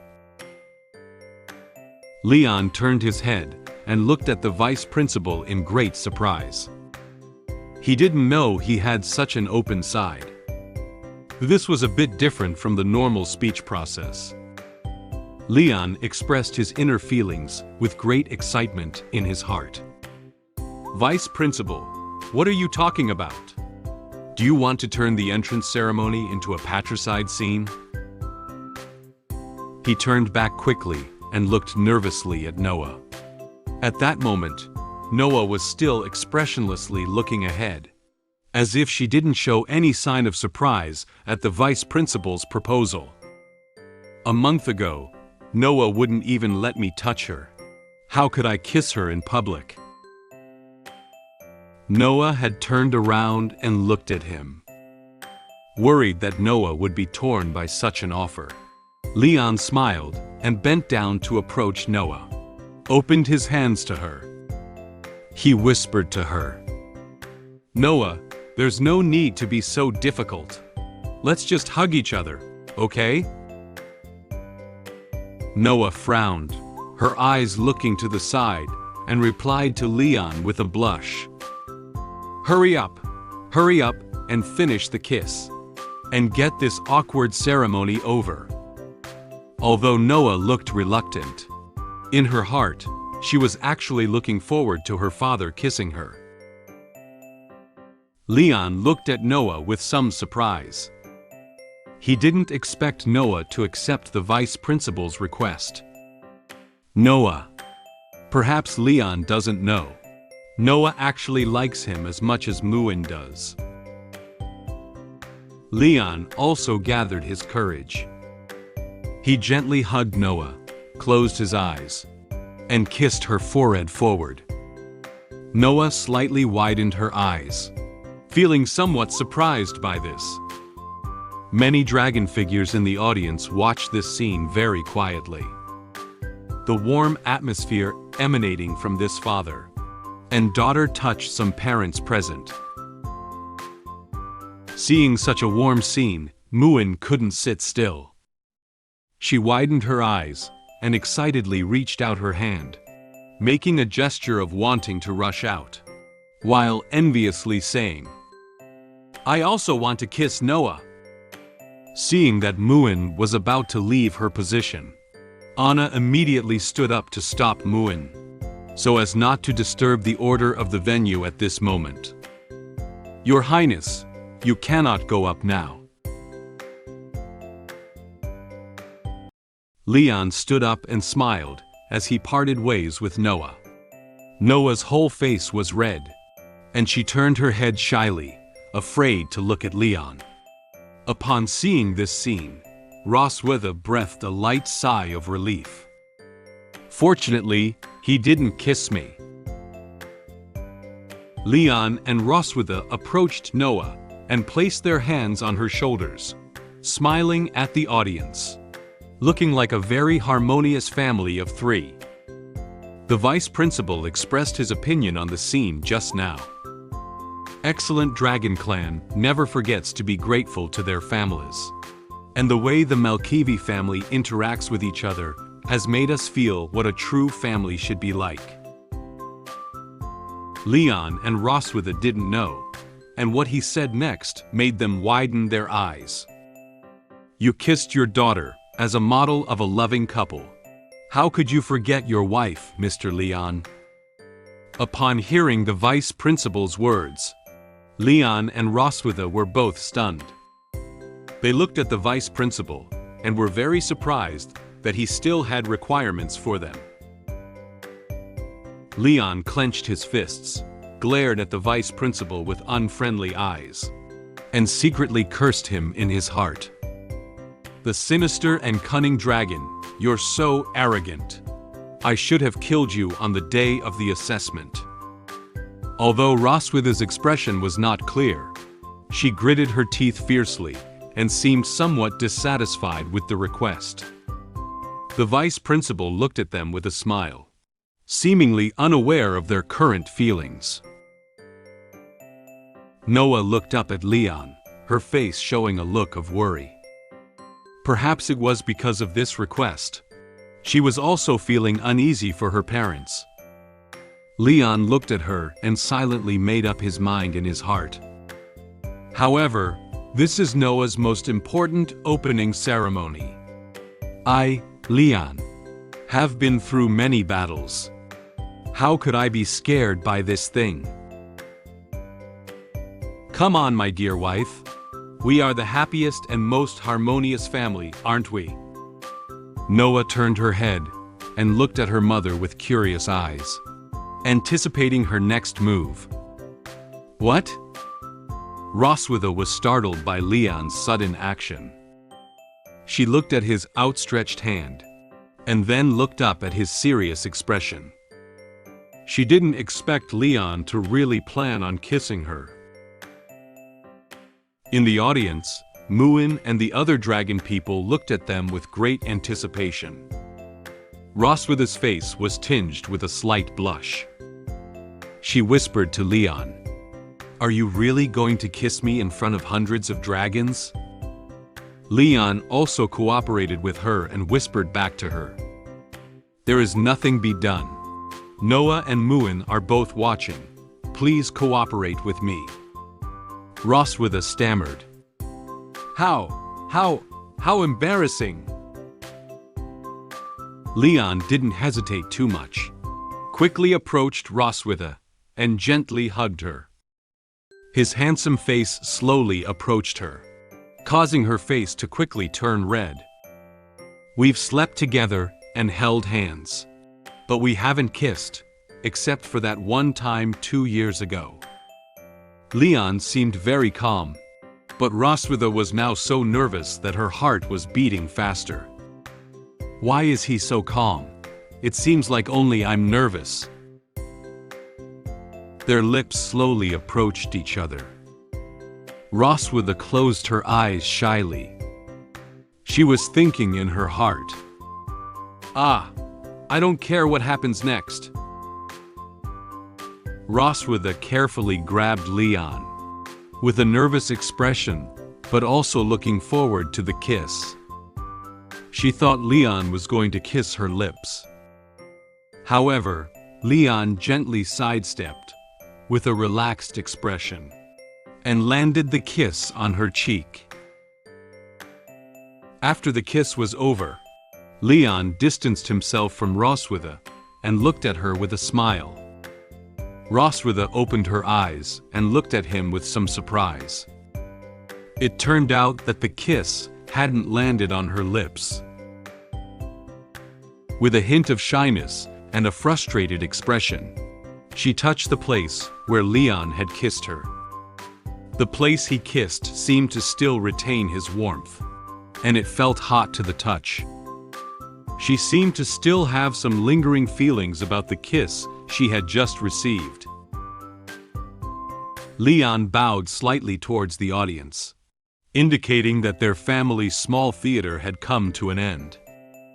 Only to this extent. However, some parents in the audience seemed to have not seen enough yet. They said to Leon in a joking tone, "Why don't you kiss her mouth? Kiss again. Kiss again." At this moment, Leon secretly turned around to look at Roswitha and showed her a victorious smile. He whispered his true thoughts to her. "Well, it's comfortable. It's relieved." At this moment, Roswitha realized that Leon's behavior was purposeful. His previous action was not only to fulfill the vice principal's request, but also to retaliate against her behavior towards him in the bathroom last time. She felt like she had been teased by Leon. She gritted her teeth and clenched her fists in anger, looking at him with dissatisfaction. How dare this guy use me to relieve stress? If it wasn't in front of so many people, I would have pressed him to the ground. After Noah's speech and a small interaction with the couple, the vice principal invited them off the stage. With a burst of applause, Leon, Roswitha, and Noah followed female dragon assistant off the stage and back to their seats. Thank you very much for the laughter and joy brought to us by the exemplary families of this year. Please take a break. Next. The vice principal returned to the podium and continued to introduce the next process of the admission ceremony. The enrollment ceremony ended quickly. Noah escorted her parents, sister, and head maid to the school gate to bid them farewell. Roswitha softly instructed her. "Then we're ready to go. We'll come pick you up next weekend. Take care of yourself, Noah." Noah wasn't sad about parting with her parents like other children were. She is still that strong child. She said to her mother as usual, "I will, Mom." Muen trotted over and tightly hugged Noah. Her expression was a bit sad, reluctant to part with Noah. "Noah, remember to think of me." Noah held Muen and gently patted her back to comfort her. I'll miss you." Leon crouched down, level with Noah's gaze. He was like an old father who was worried about his daughter, telling Noah a bunch of things to pay attention to. Remember to eat on time and not be picky about food. Study hard. If you don't understand the knowledge in your studies, you can come and ask me when you come home during the holidays. Oh, and most importantly, if you get sick, you must go to the school doctor of the academy and never try to be brave. Noah was a little helpless at what he said. She replied to him with a blank face. "I know. I'm not a child anymore." Leon pointed to Roswitha standing behind him and quietly explained to Noah who was saying these words. "These words were spoken by your mother after she got drunk. She's too embarrassed to tell you in person, so I'll say it for her." He didn't expect her to be so worried about her daughter's situation at school. Roswitha, who had been exposed to the truth by Leon, glanced at him, then turned her head and cursed him softly. Verbose. Then, Leon rolled up his sleeves and posed as if he was going to fight, saying to Noah, "Stay away from classmates with bad personalities. But if they bully you, just fight them back. Dad's got your back." Upon hearing these words, Noah couldn't help but laugh. She looked up at Leon and asked him a question. "Have you ever done this kind of thing when you were in school?" Leon showed her a bright smile and answered Noah's question. "Yeah, it's just that every time I have a fight at school, my master, your grandfather, will take me back and beat me up." He stood up, patted Noah's shoulder, and assured her, "But don't worry, Dad won't beat you up for such a small matter." Noah clenched her fists as if inspired by Leon. She gathered her courage and said firmly to him, I remember." With the wishes of her parents and sister, Noah's school life began. When the Silver Dragon Queen was searching for information about the blood curse, she was informed by a trusted maid that my master and master's wife were missing. The Silver Dragon Queen asked her to continue observing the situation based on the maid's message. At the training ground, I was teaching Muen how to wield a sword, but Muen was not yet very proficient. After the Silver Dragon Queen returned from her inspection tour, she had a lot of conversations with me about daughters. I also appreciate her willingness to tell me. As we were about to leave, the Silver Dragon Queen suddenly asked me to help her put on her shoes. The current time is evening. The rest of the Silver Dragon Temple was quiet, but the lights were still on in the Queen's study. A bright desk lamp illuminated the entire desk, which was piled with many materials and books. Roswitha hadn't slept yet. She sat at the desk, holding a book about blood magic, carefully searching for something. Suddenly, she noticed the information on one page of the book. The blood curse is a forbidden magic that can only be used once in a lifetime, using blood as a medium and the practitioner's life as a cost. She held her chin and pondered for a moment before revealing a sly smile. Improve it. Maybe it can become a good way of playing. Just as she was thinking about how to improve the magic that Leon had once cast, suddenly a gust of wind blew into the study. She noticed someone jumping in from the balcony. Roswitha seemed to have gotten used to this sudden visit. She lifted her head, and asked the person at the balcony entrance, "You're back?" A purple-haired female dragon person gently jumped into the balcony, and then knelt down on one knee in front of the desk. She was dressed in maid attire, resembling the style of an assassin. She is the trusted maid of the Silver Dragon clan, Sherry. She nodded slightly and greeted Roswitha. "Your Majesty." Roswitha continued to ask her, "How is the investigation going?" Sherry lowered her head and frowned slightly. Obviously, the news she brought may not be particularly good. She reported the situation she was investigating to Roswitha. "Sorry, I couldn't find the whereabouts of Tiger Lawrence and his wife in the Empire. They have gone missing." Missing? Originally, Roswitha had been helping Leon visit his master and master's wife. However, after hearing Sherry's investigation results, Roswitha was somewhat surprised. She closed the book, stood up, and continued listening to Sherry's investigation results. "The information is erased very cleanly. I do not trace their whereabouts." Roswitha's brow furrowed slightly. She lowered her head and pondered the current situation, recalling the information that Leon had once told her about his master and master's wife. According to Leon, his master is just an ordinary farm old man. It doesn't seem that simple. Roswitha realized that the current situation may not be normal. She looked up at Sherry and gave her instructions for the next step. "Continue to investigate while ensuring your own safety. Notify me immediately if there is any news." Sherry nodded slightly, indicating that she had received her instructions. "Yes, Your Majesty."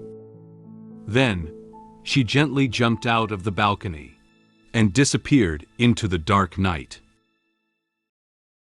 A few days later, on an evening when the sun was about to set, the voices of an adult and a child could be heard from the training ground. Leon was wearing training clothes and had a serious expression. He held a wooden stick and activated his magic, swinging it forcefully towards the air. With Leon's swing, the wooden stick emitted many blue lightning bolts. Leon was teaching Muen how to wield a sword. After demonstrating several swings of the stick, he turned his head and said to Muen, "Come on, just like me. Swing the stick down hard." Muen was very excited to see his father make such a handsome move. She clenched her small fist tightly, as if cheering herself on, and firmly said to Leon, "Okay." Muen followed his father's movements, and also waved the wooden stick in his hand. However, it seems that Muen didn't understand how Leon swung the stick. She closed her eyes and happily took a swing at the air with her stick. Leon, who was standing beside and watching, couldn't help but feel a little helpless. She was not very familiar with the movement of wielding a sword. It seems that he still needs a long time to teach Muen. Leon guided Muen's sword swing, while explaining to her how the posture needed to be. Muen listened attentively to what Leon had to say, and was very cooperative in correcting own movements. Just when they were training very seriously, a familiar figure also came to the training ground. Roswitha crossed her arms in front of her chest and walked over from a distance. Anna followed closely behind. Muen turned his head and noticed Roswitha and Anna. She greeted Roswitha very happily. "Ah, Mom!" Leon heard Muen's voice and also noticed Roswitha beside him. He turned his head and asked about her as he usually did when talking to her. Oh, have you returned from your patrol? Roswitha looked at Leon and nodded, indicating that she had completed her patrol. Muen put down the stick and ran quickly towards Roswitha. She happily held Roswitha and rested her head on her soft twin peaks. Roswitha looked at her with a gentle expression, gently stroking her head and asking about her situation today. Did you listen to your dad at home today? Muen lifted his head and looked at her with round blue eyes, nodding. Yes, Muen is obedient. Dad even taught Muen how to hold a sword. Roswitha smiled and touched Muen's head again, expressing great satisfaction with her performance today. Well, that's good. We're going to have dinner later. I've ordered the chef to make beef steaks. Change your clothes first. Upon hearing that there was something delicious today, Muen's eyes lit up instantly. She clenched her hand very happily. Beefsteak. Muen likes it.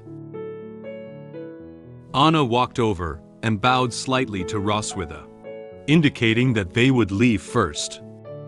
Then she took Muen's hand and walked back to the Silver Dragon Castle. Your Highness, let's go. After bidding farewell to Roswitha and Leon, Muen left the training ground with Anna. She held Anna's hand while humming a tune.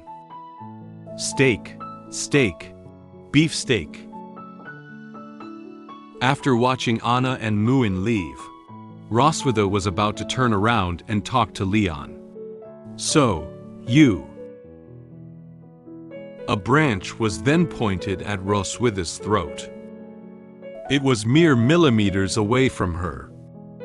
Her eyes widened slightly, a little surprised at the sudden appearance of the branch and Leon's current behavior. Leon held up a wooden stick and pointed the sharp part at her, without intending to lower it. Roswitha glanced at the wooden stick in front of her, then at Leon, with no hint of fear in her eyes. She smiled confidently and said to Leon very calmly, "What? Have you finally decided to take action against me? At the Silver Dragon Temple, pointing a weapon at me is a crime of disobedience and will result in the death penalty." Leon gave her a provocative smile. He shook the branch in his hand and said the next words lightly.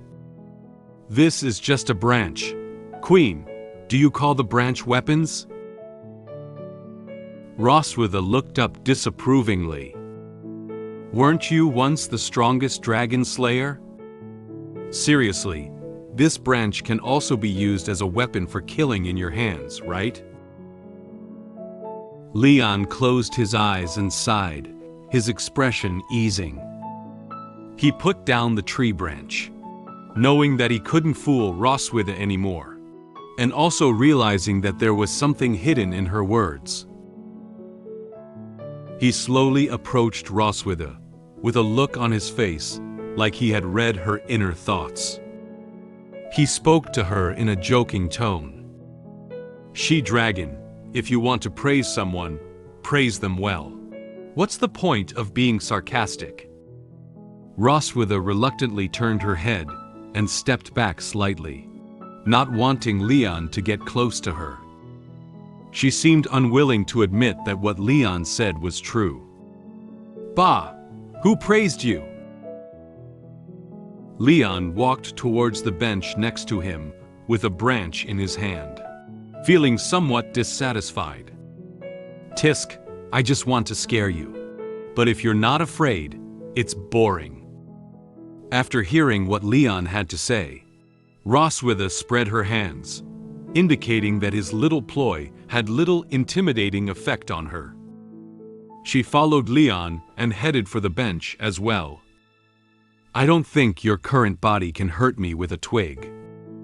The sun set slowly, its orange-red glow showering over them, and casting their shadows on the ground.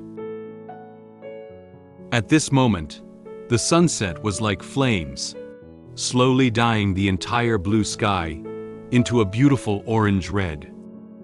Then, the sunset cast its light onto the training ground.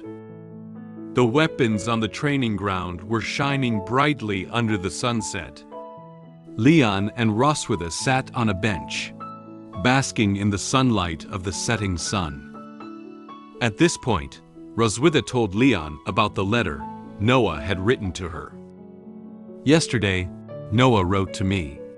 She said she was doing fine for a few days and told us not to worry. Leon waited for a while and found that Roswitha hadn't continued speaking. He turned his head and asked her with some surprise, "Is there anything else? Is it that short?" Roswitha's gaze softened, and she gazed into the woods not far away. She wagged her tail and replied to Leon in a gentle tone. No, it's already rare for her to proactively write a letter back to report her safety. Leon nodded and turned his head back a little helplessly. He also knew that Noah had always been this character. That's right. She looks a lot like you in this regard. He crossed his hands and placed them at the back of his head, leaning casually against the back of the bench. He looked up at the beautiful sunset and talked to Roswitha about Noah. She always has a tight little face, making it hard to guess what's really going on in her heart. However, as long as you find the right way, we can still get along very happily. Roswitha also looked up at the sky with Leon and mentioned to him Noah's evaluation of him. Noah actually admires you quite a bit. She has a typical dragon mentality, longing for the strong. As soon as she thought of Noah talking about the image of Leon in her own heart, Roswitha couldn't help but chuckle softly.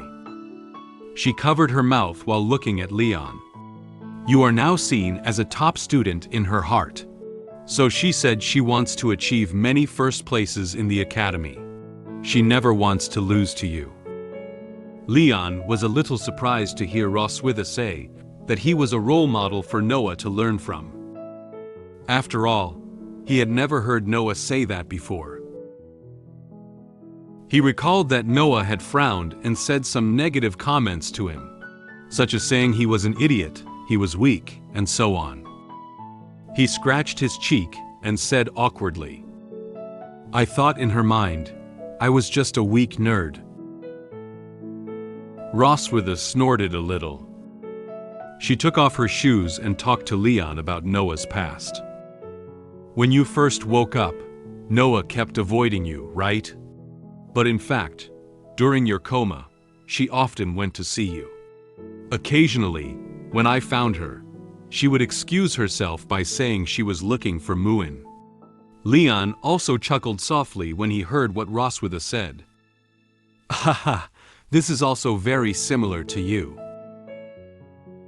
Roswitha tucked her slender legs away and wrapped both arms around her knees, shrinking herself down on the bench.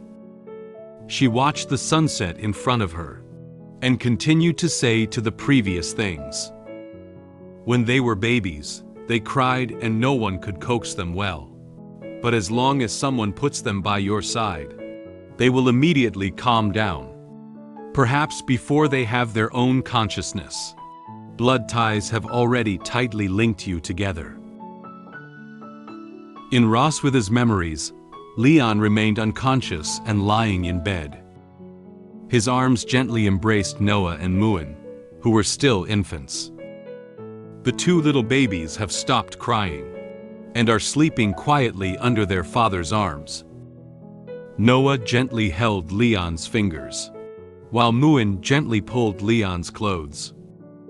This scene looked really harmonious between father and daughters. Leon looked at his hand with some trance. He muttered to himself, "Bloodline? It's a bit unfamiliar." For Leon, The word bloodline has little to do with him. He recalled some of the things he experienced when he was a child. I am an orphan who never experienced parental love when I was a child, and I don't understand what family affection is. Young Leon had no one to rely on around him. He curled himself up into a ball, trying to comfort his lonely self.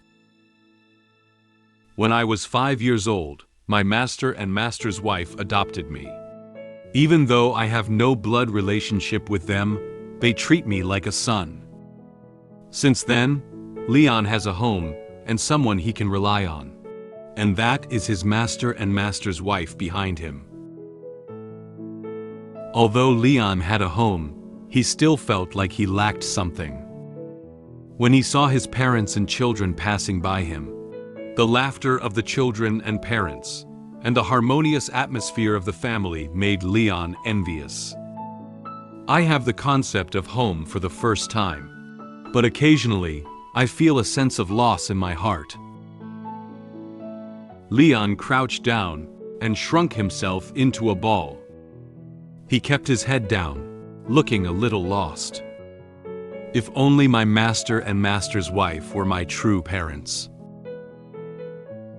At this moment, master's wife noticed Leon's emotions and quietly walked over.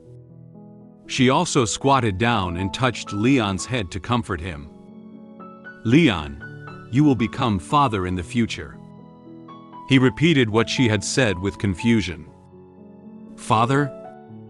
For Leon, who has no parents, he can't imagine what he would be like after becoming a father. Master's wife smiled and explained to him. Yeah, they'll be the family you'll want to love, protect, and give everything to. Leon stood still, looking at Roswitha standing not far away, as well as Noah and Muen waving at him.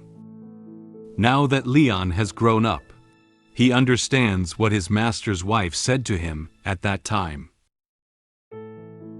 Leon walked out of his memories. He quietly clenched his fists, as if he could still feel the warm touch of Noah and Muen's fingers when they were still infants.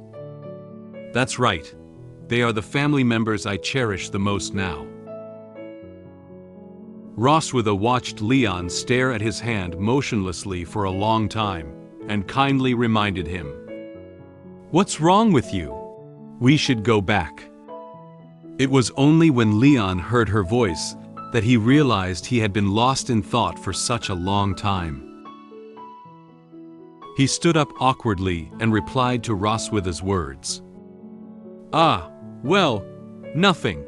Thank you for telling me that. So, let's go back. Ha ha ha. However, Roswitha did not stand up with Leon. She moved her shoes to Leon with her feet and pointed to them. Leon didn't quite understand Roswitha's action. He frowned and asked her in confusion. What? A sly smile appeared on Roswitha's face. If you want to thank me, help me put on my shoes. Leon looked at her with a bewildered expression, and was somewhat speechless about her demand. Huh? The Silver Dragon Queen insisted that I help her put on her shoes. I had no choice but to follow her request. Noah had returned from school, but she felt a bit frustrated because she didn't get a perfect score in one of her subjects. I helped her analyze the reasons, and comforted her that she still has a chance to win first place. Muen was curious about who would win the fight between me and the Silver Dragon Queen. We both thought we could win. Since we were both dissatisfied with each other, we decided to go to the training ground and have a fight to determine the winner.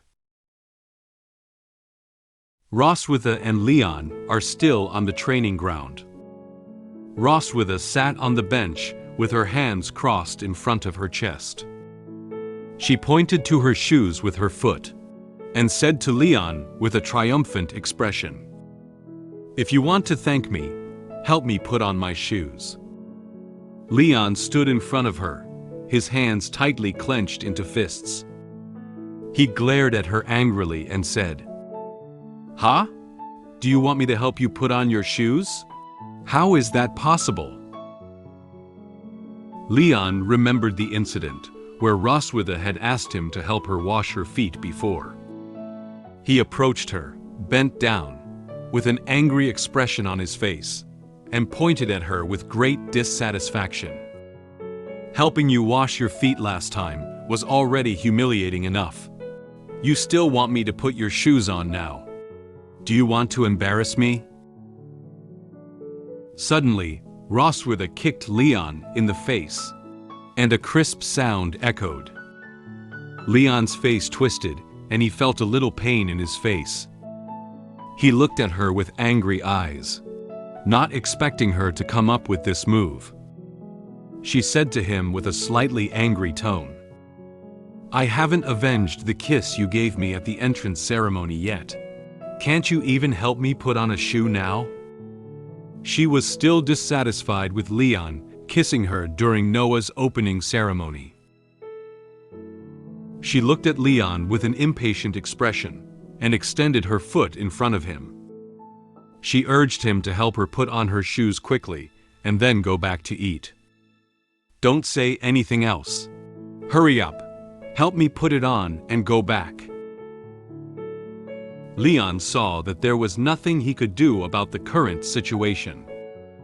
He frowned and reluctantly squatted down, lifting Roswitha's white and delicate feet with one hand, and helping her on with her high heels in the other. Okay, I'll help you." Roswitha lowered her head and watched Leon's movements, slowly revealing a smile on her face. "You say you're unwilling to help me put it on, but your movements are pretty quick." Leon replied to her words with a mocking tone. "Well, putting shoes on you is much simpler than nailing iron solace to a donkey's feet." Roswitha recognized Leon's hint and mockery, and her expression changed from a smile to anger. She frowned and was very dissatisfied with what he said. She angrily kicked the foot with her shoes on hard, wanting to kick Leon's face again. However, Leon had just been kicked once, so how could he be kicked again? With the lesson just now, he won't let Roswitha kick him. He nimbly leaned back and deftly dodged her attack. Leon felt particularly happy because Roswitha failed to hit him. Then, he ran back to the castle quickly. As he ran, he turned back with a smug expression and said to her, "As long as I run fast, you can't hit me." Roswitha couldn't chase after her immediately because her other foot hadn't put on her shoe yet. She could only watch Leon quickly leave his sight while angrily clenching her fists and cursing him in her heart. "What's the use of running so fast? Just you wait tonight." A few days later, the weekend arrived. Noah was coming back from school.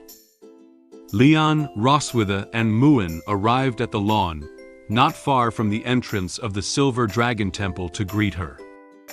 At this moment, a dragon roar echoed through the sky. They looked up together. Muen waved his hand to the sky and said excitedly, "Look, look!" A huge dragon appeared on their heads. Upon seeing such a large dragon, Muen was very excited to jump and wave her hand. Leon also seemed to be seeing a dragon of this size for the first time. He was very surprised by this. "Oh, this dragon is several times bigger than what you look like after transforming. This giant dragon is named Leviathan. It is mainly gray in color with blue-green wings. It has something on its back that looks like a carriage. This volume can accommodate hundreds of young dragons." "That's right. It's a transportation vehicle specifically designed to pick up and drop off young dragons. Leon looked up at the giant dragon in astonishment, while Roswitha, standing behind him, was no longer surprised. She crossed her hands and explained to Leon calmly.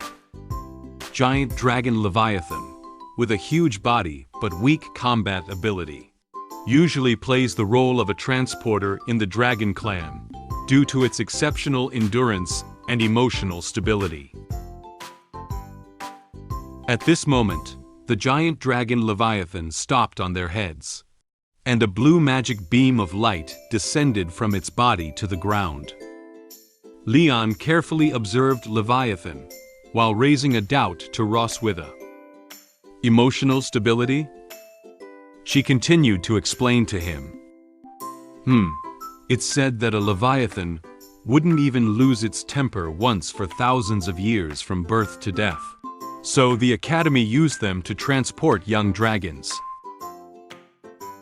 Noah's figure appeared in the beam of light, her school uniform swaying slightly in the wind, and then standing steadily on the ground. She opened her eyes, still expressionless as usual. She greeted Roswitha with a calm voice. "I'm back, Mom." Roswitha walked towards Noah with a smile on her face. Leon also followed closely and approached Noah. "Welcome back, Noah."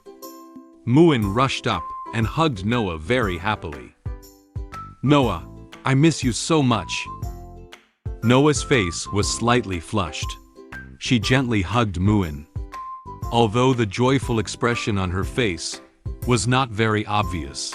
Perhaps in her heart, she was very happy to be able to go home and see her parents and sister. Then, Noah walked towards Leon. She shyly lowered her head, clenched her fists lightly, and stuttered to him. Leon watched her shy and unfamiliar expression, silently speaking in his heart. "This child is not used to calling me Dad yet." However, Leon did not take this matter to heart. He knew that one day Noah would smoothly say Dad to him. After the dragon flew away, the family walked towards the city. Leon was holding Muen with his left hand, and Roswitha was holding Noah with her right hand. Leon walked with a smile on his face and said to Noah in a relaxed tone, "Glad you're back. Mom and I made some of your favorite dishes." So, while chatting about the recent situation, the family walked towards home. After the family ate together, the whole family sat on the sofa to rest. Noah took out several full score papers and placed them on the table. Each test paper is marked with 100 in red pen. Noah introduced the names of the subjects, her scores, and rankings one by one. Fundamentals of Alchemy Machinery, full score, first place. Magic Overview, Young Dragon Edition, full score, first place. Dragon Clan History, Young Dragon Volume 1, full score, first place. She almost perfectly achieved first place in all subjects. Roswitha smiled and held her test paper, nodding happily, expressing satisfaction with Noah's grades. Muen's eyes shone brightly as he looked at these test papers, revealing a very envious expression. However, as Noah held the last transcript, she slightly lowered her head. She doesn't seem to have the courage to show them. She looked away and awkwardly said to them, "There is one last subject. All-around physical fitness test only scored 95 points and did not get first place. Sorry." Upon seeing the unhappy Noah, Roswitha felt somewhat at a loss. She gently waved her hand and encouraged her with a rusty tone. "Ah, there's no need to apologize. You're already quite impressive. Muen walked towards Noah and held her hand. She was like a little sun, warming Noah's lost heart with a positive tone. Mom is right. In Muen's heart, Noah is the best. However, Noah's expression still showed a hint of unhappiness. Leon looked over her report card carefully. He turned his head and silently shook his head as he saw the way Roswitha and Muen comforted her. These two people, one is not very good at expressing emotions, and the other is too full of emotions. It's still the old father who has to do it. He took Noah's all-around physical fitness test transcript and analyzed the data with her. Oh, running, bench pressing, pull-up. These are basic physical training, and your peers are all 4 or 5-year-old young dragons. It's normal to have weaker physical fitness than them. Leon flipped over to the back of her transcript and pointed to the data in the top red box with his finger. This column reads, Practical Training. Noah won a total of 9 games, lost 1 game, and drew 0 games. Her winning rate is 90%, ranking first in single item ranking. He said to her seriously, But you see, in your practical training, you have won 9 out of 10 games, which is the highest winning rate in the whole class. This means that although you may not be as strong as those brats, you are far ahead in terms of strategy and combat skills. So you don't have to dwell too much on this score. You will have plenty of opportunities to surpass them in the future. After listening to his analysis, Noah was still not satisfied with her grades. She frowned and muttered softly. I heard from Mom that when you were in school, you always got first place in every subject. Leon put down her transcript. He lowered his eyebrows and looked down, as if recalling things from when he first started school. Actually, when I first started school, I wasn't the first place either. I later achieved first place through hard work and perseverance. He looked at her with a smile and encouraged her again not to give up. You still have a lot of time. Don't let one mistake dampen your morale. I believe you can do better. After listening to Leon's encouragement, Noah seemed to have the courage again. She nodded and replied to Leon with a serious expression. I got it. At this moment, Muen walked forward with a curious expression and asked Leon and Roswitha a question. They both noticed Muen and turned to look at her. Dad is so powerful. If Dad and Mom fight, who will win? Upon hearing this question, both Leon and Roswitha patted their chests with their hands and confidently told her, It's me. Realizing that the other party was all thinking they would win, the expressions on Leon and Roswitha's faces became unhappy. They all looked at each other with great dissatisfaction. Huh? Leon smiled confidently. He straightened his chest and proudly pointed his finger at himself, talking about his past honors at school. In my previous live practice, whether it was unarmed combat or weapon and magic battles, no one was a match for me. Undoubtedly, I am the most powerful. Roswitha snorted softly, indicating that she didn't care about the honor Leon mentioned. She crossed her hands in front of her chest and said irritably to him, Although I didn't receive as many honors as you in academy, I only won the crucial game. Leon and Roswitha neither agree with each other. They approached and glared fiercely at each other. Their eyes locked with such intensity. It felt as if sparks were about to fly. Roswitha sneered and mocked him. Didn't you marry me back then because you never win me? Leon was also unwilling to be outdone. He gritted his teeth and said, "It's obvious that you didn't win against me. And that's why you have two lovely daughters, Muen and Noah." Seeing that they couldn't come to a conclusion from their argument, Leon and Roswitha headed toward the door together. They decided to go out together and have a fight to determine the winner. Roswitha said impatiently to him, "Well, why don't we go out and have a fight?"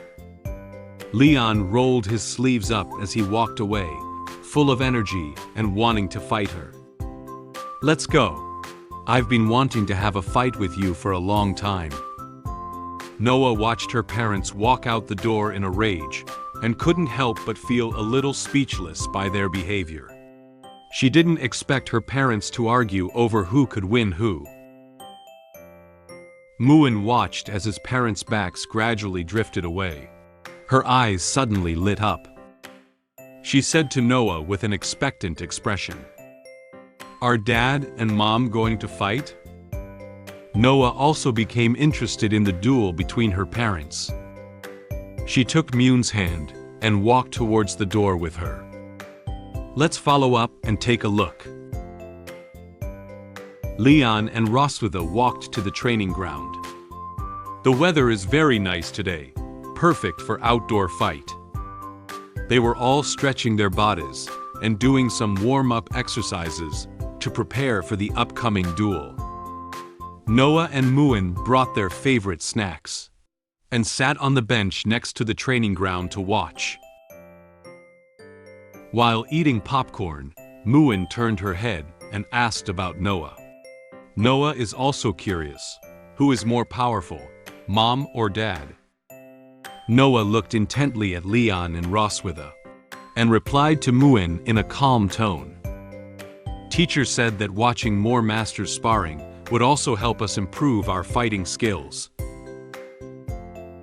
Roswitha rubbed her wrist and spoke softly to Leon. "Speaking of which, your body probably hasn't recovered enough to fight against the Dragon Queen yet, right?" Leon was doing lunge presses, warming up before a fight. He stared at her, and the tone was full of willingness to fight. "So what? There aren't many opportunities to fight with the Silver Dragon Queen. I'm going to make the most of it." However, there didn't seem to be much point in simply fighting. She lowered her head and thought for a moment, then suddenly came up with an idea. She made a suggestion to Leon with a relaxed expression. "Why don't we bet on something?" Leon looked at her with some alertness. "What do you want to bet on?" Roswitha smiled and looked seriously at him. "If you win, I won't touch you for a month. If I win, you have to meet one of my demands." Leon looked at her, struggling to think about her proposal in his mind. "Although I don't know what abnormal demands the she-dragon will make, as long as I win. I can easily take a month off. I dare not even think about it in my daily life."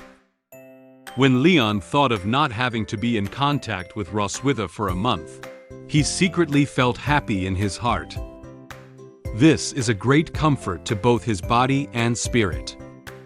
He never imagined that his body would not be severely ravaged for a whole month. The angel in Leon's mind sounded the horn to him, as if celebrating in advance that he would be granted a holiday. For this hard-earned holiday, and to allow his body and mind to rest, Leon must win this duel. He looked firmly at Roswitha. "Okay, I accept this bet." Knowing that Leon had accepted the bet, Roswitha no longer procrastinated. "So, let's get started." They looked at each other. The duel is about to begin. In order to choose who could beat who, the Silver Dragon Queen and I decided to fight in the training ground to determine the winner. Soon, the duel began. We launched simultaneous attacks. She and I both used our strengths and fought evenly with each other. At the most exciting stage of the duel, I discovered a flaw in the Silver Dragon Queen. I seized this opportunity and used my last move against her. Can I beat her in this fight? After the warm-up activity, Leon and Roswitha looked at each other with firm eyes. They carefully observed each other, afraid of missing every move they made. They are waiting for a signal to start a duel. The gentle breeze blew, lifting the sand from the training ground, as if they were on a battlefield. Noah and Muen sat on a bench next to the training ground, eating popcorn and watching their parents' upcoming duel with great interest. Muen happily swayed his legs and put sweet popcorn into her mouth, silently praising the taste of popcorn in her heart. Just as Muen was happily eating popcorn, her leg accidentally touched the pineapple juice placed next to her. She exclaimed in surprise, wanting to reach out and catch it, but it was already too late. Pineapple juice immediately fell off the bench. Leon and Roswitha both looked warily at the bottle of pineapple juice that had fallen, thinking it was a signal of the start of a fight. As soon as the paper cup of pineapple juice hit the ground, Leon and Roswitha rushed towards each other like lightning. Muen looked at the spilled drinks with great regret. "Ah, my pineapple juice." Noah stared closely at parents and said calmly, "The fight has begun." Firstly, Leon launched an attack. His expression was serious, taking this duel particularly seriously. He first flew into the air with a stomp of his feet, then clenched his fist with his right hand and gathered energy, swinging towards Roswitha. Roswitha had noticed Leon's move.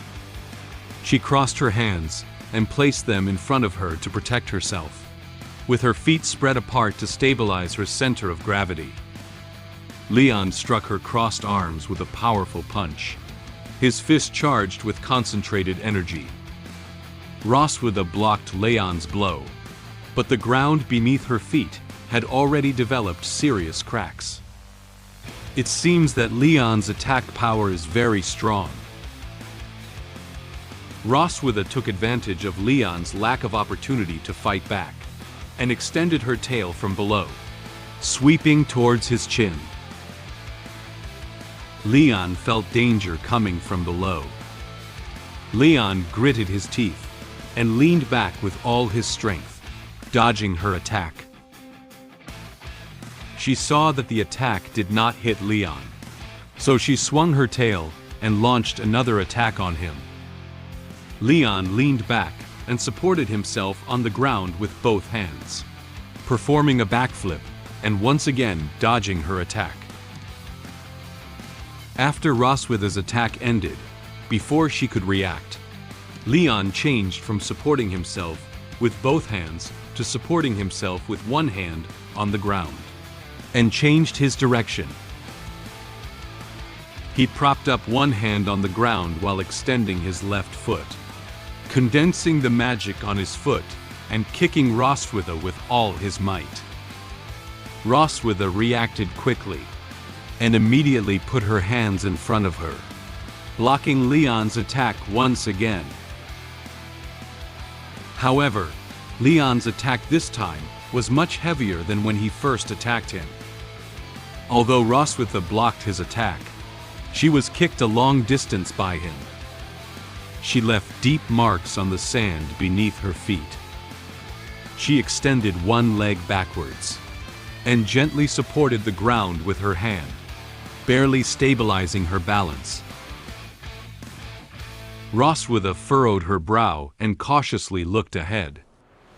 She quickly thought about Leon's attack strength and posture just now, and realized that she was currently at a disadvantage in terms of physical skills.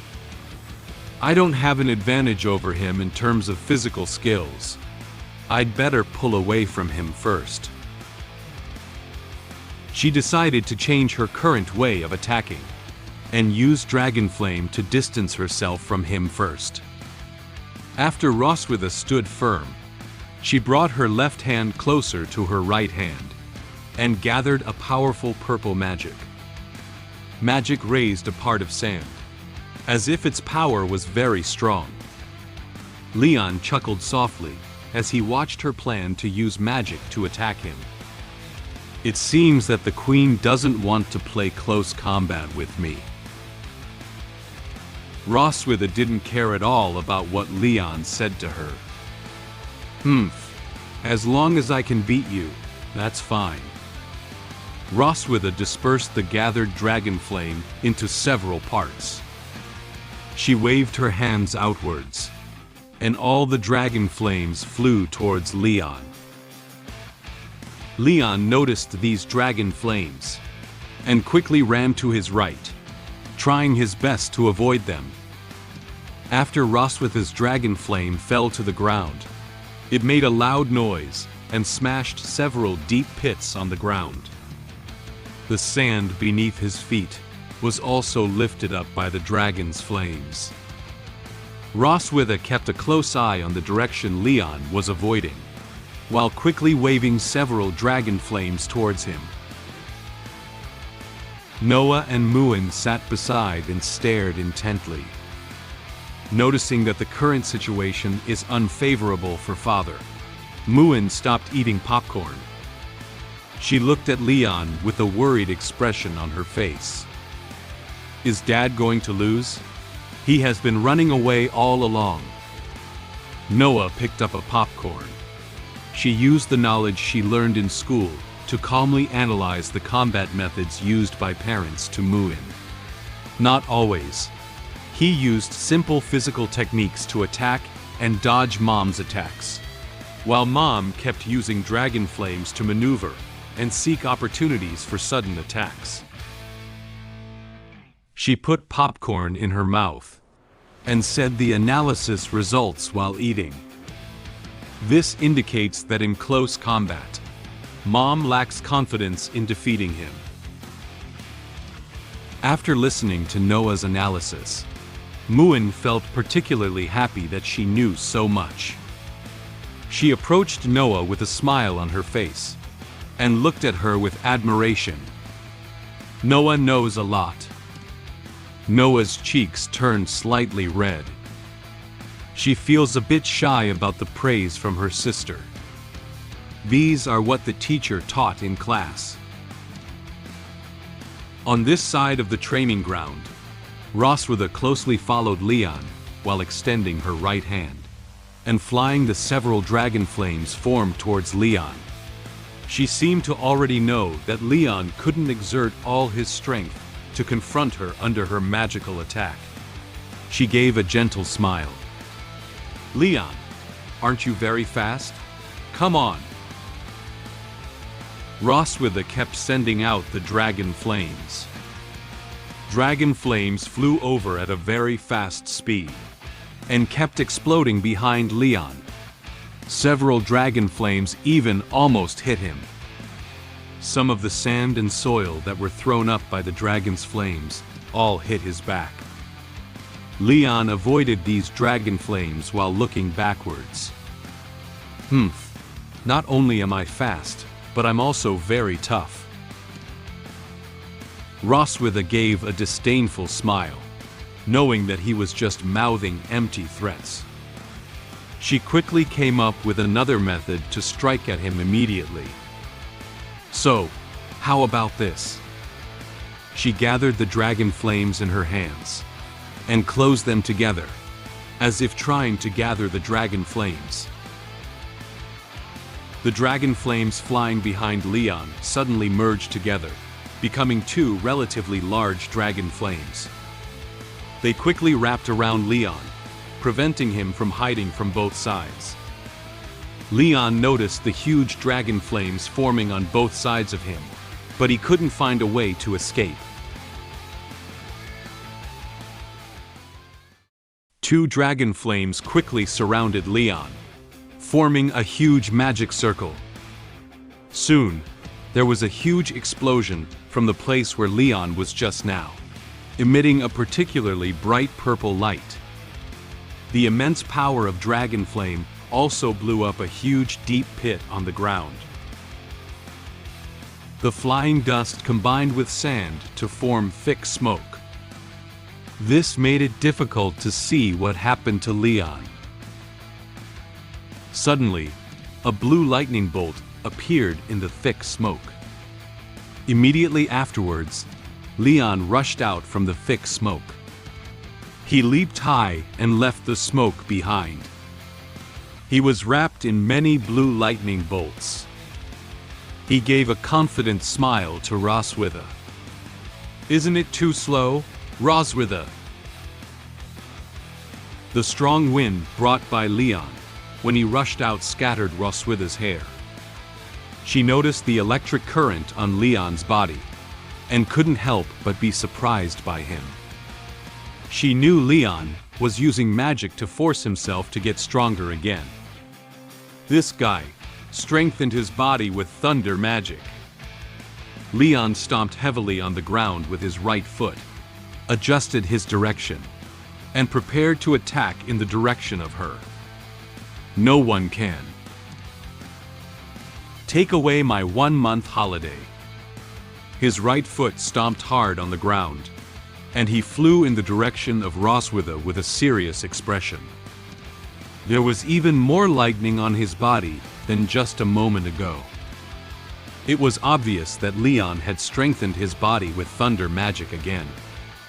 For the sake of this hard 1-month's holiday, Leon decided that he was going to go out on a limb. Leon threw a few quick punches at Roswitha. His punches were so fast, almost like lightning, and it's almost impossible to see his fist and the direction of his fist. Roswitha gritted her teeth, carefully observing while quickly blocking Leon's fist with both hands. However, due to Leon's speed being too fast, she was now slightly feeling the strain. She frowned tightly, stopping Leon's attack while feeling a little worried about Leon's current use of magic to strengthen his body. After all, Leon's body hadn't fully recovered yet. Even though his current body cannot withstand the strengthening of thunder magic, he still behaves so recklessly. I need to end the fight quickly. She began to think about ways to quickly end this duel. She's exposed. Leon smiled softly. He saw the strained expression on Roswitha's face, and knew that she was now somewhat unable to carry his attack. He noticed that her mind was somewhat elsewhere. He had a chance to give her the final blow. He stopped his attack and extended his left foot, sweeping towards Roswitha's feet. At this moment, Roswitha realized that Leon had attacked her in a different way. She didn't expect him to attack from under her feet. She wanted to dodge, but it was already too late. She tripped over Leon's foot and lost her balance a bit. Roswitha struggled to lean back, trying to dodge Leon's next attack. She wanted to find an opportunity to attack, but the current situation made it impossible for her to fight back. Leon gathered all the thunder magic onto his right fist and extended it towards Roswitha. He looked at her firmly, with a confident smile on his face, as if expressing to her that the victory was determined. I won! Roswitha was originally going to lean back, and then find a chance to stand firm. blocking Leon's punch towards her. However, due to Leon's sudden attack on her, she was unable to maintain balance. Her hand reached into the air, and she was about to fall to the ground. Leon, who was about to give her the final blow, noticed that she was unable to fight back, and there was a risk of injury. So he immediately stopped attacking. Leon restrained his thunder magic and reached out to grab her. He pulled hard and pulled her back in his direction, as she was about to fall. After pulling Roswitha up, they changed their standing direction. Leon placed his hand on her waist and supported her to prevent her from losing balance again. He held her firmly in his arms. Roswitha's twin peaks touched Leon's chest. She felt the warmth coming from him, which made her feel little tempted. This scene seems like a plot from a romance novel. Leon and Roswitha's faces were both flushed. They all looked at each other affectionately. Leon slowly approached Roswitha. Roswitha said softly, "Leon." Just as Leon was immersed in what seemed like a romantic atmosphere, Roswitha quietly extended the dragon flame gathered in her hand to Leon's chest. It was then that Leon sensed something was wrong. He lowered his head and saw that his chest had been burned by dragon flame. "Ah, it's burning!" Leon looked nervously at the burning dragon flame in his chest and shouted loudly. He immediately let go of Roswitha and tried to extinguish it with his hands, but the dragon flame seemed to be getting stronger and stronger. Leon was somewhat at a loss about this. Suddenly, Leon discovered a problem. Although it was burned, he didn't seem to feel his chest hot. "Huh? This fire doesn't feel that hot?" He lowered his head and saw that Roswitha's dragon flame had slowly begun to disappear. The fabric on the chest was only partially burned, leaving some burnt marks. Roswitha had adjusted her mood. She stood behind him, arms crossed, and looked at him seriously. She was dissatisfied with his attitude just now. "The fight is not over yet. How can you distract yourself?" Hearing the loud explosion of dragon flame landing on the ground, Noah and Muen put down their snacks and walked over. Due to the smoke just now surrounding Leon and Roswitha, they couldn't see who won. Muen raised his head and curiously asked Leon and Roswitha, "Dad, Mom, who won in the end?" Although Leon doesn't want to admit it, the fact is right in front of him. He had no reason to defend himself, so he had to admit defeat. He pouted and said, "Finally, I am careless. I lost this time." Roswitha closed her eyes and softly praised him. "I have to admit that you are indeed very strong. You don't have enchanted armor or handy weapons. You can fight me like this just by relying on your physical skills. Before you, no one had ever been able to do it." Leon clenched his fists and said to her with some reluctance, "Humph, isn't that right? If I fight with all my might, I can definitely beat you." Since Roswitha has won against Leon, Leon must meet her demands. Roswitha gave him a sly smile. "Now that you've admitted defeat, don't forget our bet." Roswitha's words were like a sharp arrow, piercing straight into Leon's body. He seemed to have been attacked by tens of thousands of points. Just now, all he was thinking about was pulling up the soon-to-fall Roswitha, completely ignoring the bet. "I forgot about the bet." As soon as Leon thought of being manipulated by Roswitha, he felt that his body was about to be at risk again. He lay on the ground, feeling like his soul was about to leave him. Noah and Muen crouched beside them, curiously looking at their father on the ground. Muen raised a question to Roswitha. "Mom, did Dad die?" Roswitha stood beside them, smiling at them, and replied, "Don't worry. He just used his strength too much and fainted due to exhaustion. He will recover soon. Since I lost to the Silver Dragon Queen in the duel, I had to agree to meet her demands.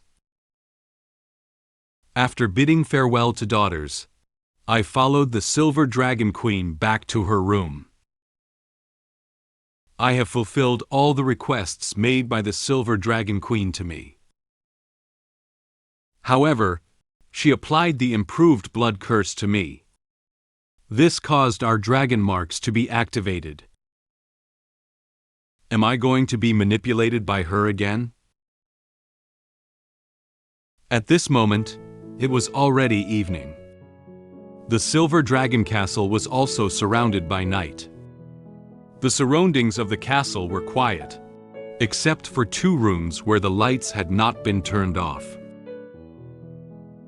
Noah and Muen were wearing nightgowns and kneeling on the bed. They blinked their big eyes and looked at the person sitting in front of them. Noah hugged her arms with both hands and frowned slightly, as if she didn't understand the behavior of the person in front of her eyes. Muen looked at the person in front of him with curious eyes. At this moment, the person in front of them spoke. "Noah, after I leave, you need to take good care of Muen. She's still young and immature, so as a sister, you should take care of her more. Muen, you need to listen to your sister and not make her angry. You should be obedient at home." The person sitting in front of them is none other than Leon. He pretended to wipe away tears while expressing his emotions affectionately at this moment. "Ah, after leaving, the ones I'm most worried about are you. You are just over 1-year-old children. How could your mother bear to take me away?" Watching Leon's vivid and emotional performance, Noah was somewhat speechless about it. She frowned as if she didn't understand Leon's behavior at this moment. "You're just staying in Mom's room for 1 night. Why does it sound like you're going to the execution ground?" Leon trembled all over when he thought of the various actions that Roswitha had done to him. He tightly grasped his clothes with his hands and showed a frightened expression to Noah. In a sense, beheading on the execution ground is just a momentary event. But your mother can torture someone all night. It's even more terrifying than execution. Noah watched her father passionately perform there with an expressionless expression. Muen seems to have understood what Leon said. She opened her big eyes and excitedly said to Leon, "Oh, I know. Mom is going to eat Dad, right? I saw in the book that after a female mantis marries a male mantis, she will eat the male mantis." In Muen's recollection, she once saw popular science about praying mantises and pictures of female praying mantises eating male praying mantises in books. This was similar to Leon's description. Leon was surprised by the child's imagination when he heard Muen say these words in a childlike tone. He replied to her expressionlessly, "Though this eating is different from that one. Dad is about to be eaten. Muen, why are you still so happy?" At this moment, a familiar voice sounded at the door of the room. "Well, don't talk nonsense to daughters, like I'm scary." Roswitha had already stood at the door at some point and heard the conversation between Leon and Muen. She was wearing a camisole nightgown and black stockings, leaning against the door, reminding Leon not to say strange things to the children. Leon raised an eyebrow and looked ahead expressionlessly. He didn't even need to think about it to know that it was Roswitha coming over. She walked towards Noah and Muen's bed and coaxed them to lie down on the bed. She leaned down slightly, helping them cover themselves with blankets while smiling and saying to them, "You should go to bed early. Don't worry, Mom just wants to discuss some interesting things with Dad tonight." Leon, standing behind Roswitha, watched her vigilantly. He sensed something was off with her words. Leon looked at her and asked a question.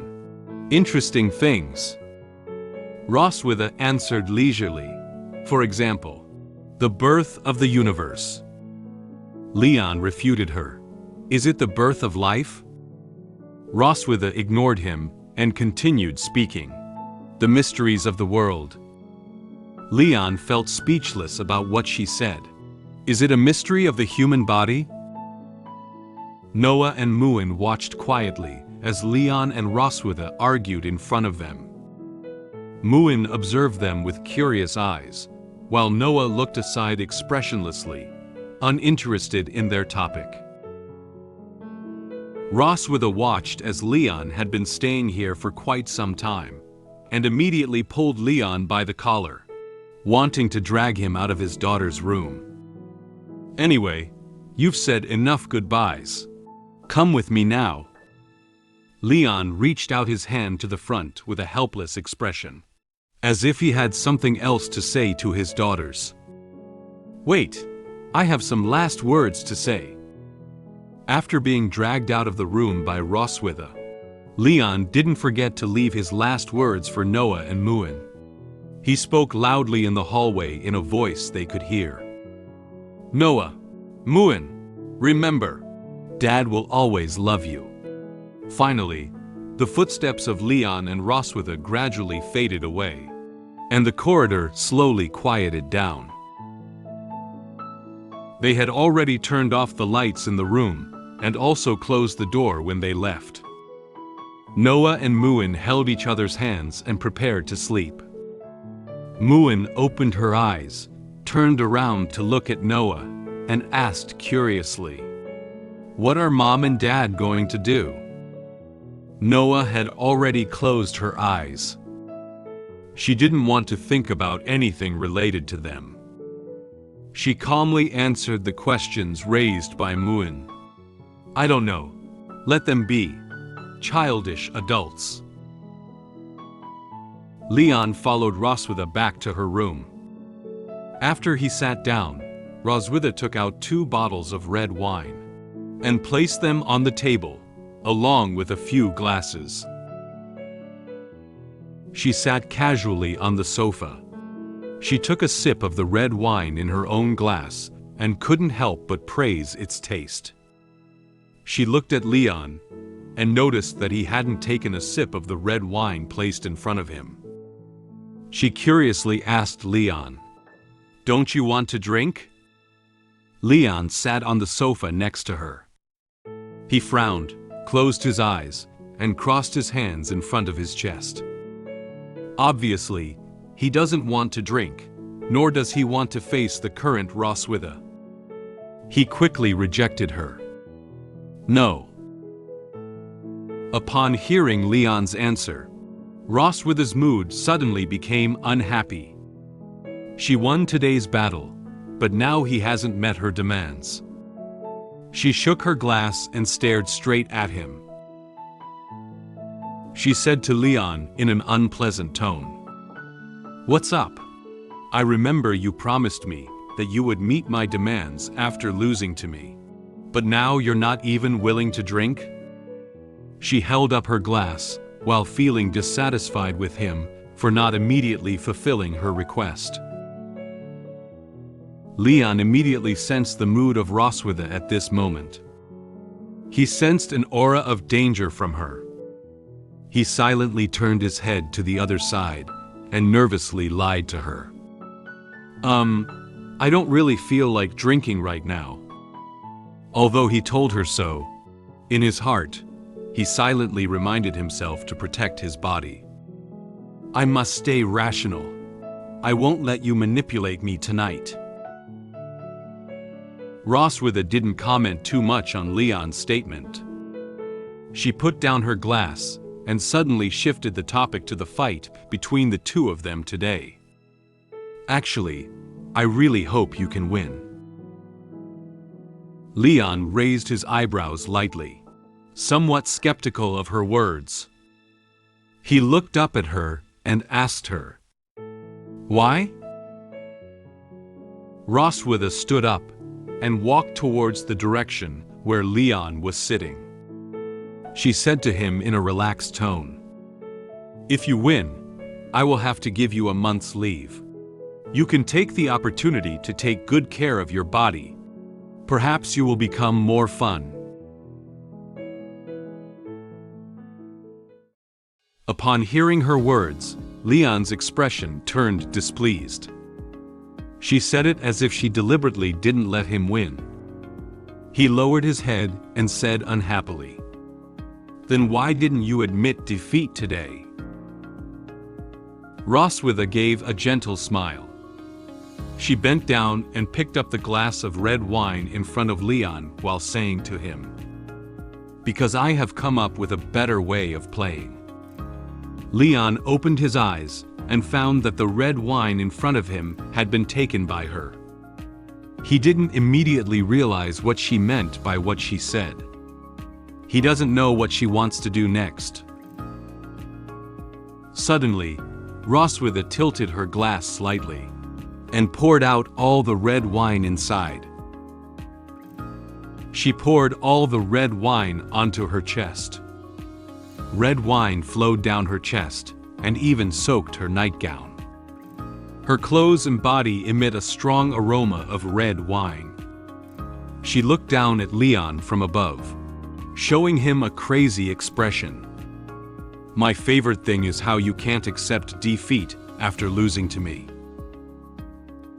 Leon didn't understand her current behavior. He leaned back slightly, surprised by her. "What are you doing?" As soon as Roswitha placed her glass on the table, she lunged in Leon's direction. She adjusted her posture and knelt on top of him. There is still some red wine left on her chest. She looked down at Leon with a unique aura of the queen in her eyes. She tugged at his collar with a seductive and commanding tone, and said softly to him, "Drink it up, Leon." Roswitha's twin peaks pressed tightly against Leon's chest. This made Leon have to watch them. The residual red wine contrasted sharply with the white twin peaks. The red wine-soaked nightgown lightly outlined her perfect body lines. The aroma of red wine kept wafting into Leon's nose. He said silently in his heart with a helpless expression on his face, "The scent of Roswitha's body is intertwined with the aroma of red wine. This scene is really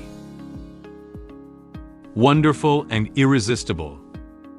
He swallowed his saliva, seemingly unable to refuse the sight. He hugged Roswitha tightly, buried her head in her chest, and kept licking the remaining red wine on her chest.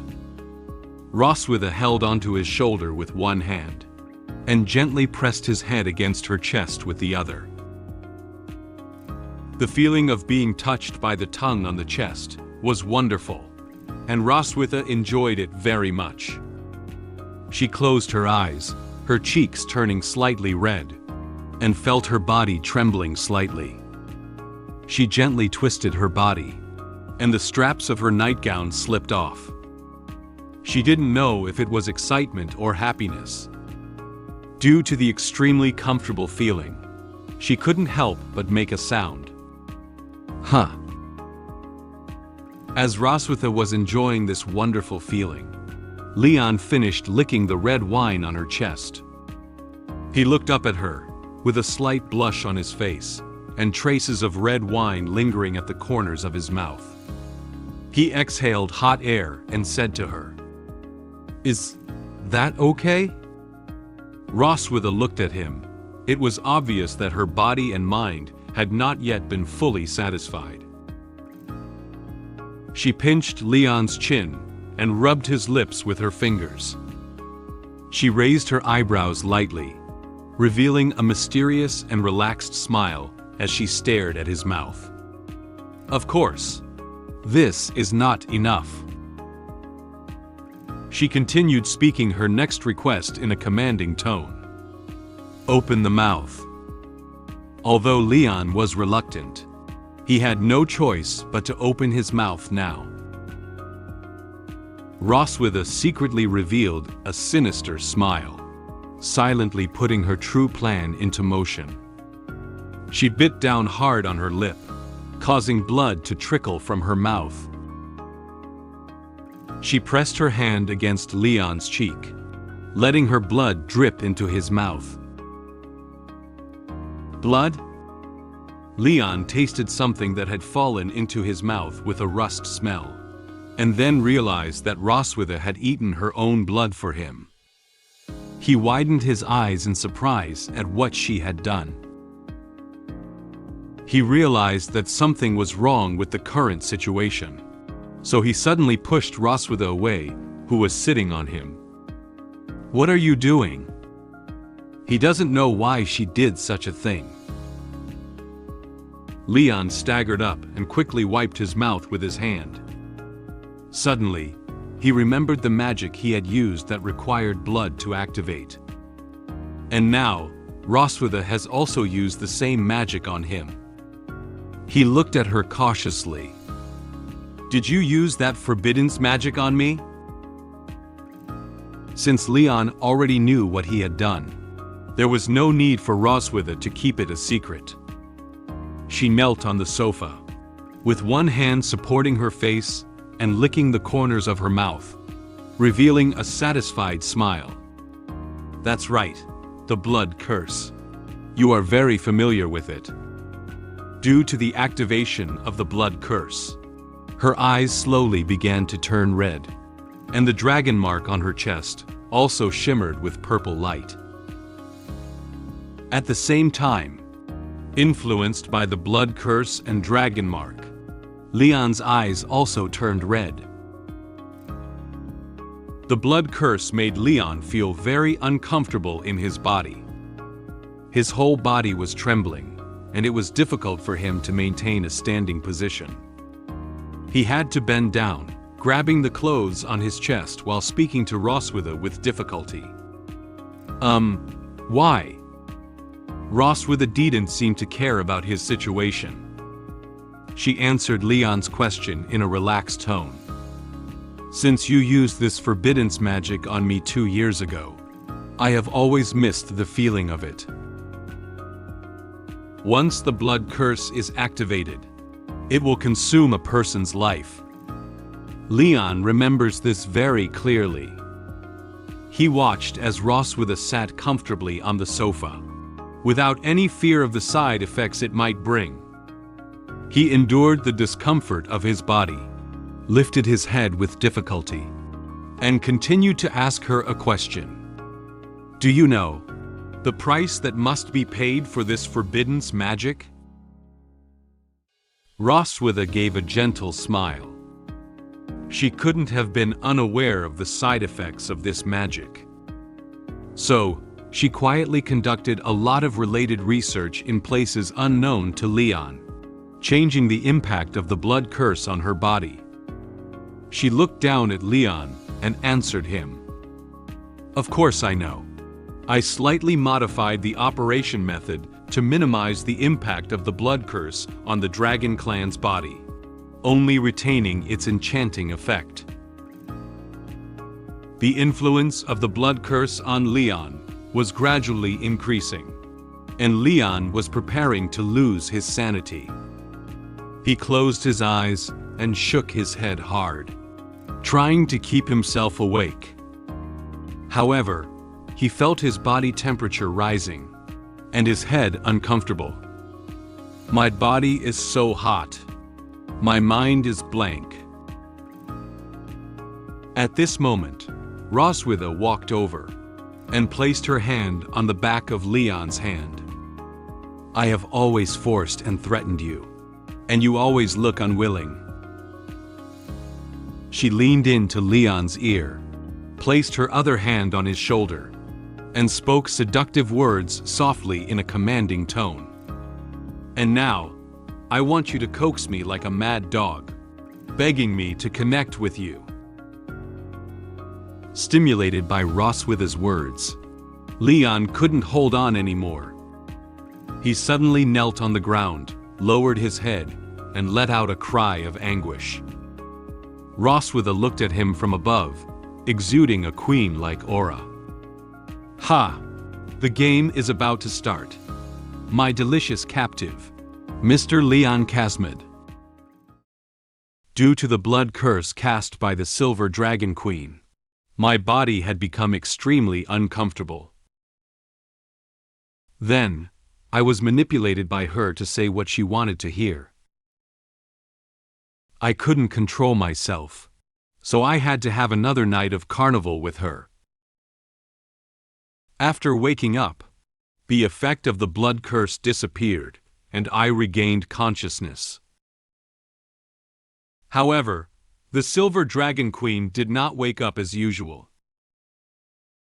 I planned to seize this opportunity to escape while she was still sleeping. Due to the influence of the blood curse, Leon was no longer able to stand normally. His legs softened, and he knelt in front of Roswitha. His hand tightly grasped his clothes, constantly exhaling hot air. He tried to maintain consciousness and looked up at Roswitha. Roswitha stood in front of him, but did nothing. She leaned slightly over, hands on hips, and approached Leon with a victorious smile. She knew that Leon kneeling in front of her was about to lose control of himself. She spoke to him in a mocking tone. Brave, fearless, and upright dragon slayer, you're about to lose control of yourself, right? Do you know what you look like now? Leon shook his head hard. He didn't want to know his current expression, nor did he want to comply with Roswitha's words. He tried to reply to her words. No. At this moment, Roswitha cast another spell and summoned a small mirror with a gold border out of thin air from her hand. She slowly enlarged the mirror to the size of a regular floor mirror and placed it next to Leon. She was placing the mirror while explaining its purpose to him. This is a magical prop I bought in Sky City, which can briefly record images. Leon tried to turn his head and look at this mysterious mirror. He didn't know what Roswitha is going to do next. Roswitha spoke to him in a seductive tone. Leon, tell me in front of it. What do you want to do now? Leon knelt in front of the mirror and saw himself now different from usual. He saw his face blush, constantly exhaling hot air, and his eyes were wandering. He felt his body becoming increasingly uncomfortable. At this moment, Leon seemed to have been manipulated and said something he wouldn't normally say. Ha, ha, kiss, kiss. No. He seemed surprised by his own words. His red eyes suddenly contracted. His mouth slightly opened, unable to believe that he had said it himself. Roswitha gave a gentle smile. She looked at him arrogantly with a mocking smile, as if dissatisfied with his volume. Huh? What are you talking about? Say it again loudly. Upon hearing Roswitha's words, Leon became anxious. He quickly reached out his hand, as if trying to catch Roswitha. He loudly repeated what he had just said again. I want to kiss you, Roswitha. However, in Leon's heart, this was not actually what he wanted to say. That's clearly not what I'm trying to say. Obviously, the influence of the blood curse on him was becoming deeper and deeper, and he had now been completely manipulated by Roswitha. Roswitha approached him again, and reached out to repeatedly caress Leon's face. She gently tilted her head and gave him a wicked smile, mocking Leon's current situation. Leon, look at what a mess you're in. How dare you abandon the bottom line and ask humbly your enemy for a kiss? Leon lifted his head and looked at her with grievance, showing a longing expression towards her. After being manipulated, he couldn't wait to get her kiss. However, how could Roswitha, who was full of bad thoughts, just give Leon a kiss so easily? But I won't give you a kiss. She gave him a smug smile and gently patted Leon's head to the side, withdrawing her hand. She played Leon like he was a puppy. Leon turned his head and stared blankly at Roswitha. He slightly widened his red eyes and looked incredulously at Roswitha in front of him. He seems to know that his request has been rejected. In his blank mind, it seemed like something had broken. He shook his head desperately, unwilling to accept Roswitha's answer. No, Roswitha. The next second, Leon grabbed her shoulder and slammed her onto the bed. Due to Leon suddenly pouncing on her, Roswitha had no chance to react. She opened her mouth slightly and looked at Leon in surprise. By the time she realized it, she had already been pinned down on the bed by Leon. Leon grabbed Roswitha's shoulder with one hand and Roswitha's hand with the other, pressing her onto the bed and preventing her from moving freely. He sat on top of her, exhaling heat, and looked at her with eager eyes. In this form, he wanted her to meet his requirements. Roswitha was not afraid of Leon's actions towards him. She catered to Leon's gaze and read out Leon's urgent mood at this moment.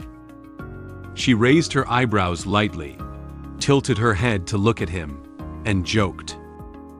You're so impatient. You really don't look like you. It seemed that Leon knew that his previous behavior did not satisfy Roswitha, so he reached out and gently held Roswitha's hand, placing it in front of him. He stuck out his tongue and affectionately licked the back of her hand and fingers, as if praying for her to fulfill him.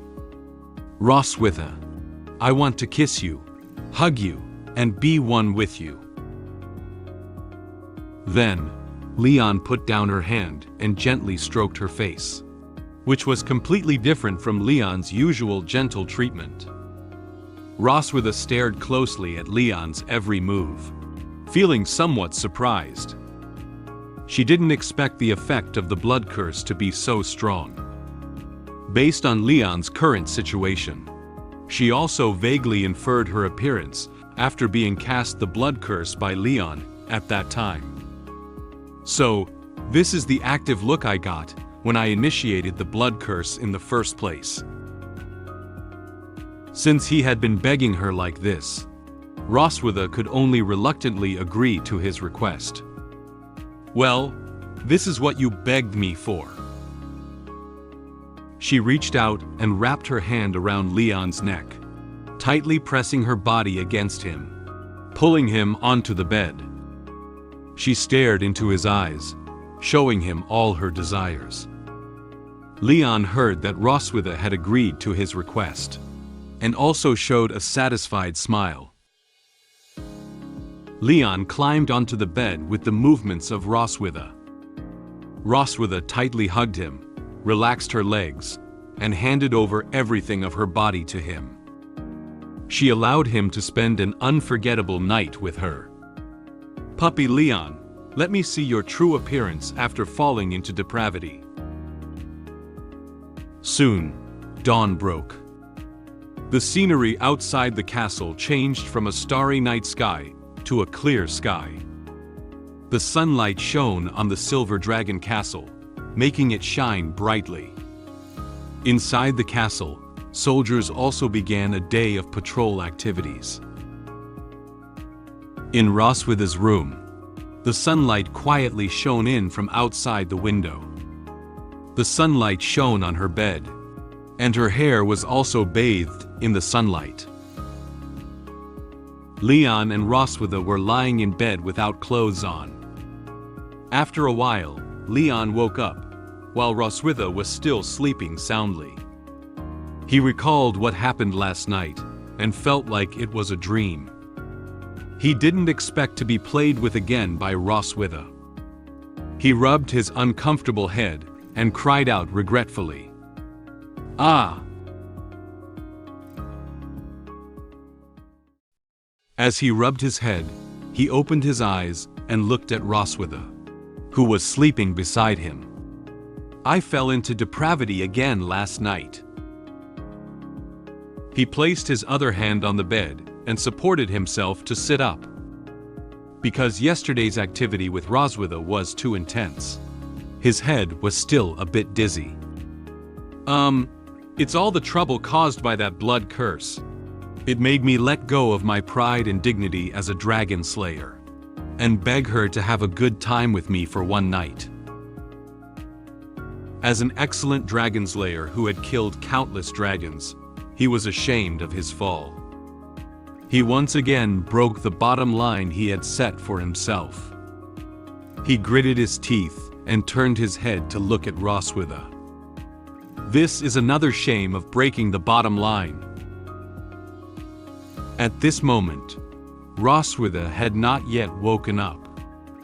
She closed her eyes, as if she had fallen into a deep sleep due to exhaustion. Seeing that Roswitha had a great time last night and is still comfortably sleeping, Leon feels a little jealous. As the culprit, you had a great time playing and slept soundly. You look defenseless. Leon reached out his hand and caressed her face. Suddenly, he found himself subconsciously caressing her face.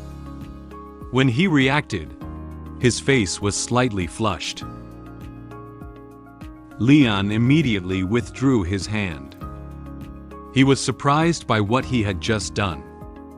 He stared blankly at Roswitha in front of him, unable to believe that he had taken the initiative to touch her face. "Hey, what am I doing? How could I subconsciously touch her face?" He placed his hand in front of his mouth, pretending to be calm and analyzing the intention behind his previous actions. He muttered to himself with a flushed face, "How could I want to touch her? I just wanted to wake her up. There was absolutely no other intention." After consoling himself, Leon turned his gaze back to Roswitha. Roswitha, who was supposed to wake up early, unusually didn't wake up on time today. In the past, even if she was tired at night, she would still wake up on time the next morning. Leon thought in confusion. Why didn't she react? Did she pretend to be asleep? Leon thought that Roswitha had already woken up, just pretending to be asleep and watching his reaction just now, and then suddenly sat up and laughed at him. He leaned down gently and poked her forehead with his fingers, trying to expose her act of pretending to be asleep. "Hey, don't pretend to be asleep." Noticing that poking her in the forehead hadn't woken her up, Leon gently patted her face with his hand again. "Get up quickly. Aren't you usually quite self-disciplined?" However, Roswitha was like falling into a deep sleep, unable to wake up no matter how Leon calls. Leon found it strange that he couldn't wake up Roswitha, and there was no sign of her waking up. He furrowed his brow, crossed his hands in front of his chest, and looked at her lost in thought. He began to suspect whether it was a side effect of her casting the blood curse last night. Why hasn't she woken up yet? Is she under the influence of the blood curse? The degree of influence of magic depends on the physical fitness of the person casting it. When I was on the brink of death, I cast the blood curse. Although I didn't know how to survive, it still left me unconscious for 2 years. Roswitha is a healthy body of the Dragon Queen, and is expected to be in a coma for a week or so. Roswitha is still sound asleep, with a slight breath coming out of her mouth. Leon held his chin with his hand, pondered for a while, and made a decision. Isn't this the perfect opportunity for me to escape? Knowing that Lorsivs won't wake up for now, Leon has a chance to escape from here. His gaze became serious, and he revealed an evil smile. Leon immediately left the bed and got dressed. Based on the intelligence he had previously learned, he traced the clues and opened one of the drawers in the cabinet in the room. There is not only a string of keys with a warehouse in the cabinet, but also a bottle of medicine and a bottle of pills. He plans to take his equipment before escaping. In a week, with the physical fitness of an ordinary human, one cannot run far. But wearing black gold chariot is different. Combined with the medicine and bolus to restore my physical strength, as long as I run with all my strength, it is enough to bring me back to the human realm. He put the key into his pocket while putting the medicine and bottle into another pocket. He had a cheerful expression on his face, as if he could be sure that he could seize this once-in-a-lifetime opportunity to quickly escape from here. After taking what he wanted, Leon crossed his hands on his hips, turned around, and looked at Roswitha lying in bed, imagining what would happen if she found him missing. When she wakes up and finds out I'm missing, it's already too late. Ha ha ha. Leon closed his eyes, looked up, and laughed heartily. He could imagine the furious appearance of Roswitha. However, gradually, Leon's laughter weakened. Ha ha ha ha. Suddenly, his smile slowly froze. His eyes turned to the side, as if he had remembered something. He sighed. Is it really okay for me to leave like this? He lowered his hands like a deflated ball, and lowered his head together. He feels somewhat depressed about his current situation. He put the keys, potions, and pills back into the drawer, while carefully considering what he had already experienced. Come to think of it, it has been 2 years since I left the Empire, and I am unsure of the current situation there. There are still a lot of doubts about the fact that I was captured back then, and it's also risky to go back hastily, so it's better to be cautious. In Leon's memories, it seems that he also experienced something, and this event may have been the key to his current status as a captive of the Dragon Clan. If he goes back like this, unexpected dangerous things may happen. Leon decided to give up this opportunity to escape. He walked slowly to the window while thinking seriously. He remembered entrusting Roswitha to help him check on his master's affairs before.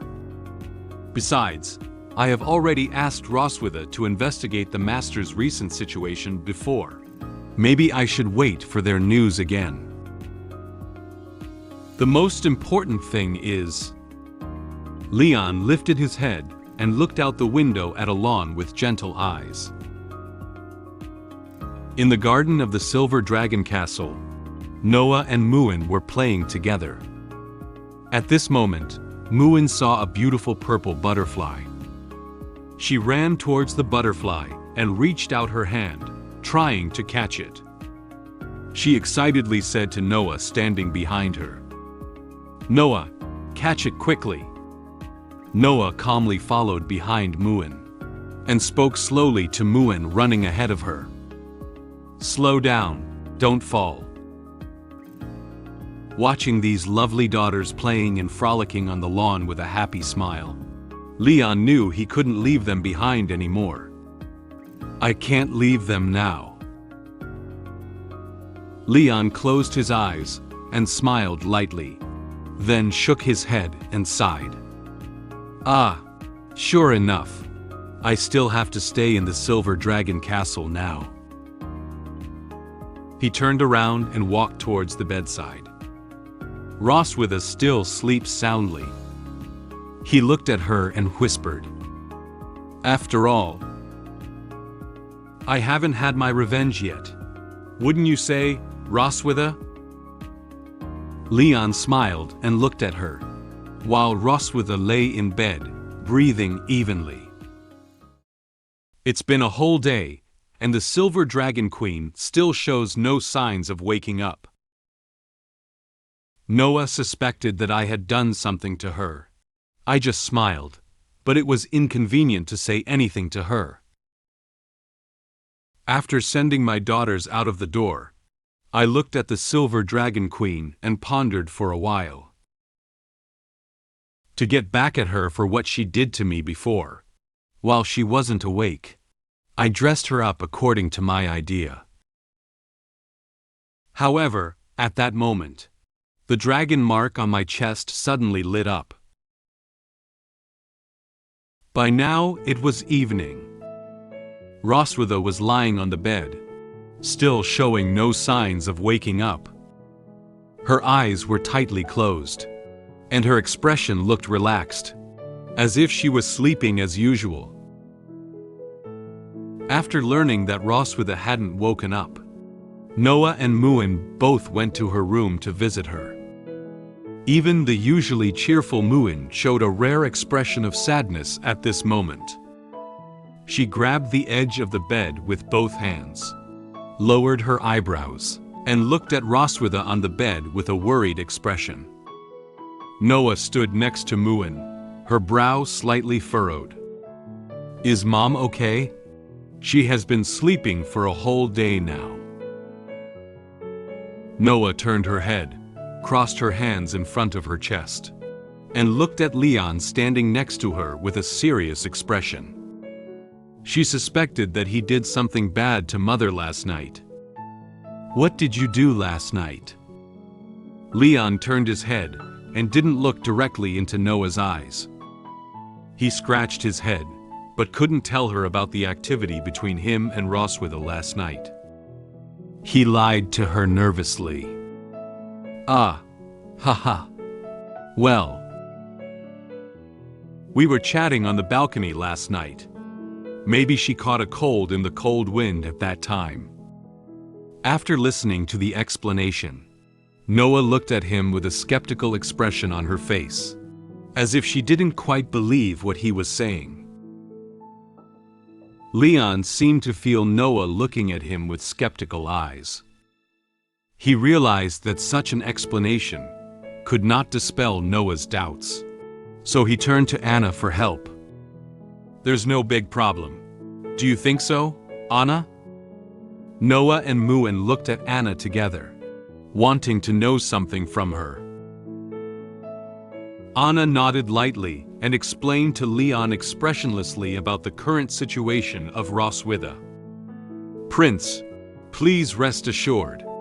Just now, the physician came to examine your Majesty's body.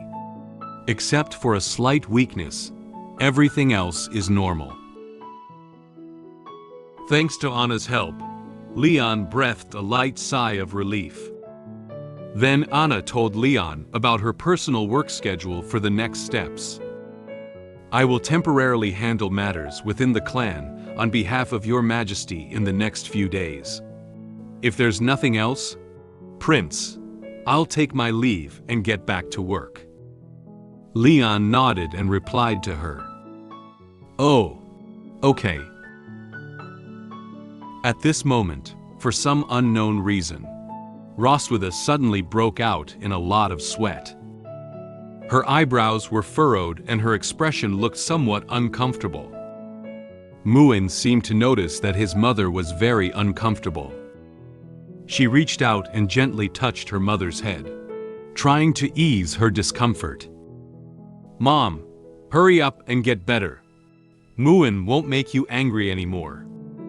Standing next to her, Leon looked closely and noticed that there was a lot of sweat on Roswitha's face and neck. He held his chin with one hand and pondered seriously why such a situation had occurred. Why did she sweat so much? "I'll wipe her down later." Noah thought Leon had bad intentions and wanted to take the opportunity to continue doing some bad things to her mother. She lifted her head and stared at him with unfriendly eyes, wary of his behavior. She asked Leon with a serious tone, "Do you want to do something while Mother is unconscious?" Her mother was lying unconscious in bed. It was hard not to believe that nothing had happened last night. Leon let out a soft sigh for Noah's persistent suspicion and vigilance towards him. He knew that he also had some responsibility for the situation of Roswitha. He didn't refuse. He bent down and looked sincerely at Noah, trying to dispel her concerns. "Noah, you're overthinking. Now I just want to take good care of your mother." Noah raised an eyebrow and looked at the father in front of her, half believing and half doubting, answering his words. "Is that so? That's good." Since her father said so, Noah didn't continue speaking. At this time, she and Muen should go back to their room to rest. She walked towards the door without looking back. She also spoke to Muen, who was standing by the bedside. "Go back, Muen. Come visit Mom again tomorrow." Muen grabbed the bedsheet with one hand and clenched it gently into a fist with the other, feeling a bit reluctant to part with Roswitha, who was still lying in bed. She said to Roswitha with a sad expression on her face, "Mom, Muen will come to visit you again tomorrow." Noah opened the door and left first, followed closely by Muen. Before leaving, Muen poked her head out and waved goodbye to Leon, saying good night to him. "Good night, Dad." Leon smiled at her and waved his hand to her. "Good night." After the door closed, the room returned to calmness. Leon turned around and looked at Roswitha. At this moment, he suddenly noticed a detail. He didn't see her big tail. In daily life, no matter at any time, any place, or what she is doing, her big tail will always be exposed. Leon held his chin and fell into thought. She usually showed her big tail, but I didn't expect her to be so weak now that she can't even show her tail. Roswitha still tightly closed her eyes, furrowed her brow, and exhaled slightly from her mouth. It seems that her body is still very uncomfortable. The sweat streaming down her face and neck soaked her nightgown. Leon noticed that her clothes were soaked with sweat and planned to help her change into a clean set of pajamas. Would it be better to help her change clothes as well? He opened Roswitha's wardrobe. There are not only a few hanging clothes in the wardrobe, but also some clothes packed in boxes. He expressed surprise at so many clothes. At this moment, he came up with an idea to retaliate against Roswitha. So many clothes. It's okay to change clothes according to my preferences, right? Once he was sure of what he wanted, Leon dug into his wardrobe and rummaged through the clothes he wanted to wear for Roswitha while whispering.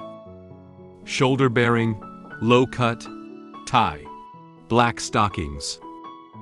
In no time, he took out all the clothes and accessories he had found. The clothes and accessories are ready, but Leon still has one problem to solve. He held his chin with one hand, leaned slightly down, and carefully observed her. Well, I have found similar styles of clothing to replace what I need. But how can I solve the problem with the ears? He divided her hair into 2 bundles with both hands and tried to braid her hair. Perhaps I can weave one with her hair.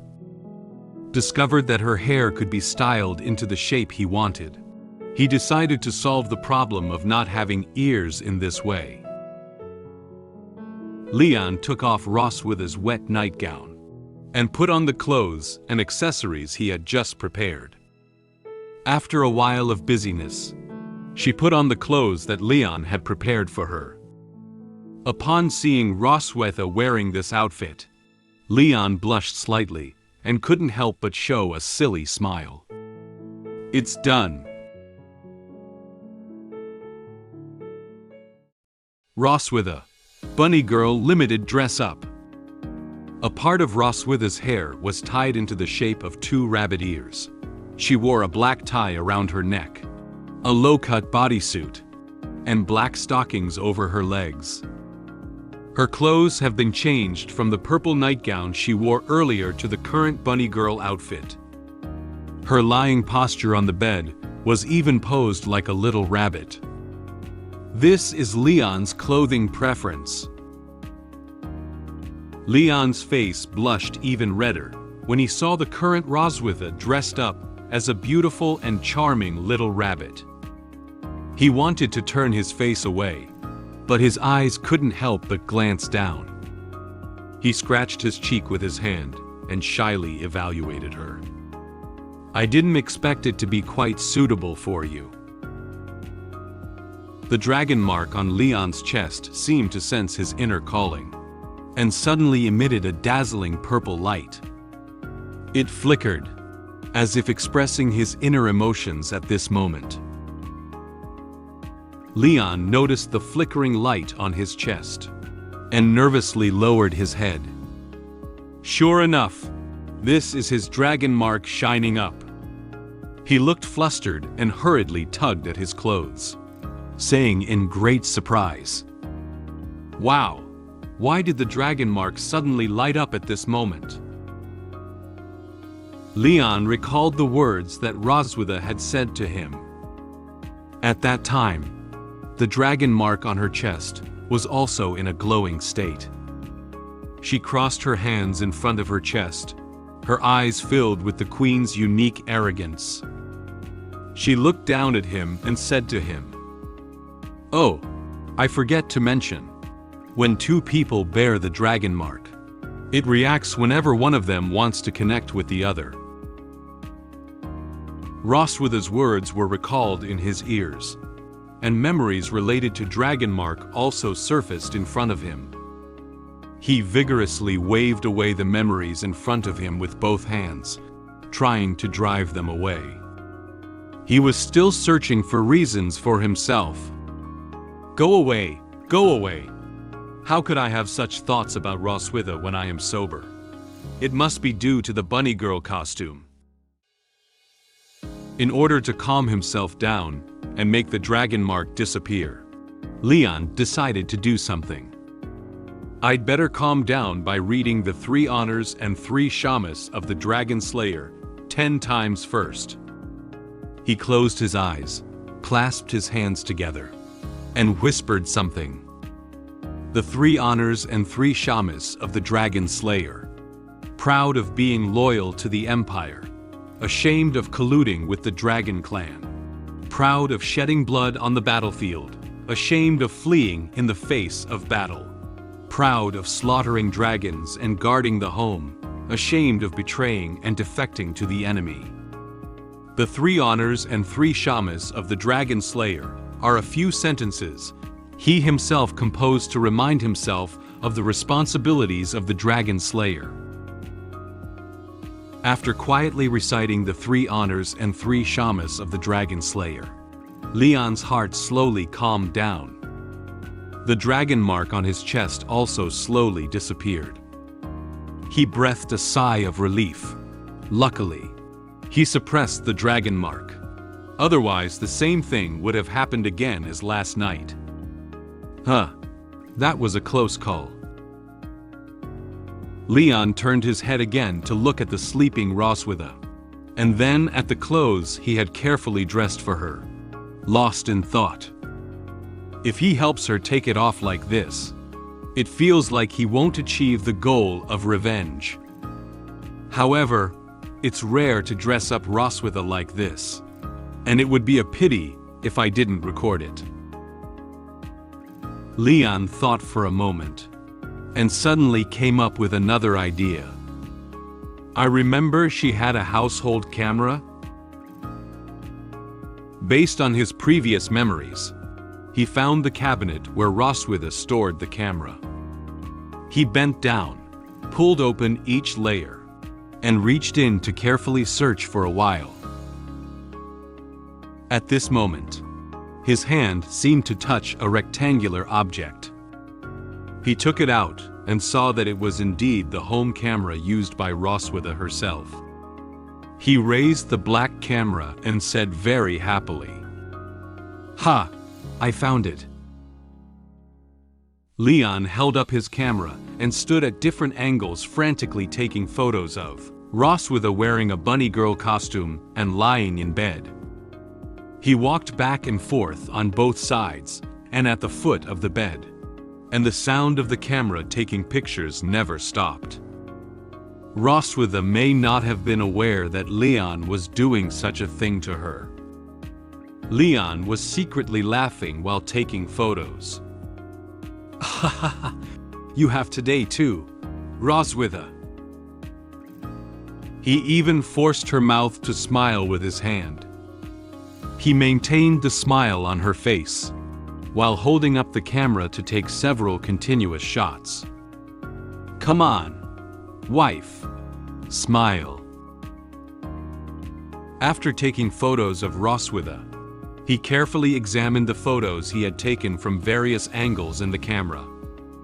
He looked up at her again, revealing a wicked grin.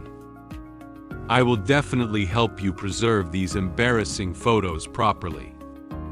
For him, this can also be considered a small revenge on her. Just then, Roswitha, who still had her eyes still closed, suddenly let out a faint sound. Leon was startled by the voice of Roswitha. He thought it was because he was taking photos and walking too loudly just now, and she was awakened. He opened his mouth wide and looked at her with surprise, holding the camera very nervously.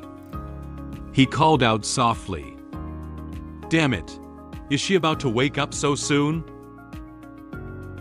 However, after making that faint sound, Roswitha did not make any other movements. Her furrowed brow suddenly eased, her expression became calm, and she exhaled a faint breath from her mouth. She fell into a state of slumber again. Leon nervously observed beside him for a while, and after confirming that she had no other movements or signs of waking up, he breathed a light sigh of relief.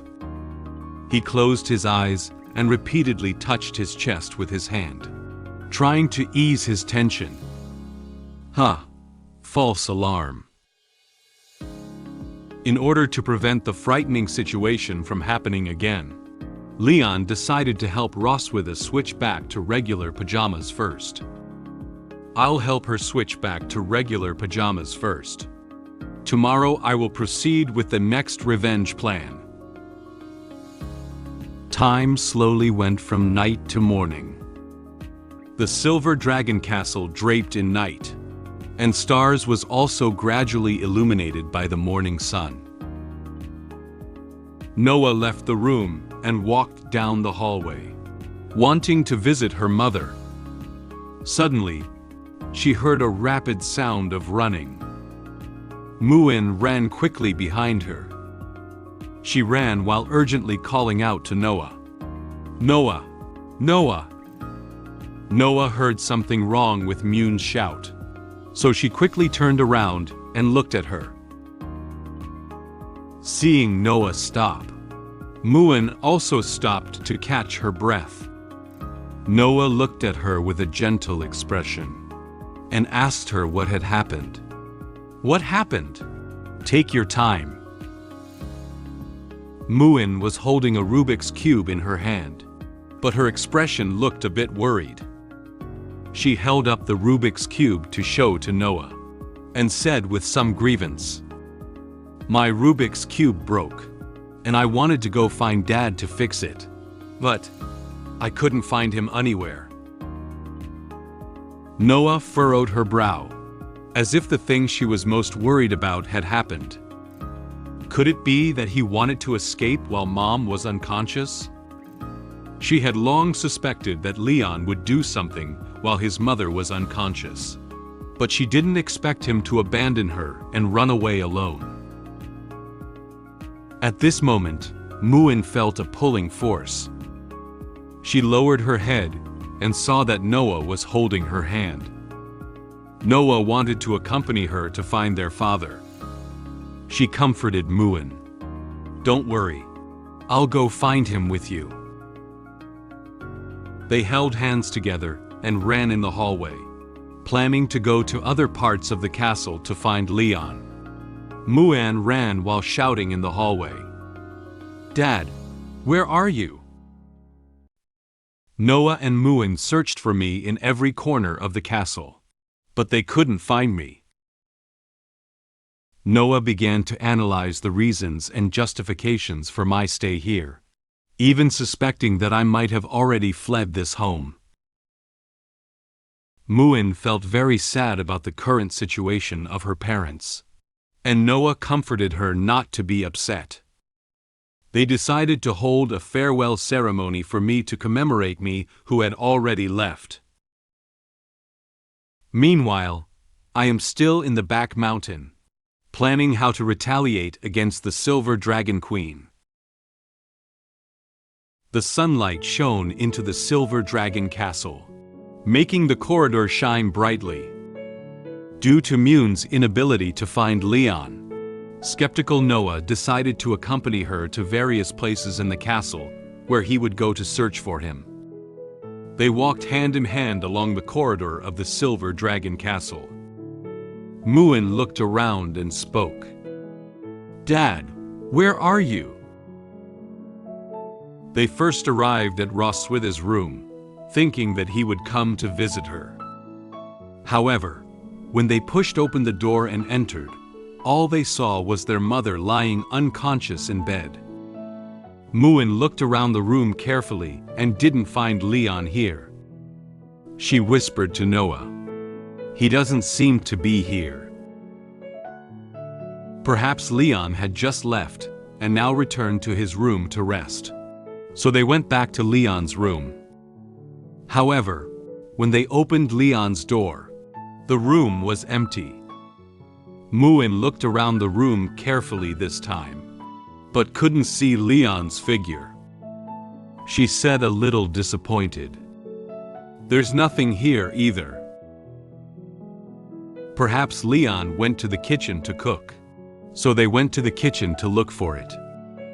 However, they searched every corner of the kitchen, but still couldn't find Leon. "Dad?"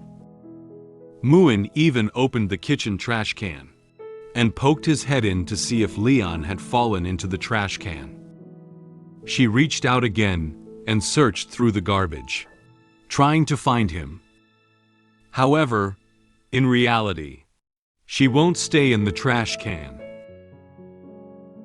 Muen picked up the trash can and shook it again, looking at the garbage inside with a puzzled expression. Noah stood behind, watching her tinker with the trash can. She stared at Muen's back, feeling speechless about her innocent and adorable behavior. She silently said in her heart, "How could he possibly be there?" Noah and Muen searched every place Leon could go, but they couldn't find him. Muen gradually became worried about Leon, speculating whether he had lost his way in the castle or encountered some danger. "We can't find Dad anywhere. Could he get lost?" Noah seems to have known this kind of thing would happen long ago. She crossed her hands in front of her chest and lowered her head to think for a moment. Then, she looked at Muen seriously and said to her in a mature tone, "Muen, some people are good, but they will have to leave sooner or later, just like last time." Muen didn't understand what Noah meant for a moment. Has father done the same thing before? She tapped her chin with a finger and lifted her head in thought, but couldn't recall which time Noah was talking about. She said with confusion, "Just like last time?" Noah nodded. She held her chin with her hand, pondered for a moment, and then said the result of her guess. "If my guess is correct, that man has already left." Noah could imagine that Leon would abandon them while their mother was unconscious, climb over the castle walls with a happy expression, and escape the castle with all his might. As for why Noah had such a guess, in fact, she had already had this doubt in her mind a long time ago. The family photo they took together may seem no different from an ordinary family, but in reality, Noah can feel that the parents in the photo are not as harmonious and loving as she imagined. "I have always felt that my family is somewhat different, appearing harmonious on the surface, but actually having many false aspects." She's not unaware, she just didn't say it out. As an older sister, she is more mature than Muen, so she can feel that the atmosphere at home seems different from that of an ordinary family. She recalled what she had experienced before. "Since I can remember, that man has been sleeping in the room, and Mom told us that he is our father." Without any explanation, the mother told her directly that the person lying in bed was her father. However, when she arrived at the bedside and looked at the unconscious person on the bed, she seemed unable to feel that it was her father. One day, he finally woke up, but immediately thought of running away. Mom didn't explain anything and brought him back. Since then, he hasn't tried to escape again. But I don't think he's willing to stay here. Since it's her father, why insist on escaping outside? She stood in front of the window of the room, watching with her own eyes as Leon sneaked out of the castle and ran towards the castle walls. Noah didn't understand his behavior. After Mother brought him back, she didn't give any explanation to her and Muen. She found it very strange. Although Leon has not made any attempt to escape now, she believes he will not give up easily. In order to prepare for the entrance exam, Leon helped her with her studies and specifically taught her the knowledge points she would pass the exam. He even stayed up late to prepare review materials for her. He presented himself as an approachable and good father. Later on, he began to deliberately approach and please me, teaching me how to learn and appearing like a good father. However, Noah did not feel that his so-called sincerity could move her. But are these really his love for me? Or is it just his plan to secretly seek an escape opportunity while we relax our vigilance? She gradually began to doubt Leon. In her recollection, Leon reached out his hand to her in a friendly manner, seemingly wanting to establish a good father-daughter relationship with him. However, she believed that he was just pretending to be good to them. In fact, he had another purpose. She began to doubt more and more what this family was formed for. She also suspected that Leon was not truly in love with her mother, nor did he truly like her and Muen, but was just confined here for other reasons. When there are unknown factors hidden behind a love, I would rather not have this impure love than become a tool used by others. Noah thinks that Leon will definitely not succumb to this fate, and one day he will secretly leave them. She watched as Leon's figure in her memory gradually faded away, silently commenting, "He doesn't belong here. Sooner or later, he's going to have to leave us behind and get out of here." Muen's eyes were filled with tears when she heard Noah say that their father might have left them. She clenched her fist tightly, with a sad expression, sobbing and saying to Noah, "Mom doesn't wake up, and Dad doesn't want us anymore. Noah, what should we do in the future?" Noah walked forward and gently wiped away the tears from the corner of Muen's eye. She said to Muen with a caring look in her eyes, "Don't worry, I will protect you." Muen could no longer control his emotions and immediately threw himself into Noah's arms, crying loudly. "Wah!" Noah tightly hugged her and gently patted her back to calm her emotions. Noah touched her head again and looked towards a certain part of the kitchen, as if she had made up her mind. She gently said to Muen in her arms, "Let's have a farewell ceremony for that man." Meanwhile, Leon is located near the back mountain of the Silver Dragon Castle. He walked to a cherry blossom forest nearby. Every tree in this cherry blossom forest is lush with branches and leaves, thick and tall, and looks like it has been here for a long time. A gust of wind gently blew away some cherry blossom petals. The sunlight shines through the cherry blossom trees and falls on the path covered with cherry blossoms, making this place even more beautiful. Leon changed into outdoor clothing and walked into the cherry blossom forest. He held a map and walked along its route, while observing the surrounding environment. He nodded lightly, expressing his satisfaction with the scenery here. The scenery here is really nice. The maid didn't lie to me." Not long ago, Leon went to see the head maid, Anna, and wanted to ask her where Roswitha usually likes to go.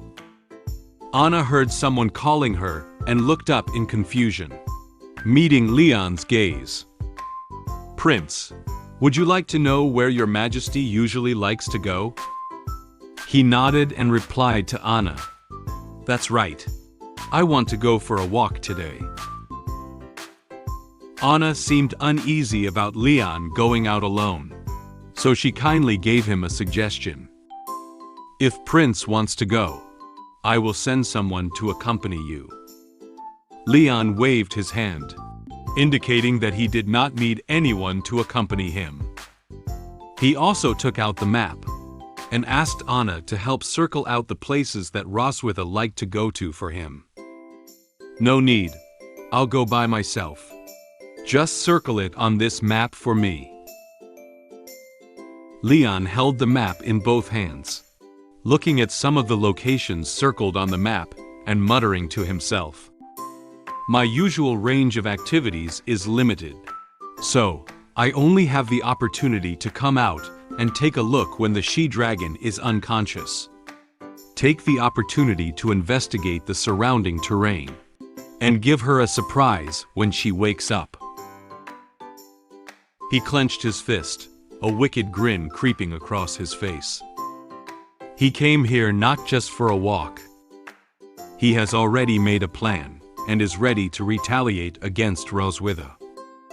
Of course, investigating the places that the she-dragon likes is just a cover-up and part of my revenge plan. What I'm planning to do is take advantage of the moment when the she-dragon is weak after waking up and make her suffer humiliation in a place she loves, just like how she humiliated me in front of my homeland before. At this moment, Leon discovered a huge cherry blossom tree. He is so small in front of it. There are many cherry blossoms in full bloom on this big tree, which is very prominent among all the cherry blossom trees. The cherry blossom petals falling under the tree, together with the cherry blossoms blooming on the tree, form a pink world. He walked over to the tree and patted its trunk with his hand. He looked up and observed it again, confirming that the large cherry tree was a good choice. Well, this tree is thick enough. Then, he simulated the scene of retaliating against Roswitha. He lowered his head, supported the tree trunk with one hand, and made a hug gesture with the other hand. This posture is just right. He stepped on the soil under his feet and confirmed its condition. He realized that the soil here was still a bit hard. The soil on the ground isn't soft enough. It should be nice to lay down flower petals when the time comes. He turned around and turned his gaze towards the foot of the mountain. He found that looking into the distance from here, he could clearly see the appearance of the Silver Dragon Castle at the foot of the mountain. He nodded. From here, I can also see the Silver Dragon Castle at the foot of the mountain. Nice. After observing the cherry blossom forest, Leon took out the map and marked it with a red check mark with a red pen. Include this in my options as well. In order to choose several good locations to retaliate against Roswitha, Leon not only went to this cherry blossom forest, but also to the streams in the forest, the northern cliffs, the golden grasslands, and the secluded caves. He walked around the area near the Silver Dragon Castle. In the end, after on-site observation, the small stream in the forest and the golden grassland were also selected by Leon as the locations for revenge against Roswitha. He closed the map and showed a confident smile. This time, he was very well prepared and determined to seek revenge against her fiercely. All right, everything is ready. I just need to wait for Roswitha to wake up. He gave a very serious look towards a certain spot in the cherry blossom forest. Ha! She-dragon, I will make you pay. Time gradually arrived at night. The blue sky gradually turned into a starry night sky. After inspecting all the locations, Leon returned to the Silver Dragon Castle. As he passed by the courtyard, he noticed some dragon maids gathering here. They gathered around a bonfire, kneeling on the ground, and occasionally faint cries could be heard from here. He felt very curious and walked over to them, standing behind them and asking what they were doing. What's wrong? Why is this place so lively? The dragon maids were crying while wiping their tears with handkerchiefs. They were immersed in a state of sadness, completely unaware of who was speaking. One of the dragon maids did not turn her head, but directly answered Leon's question. Two Royal Highness princes said that they would hold a funeral and asked us to prepare a bonfire. A table was set up near the campfire by the dragon maids, on which there was a photo frame and some flowers. All the dragon maids knelt on the ground facing the photo. Then, Noah and Muen came to the table. With a sad expression, Muen placed her favorite steak next to the photo. "Muen give you the steak. Come back and visit us." Noah walked over, holding a small box that she had hidden under the bed, containing many small treasures. She also placed it on the table. She reached out and gently patted Muen's shoulder, comforting her. "He has already left. Try to take it easy." Leon couldn't see clearly what Noah and Muen were doing next to the table in front of the campfire. He looked at them from a distance, feeling puzzled in his heart. He scratched his head and silently said in his heart, "Are they playing some new kind of house game? Well, I'll play along with them a little." "Excuse me." Leon walked through the crowd and motioned for them to get out of the way. However, when the maids saw Leon, they were so scared that they stood up and retreated. "Ah, Prince!" Some of them were so shocked that they covered their mouths, while others widened their eyes slightly, feeling very shocked. At this moment, Leon did not notice why they reacted so strongly. He walked directly behind Noah and Muen and asked them who they were paying respects. "Who are you paying respects to?" "Your grandfather used to teach me how to play the sorna. Would you like me to give you a little demonstration?" The photo on the table is exactly the one taken by Leon when he was taking a family photo with them. Leon looked at the photo and for a moment didn't think there was anything strange about it. He smiled and said to them, "This is actually me." He still maintains a smile. However, after thinking for a moment, he seemed to have discovered something amiss. He didn't expect that the person Noah and Muen were paying respect to was himself.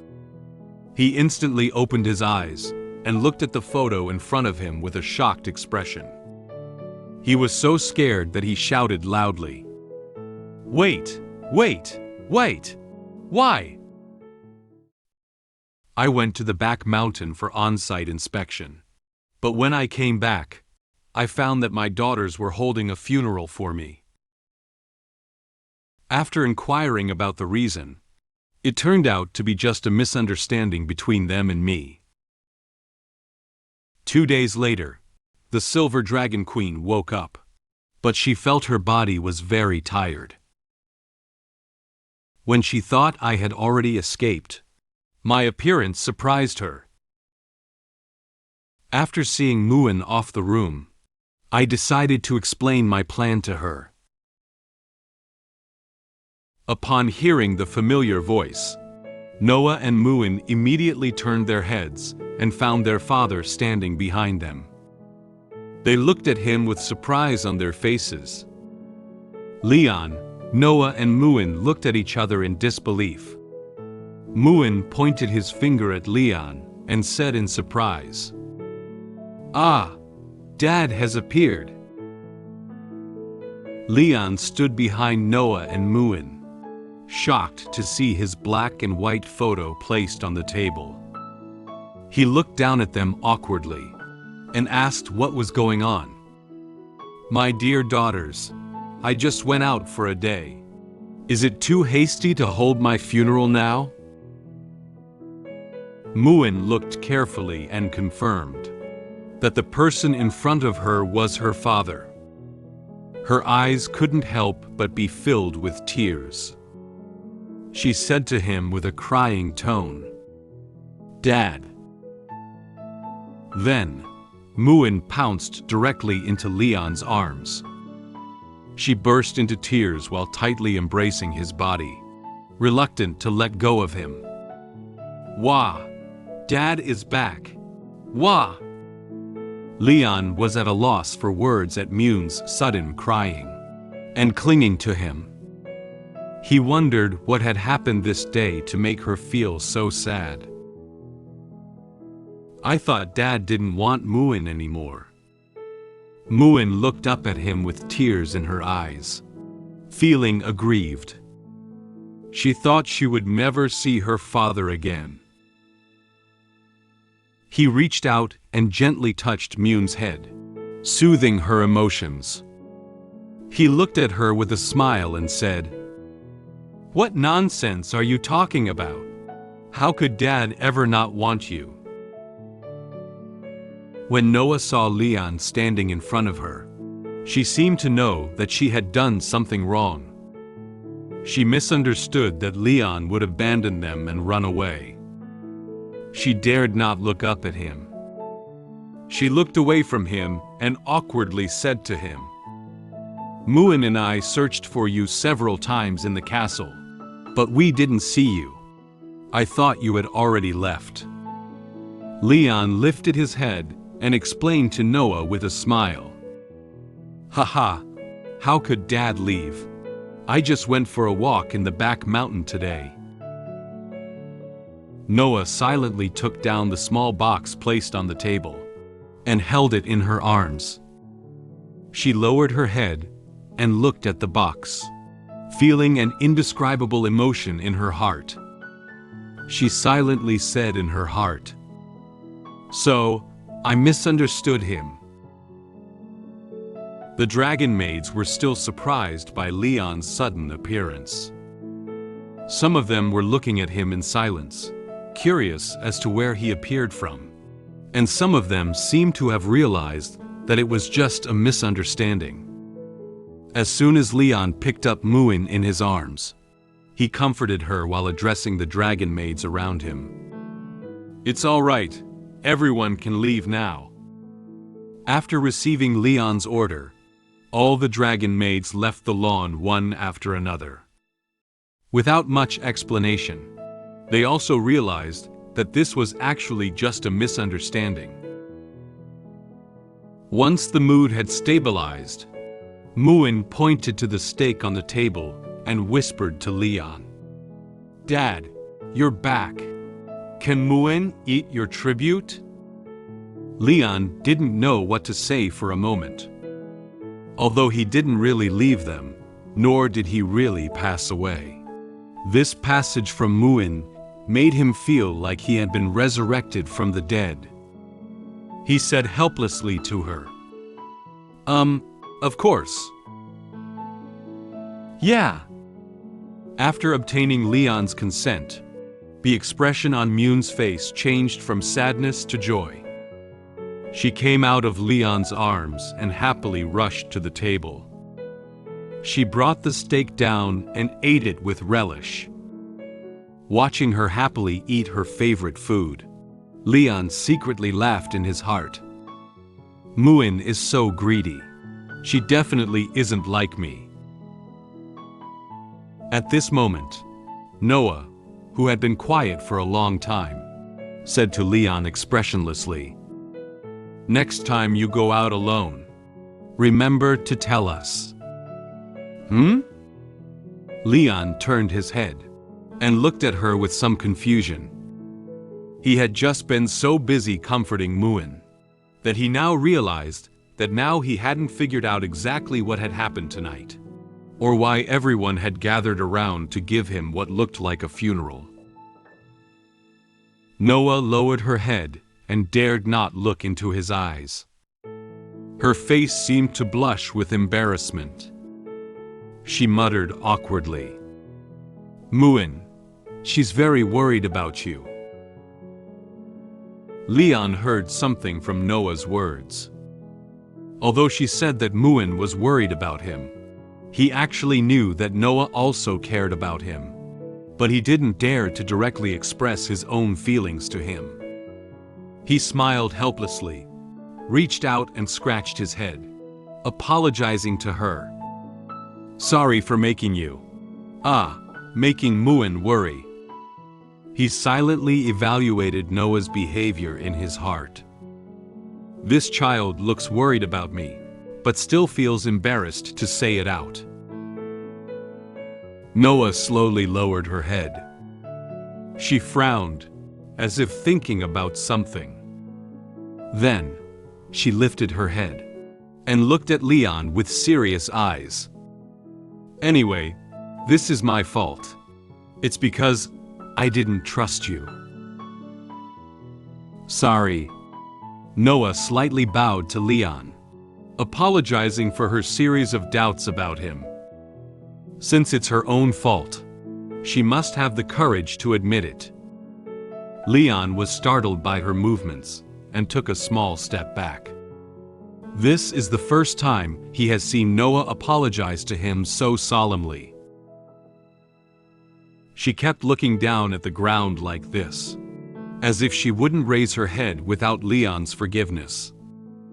Leon watched as she lowered her head and tightly grasped the figure of the small box, silently analyzing Noah's current situation in his heart. Was their farewell ceremony due to her misunderstanding? As long as she doesn't say anything, no one will know. He looked at Noah with a smile. In fact, he has already forgiven her mistakes in his heart. For a mature child like Noah, he could understand how she was feeling at this moment. It's also true that precocious children always consciously take on their own responsibilities and mistakes. But ultimately, this misunderstanding was due to my failure to give her enough sense of security. Leon also thinks that he is still not doing enough on the father's side. Noah is still a child at the end of the day, and she still needs her family to love her. But the lack of security makes her wary of Leon. Noah yearns for family and love, but will not take the initiative to take a step forward. Even if I promise her something now, she probably won't easily believe me. Leon silently clenched his fist and made a decision. He wanted to prove this part of his fatherly love to Noah. He hopes she can believe him. Therefore, as her father, all I can do is slowly prove with practical actions that I will always be by your side. He squatted in front of Noah, reached out and gently touched her head, comforting her not to blame herself too much. It's okay. Let's go have dinner together. You still have to go to school tomorrow. After receiving Leon's forgiveness, Noah looked up at him and nodded. She tightly grasped the box in her hand again, and didn't let go anymore. The time came to the evening of the second day. Noah has already returned to school, and there is only Muen at home. She quietly came to Roswitha's room to visit her. Roswitha lay in bed with an uncomfortable expression, still showing no signs of waking up. Muen supported her face with both hands, and looked at her mother lying in bed with a worried expression. Suddenly, Roswitha's hand on the quilt moved gently. Then, she opened her eyes gradually. She looked around for a while before realizing that she was lying on the bed in the room. Muen noticed that Roswitha had woken up. She propped herself up on the bed with both hands and looked excitedly at Roswitha. "Mom, you're awake!" Roswitha heard someone calling her. She slowly turned her head and noticed Muen standing by the bed. Seeing that Roswitha had woken up safe and sound, Muen was so excited that tears kept rolling in her eyes. She said to Roswitha with a sobbing voice, "Mom, you've been sleeping all the time. Muen is so worried about you." Roswitha couldn't bear to see her daughter cry. She lifted her hand and wiped away the tears from the corner of Muen's eye. She apologized to her. "Sorry, Muen. I made you worried." She was overjoyed when her mother finally woke up after sleeping for so long. Roswitha wanted to move her body, but she felt very tired. She tried to lift her right hand, but also felt very weak. She looked at her hand, pondering what had happened before. My body feels drained, and the magic power in the body was unresponsive. She touched her chest again, as if something inside had weakened, causing her physical condition to decline. Originally, with my Dragon Queen body, I was able to resist the side effects of the backlash of the blood curse. And now that I've become like this, perhaps it's because I used that thing earlier to save that guy. She turned her head to look at Muen. There was no one standing beside her. She looked around the room again and saw no one else either. Only Muen stood by her bedside, holding her hand all the time. Roswitha pondered for a moment, suspecting that Leon had fled without a trace while she was unconscious. Based on his personality, it is estimated that he has already fled by now. The evening sun shone into Roswitha's room, making it appear brighter and no longer as dim as before. So, Roswitha asked Muen how long she had been unconscious. "Muen, how long did Mom sleep?"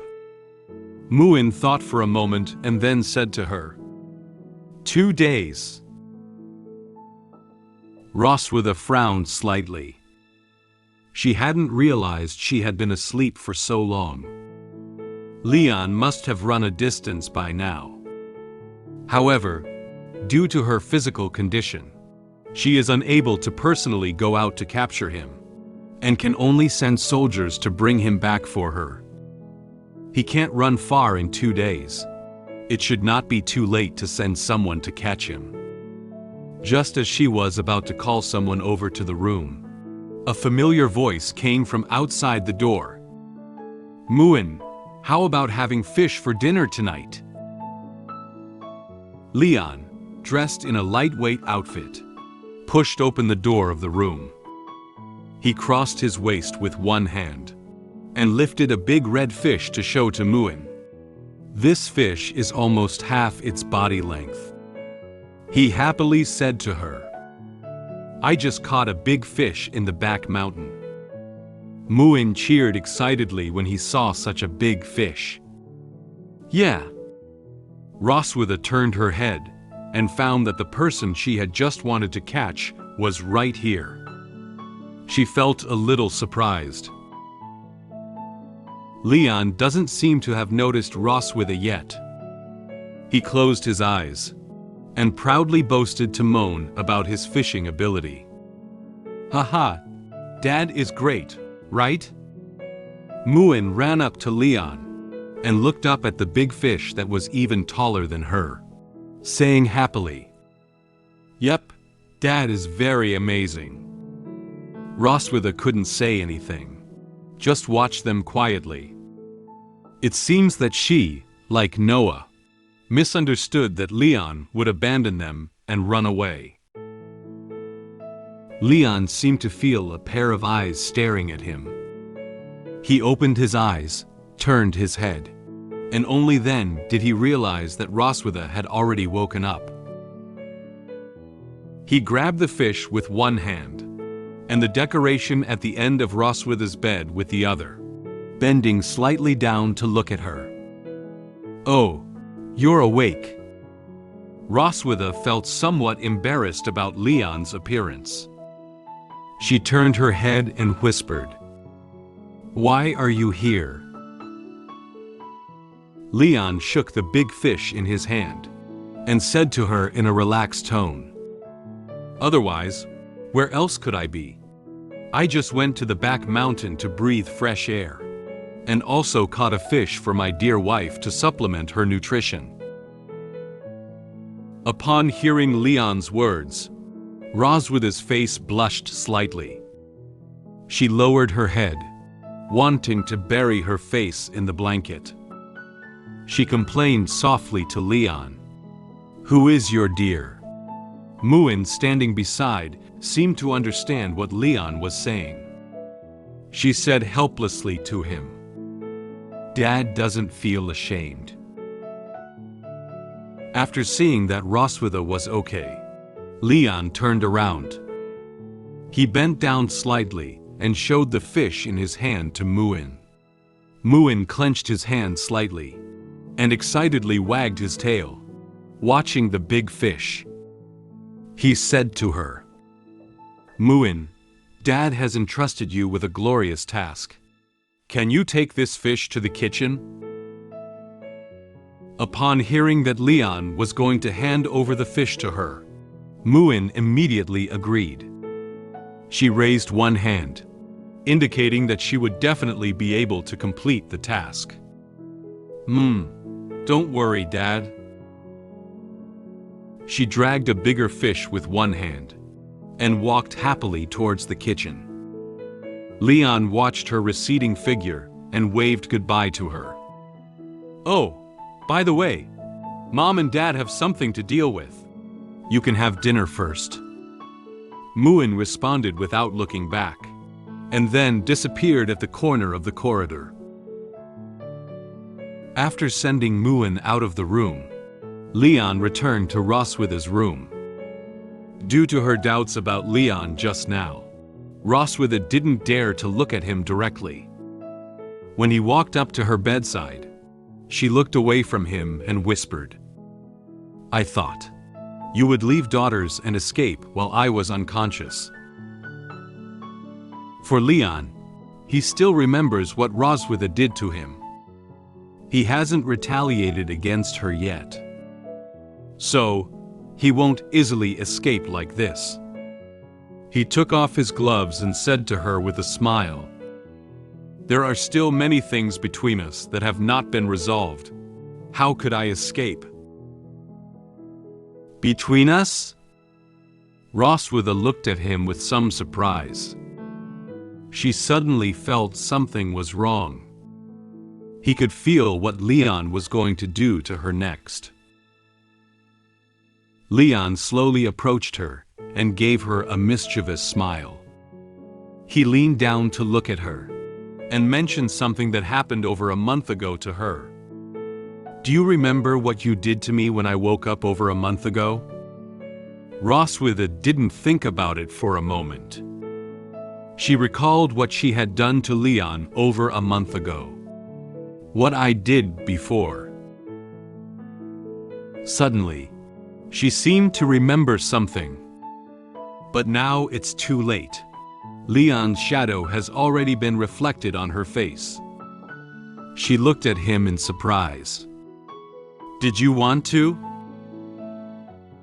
Leon raised his hands with a sinister smile on his face, as if he was going to do something to Roswitha just like what Roswitha did to him a month ago. "I brought the silver dragon queen from her room to the cherry blossom tree in the back mountain. The silver dragon queen knows that my purpose is to seek revenge for what she did to me before. I activated the dragon mark with a strong sense of revenge." The silver dragon queen not only did not resist, but also tacitly approved of my revenge behavior. After a night of hard work, I finally completed my revenge. However, at that moment, she, who was already asleep, grabbed my clothes. Leon bent down and slowly approached Roswitha. Due to just waking up and not having fully recovered, Roswitha cannot immediately sit up and resist him. She stared closely at Leon and pulled the quilt tightly with both hands. "Leon, don't think you can attack me just because I'm weak. I advise you not to act recklessly." Upon hearing these words, Leon silently lowered his head. Roswitha couldn't see his expression clearly. Leon thought that Roswitha's words seemed like she had forgotten how she had treated him at the time. He has not forgotten the revenge that Roswitha took against him at that time. He said with a slightly aggrieved tone. Weakness? At that time, he had only just woken up, when he was fiercely bullied by Roswitha. Now she is also very weak. But she has said such things. He felt very angry. He lifted his head and looked at Roswitha with angry eyes. Was I not weak back then? When I first woke up, I didn't even drink a sip of water before you carved a dragon mark and pushed me down. Did you give me a chance to refuse? Roswitha was not influenced by Leon's words. As long as her body returns to its normal level, she can easily bully him and retaliate. She looked at him with angry eyes and threatened fiercely.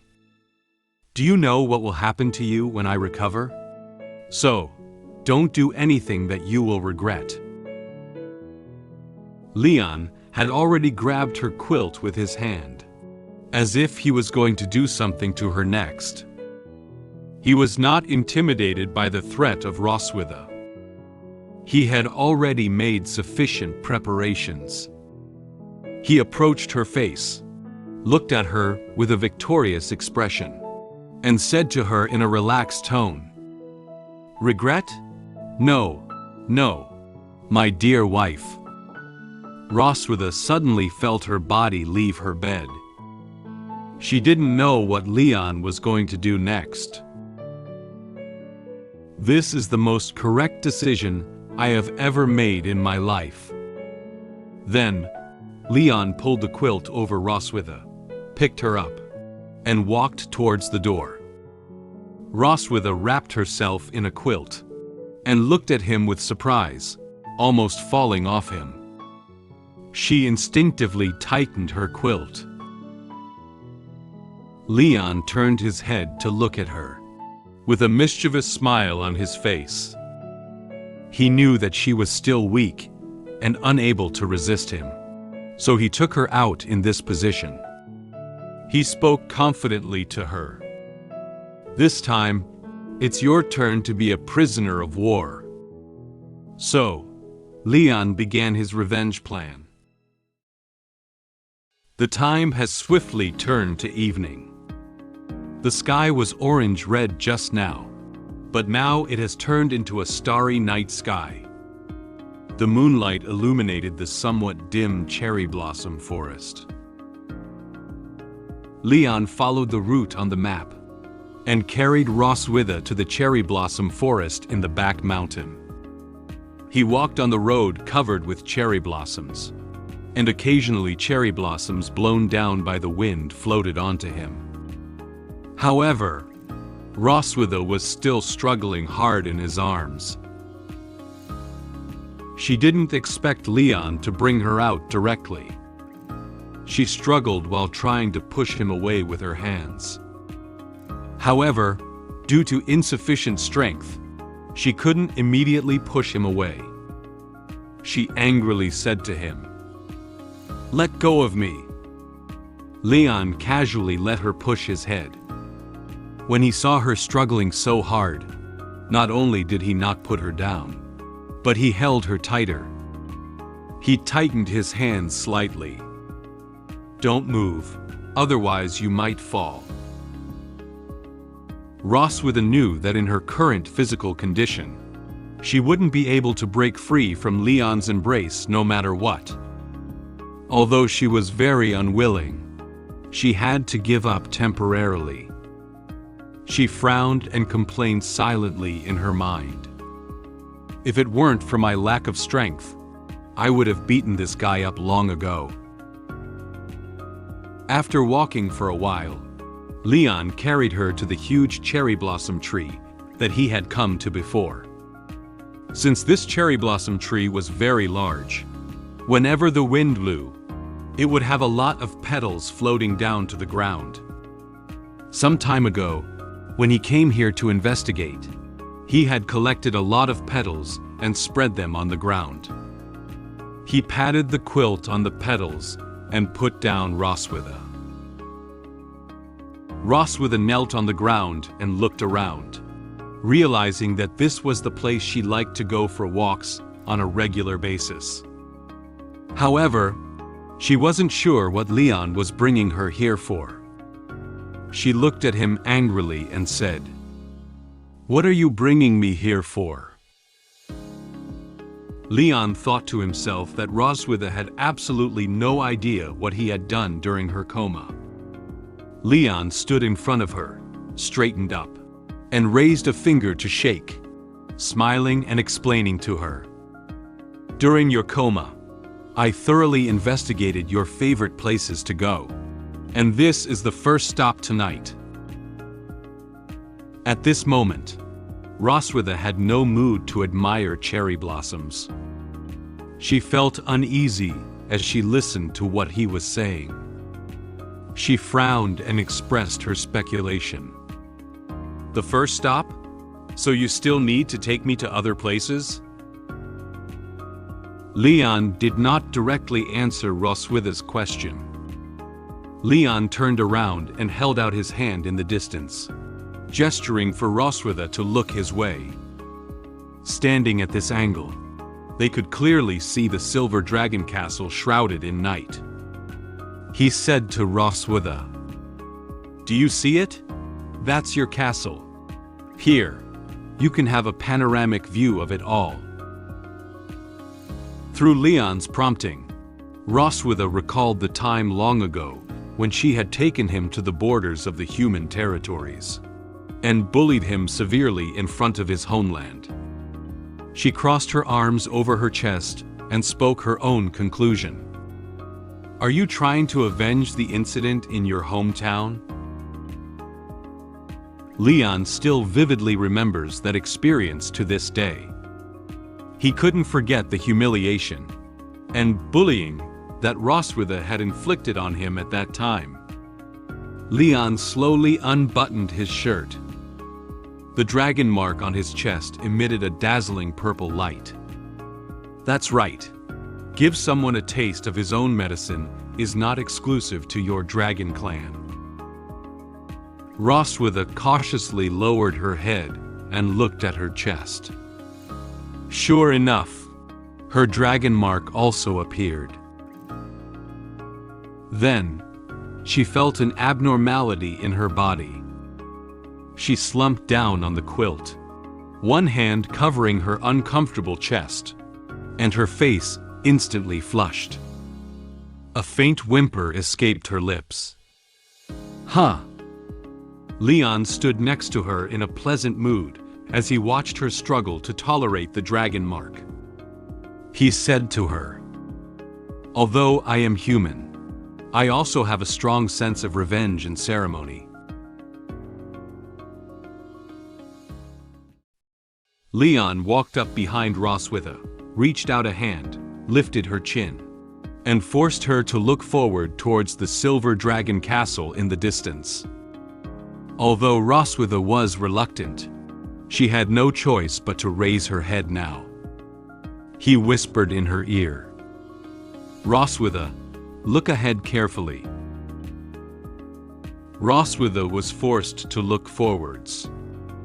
The silver dragon castle stayed quiet in the night, as if asleep, but it still gave off this aura of sanctity. Leon extended his finger and pointed ahead. "Your palace is there, and all your pride and dignity come from there." Leon's hand stroked Roswitha's hair, and gently lifted and lowered her hair. Then, he gently stroked her face again. Now Roswitha could be manipulated by him. "But now you can only be manipulated by me." Due to being tormented by Dragon Mark, Roswitha is unable to resist him and can only endure his provocation. She tried to suppress the power of Dragon Mark. Then, Leon pushed down Roswitha and pressed her under him. He stared at her closely and said to her in a relaxed tone, "How does it feel to be humiliated by a defeated dragon slayer, Roswitha?" He grabbed her hand and prevented her from moving freely. Then, he slowly approached her and took a few gentle bites towards her white back, leaving one obvious red mark after another. He said to her while doing it, "These are all things you have done to me before." Roswitha closed her eyes and endured what Leon did to her. Her body couldn't help trembling, but she had no intention of pushing him away. On the contrary, she seemed to enjoy the way Leon was treating her, and even couldn't help but want to demand more of this feeling from him. Under the influence of Dragon Mark, this idea is becoming increasingly clear. I wanted to resist, but my body couldn't help but want more.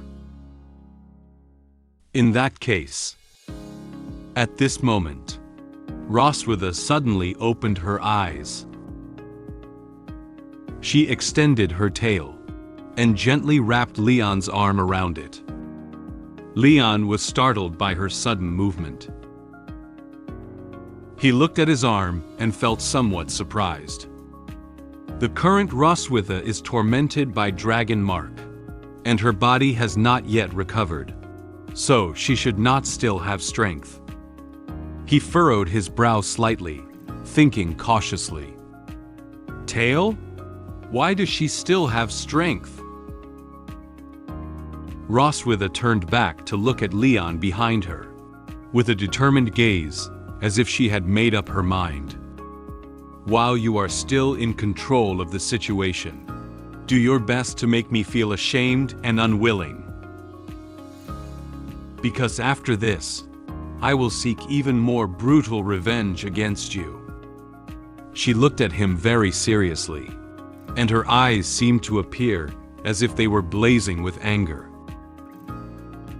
Leon felt the emotions coming from her. He gave a laugh. He didn't feel the slightest fear for the harsh words she put down. He straightened up and pointed to his chest, revealing a confident smile. Don't talk to me about the future. I have always lived in the present. Tonight is still long. The Revenge Carnival night has just begun. Your Majesty.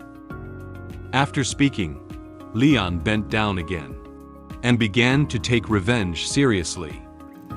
Under the cherry blossom tree, their figures overlapped. An occasional faint whimper could be heard. At this moment, some petals from the cherry blossom tree fell down again, adding some embellishments to Leon's revenge in the dark night. After a night's endeavor, they finally returned to Roswitha's room the next morning. The morning sunshine has already shone into the dim room, slowly illuminating the entire room. It seems to be reminding the people in the room that it's already morning. After Leon put Roswitha on the bed, he also lay down on the bed casually. Roswitha has fallen into deep sleep after a night of intense exercise with Leon. Leon had just brought her back from outside, and it had already taken him a lot of effort. He gasped for breath and said, "Whew, it's finally back. I switched places to get her revenge all night, and it wore me out." Leon recalled the route from last night in his mind. He not only carried out his revenge plan in the cherry blossom forest, but also took Roswitha to the small streams in the forest and the golden grassland. These places were all locations he had previously conducted on-site investigations and deemed suitable for revenge against her. Carrying her to several places in a row has already exhausted him. Roswitha lay deeply asleep on his arm, breathing evenly. Not only did she have one red mark after another on her arms, but she also had these marks on her back, chest, and even thighs. These are all the results of Leon's revenge against her last night. He looked at the sleeping face of Roswitha and silently said in his heart, "But it seems that she is quite satisfied with tonight, sleeping so soundly." That was when Leon realized that something seemed wrong with his thoughts. Obviously, he was trying to get revenge on her for what she had done before. How did it turn into letting her enjoy herself? He suddenly froze, widening his own eyes slightly. He was somewhat incredulous about his own ideas. Wait, satisfied? Didn't I come here for revenge? He closed his eyes and shook his head fiercely, trying to shake off this idea. He denied that she would have such thoughts. For Roswitha, Leon bullied her fiercely in front of her silver dragon castle, and she should feel ashamed. No. She has just fully experienced the humiliation of being oppressed by her most despised dragon slayer. In short, this revenge was successful. Finally, Leon was able to return all the humiliation and dissatisfaction he had suffered before to Roswitha, allowing her to experience the feeling of being severely humiliated by someone she looked down upon. He evaluated the revenge plan with satisfaction in his heart. Anyway, my revenge this time can be considered successful. Leon feels that it's almost time now, and he should also leave her room. He sat up from the bed and glanced at the sleeping Roswitha, whispering softly, "Before the maids get up, I'll go back to my room first. We're not the kind of relationship where we can share a bed and sleep until morning together." They were originally sleeping in separate rooms. If the maids discover it, he won't be able to explain it to them. Just as Leon was about to get out of bed, it seemed like Roswitha sensed something and reached out to grab the hem of his clothes. Leon turned around and looked at her with confusion, but found that she hadn't woken up yet. She murmured to herself, as if saying something. "It's so cold." Seemingly feeling the coldness in her body, Roswitha tightened her body slightly and brought her hand closer to her mouth, trying to warm herself up a little more. Leon noticed her movements and silently said in his heart, "When she falls asleep, she wants to move closer to a warm place. This is the instinct of all living beings." He lowered his head with a hesitant expression. He only completed his revenge plan against her last night, and now she is seeking warmth like a small animal, which makes him feel like she is tempting him again. "I can't be tempted anymore." But Leon let go of Roswitha's grip on the corner of his clothes and held it gently. He gently pulled up her quilt and got inside. He lay beside her, quietly watching her sleeping face, and couldn't help but smile. He even moved a little closer to her body in order to make her feel warm. It would be warmer to stay here than to go back and lie on the cold bed in that room. Roswitha seemed to feel a warm object around her, so she stopped mumbling to herself and fell back into a deep sleep. After a night of intense exercise, I fell asleep on the bed of the Silver Dragon Queen. Muen opened the door of the room and wanted to play with us, but found us sleeping soundly. She found red marks on our bodies, so she brought in ointment to help us apply it. After waking up, we unanimously agreed to lock the door next time. I helped the Silver Dragon Queen cook, and prayed in my heart that she wouldn't recover so quickly. However, what I don't know is that the power of the Silver Dragon Queen has begun to slowly recover. Time suddenly arrived in the morning, and the sun gradually rose. The morning mist gradually dissipated under the sunshine, revealing the blue sky that would appear on a sunny day. The sunlight shines on the trees, revealing their vibrant side. Two birds stood on the branch, cuddling up to each other while singing a song. Through their interaction, it seems like one can see the peaceful coexistence between Leon and Roswitha. Muen opened the door to Roswitha's room in a daze. She was still wearing pajamas, looking like she had just woken up not long ago. She yawned and tears were squeezed to the corner of her eye. She slowly opened her eyes and rubbed them with her hand, wiping away the tears from the corners of her eyes. Muen slowly walked into Roswitha's room and climbed onto the sofa at the end of the bed. She placed her hands on the decoration at the end of the bed, then gently pressed her hands downwards and tiptoed her feet. She slowly climbed onto Roswitha's bed with the help of the height of the sofa. She shook Roswitha's shoulder with a hand, hoping she would wake up. "Mom, wake up. The sun is shining on your tail."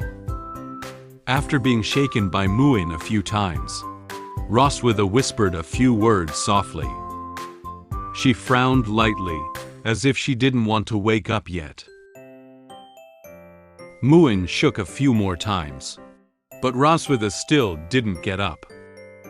She seemed to feel a little cold in her body, so she shrunk into the blanket.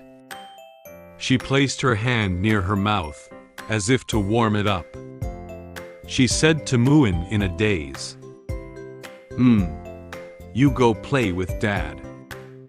Then, she adjusted her sleeping position and fell into a deep sleep again. Muen couldn't wake up Roswitha, so he slowly crawled to the other side of the bed. She shook Leon's shoulder, trying to wake him up. "Dad, wake up. The sun is shining on your backside." However, Leon only moved his body slightly. He frowned lightly and had no intention of waking up. It seems that because the blanket was too comfortable, he also shrunk into it to warm up his body. He still closed his eyes and replied softly to Muen, "It's so warm. Let Dad sleep a little longer." Phew. Upon discovering that neither Leon nor Roswitha wanted to wake up, Muen felt a bit angry. She puffed up her cheeks and gently clenched her hands into fists. She knelt on the bed, looking somewhat unhappily at her parents, who were lying under the covers. "But you are holding each other so tightly.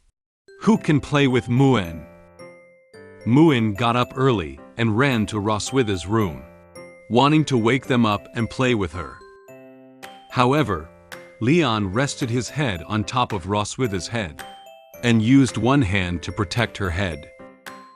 Roswitha rested her head on Leon's shoulder and placed one hand on his chest. They all snuggled tightly together, falling deeply asleep. Neither of them seemed to notice how close they were to each other, just that their bodies felt warm. However, after kneeling on the bed and observing for a while, Muen suddenly noticed something. Leon and Roswitha, who usually argue and even fight with each other, are actually sleeping together at this moment. This surprised her a bit. She tapped her cheek with her finger and looked at their sleeping position, lost in thought. Muen has never seen Dad and Mom so intimate before, but why do they have so many red dots on their bodies?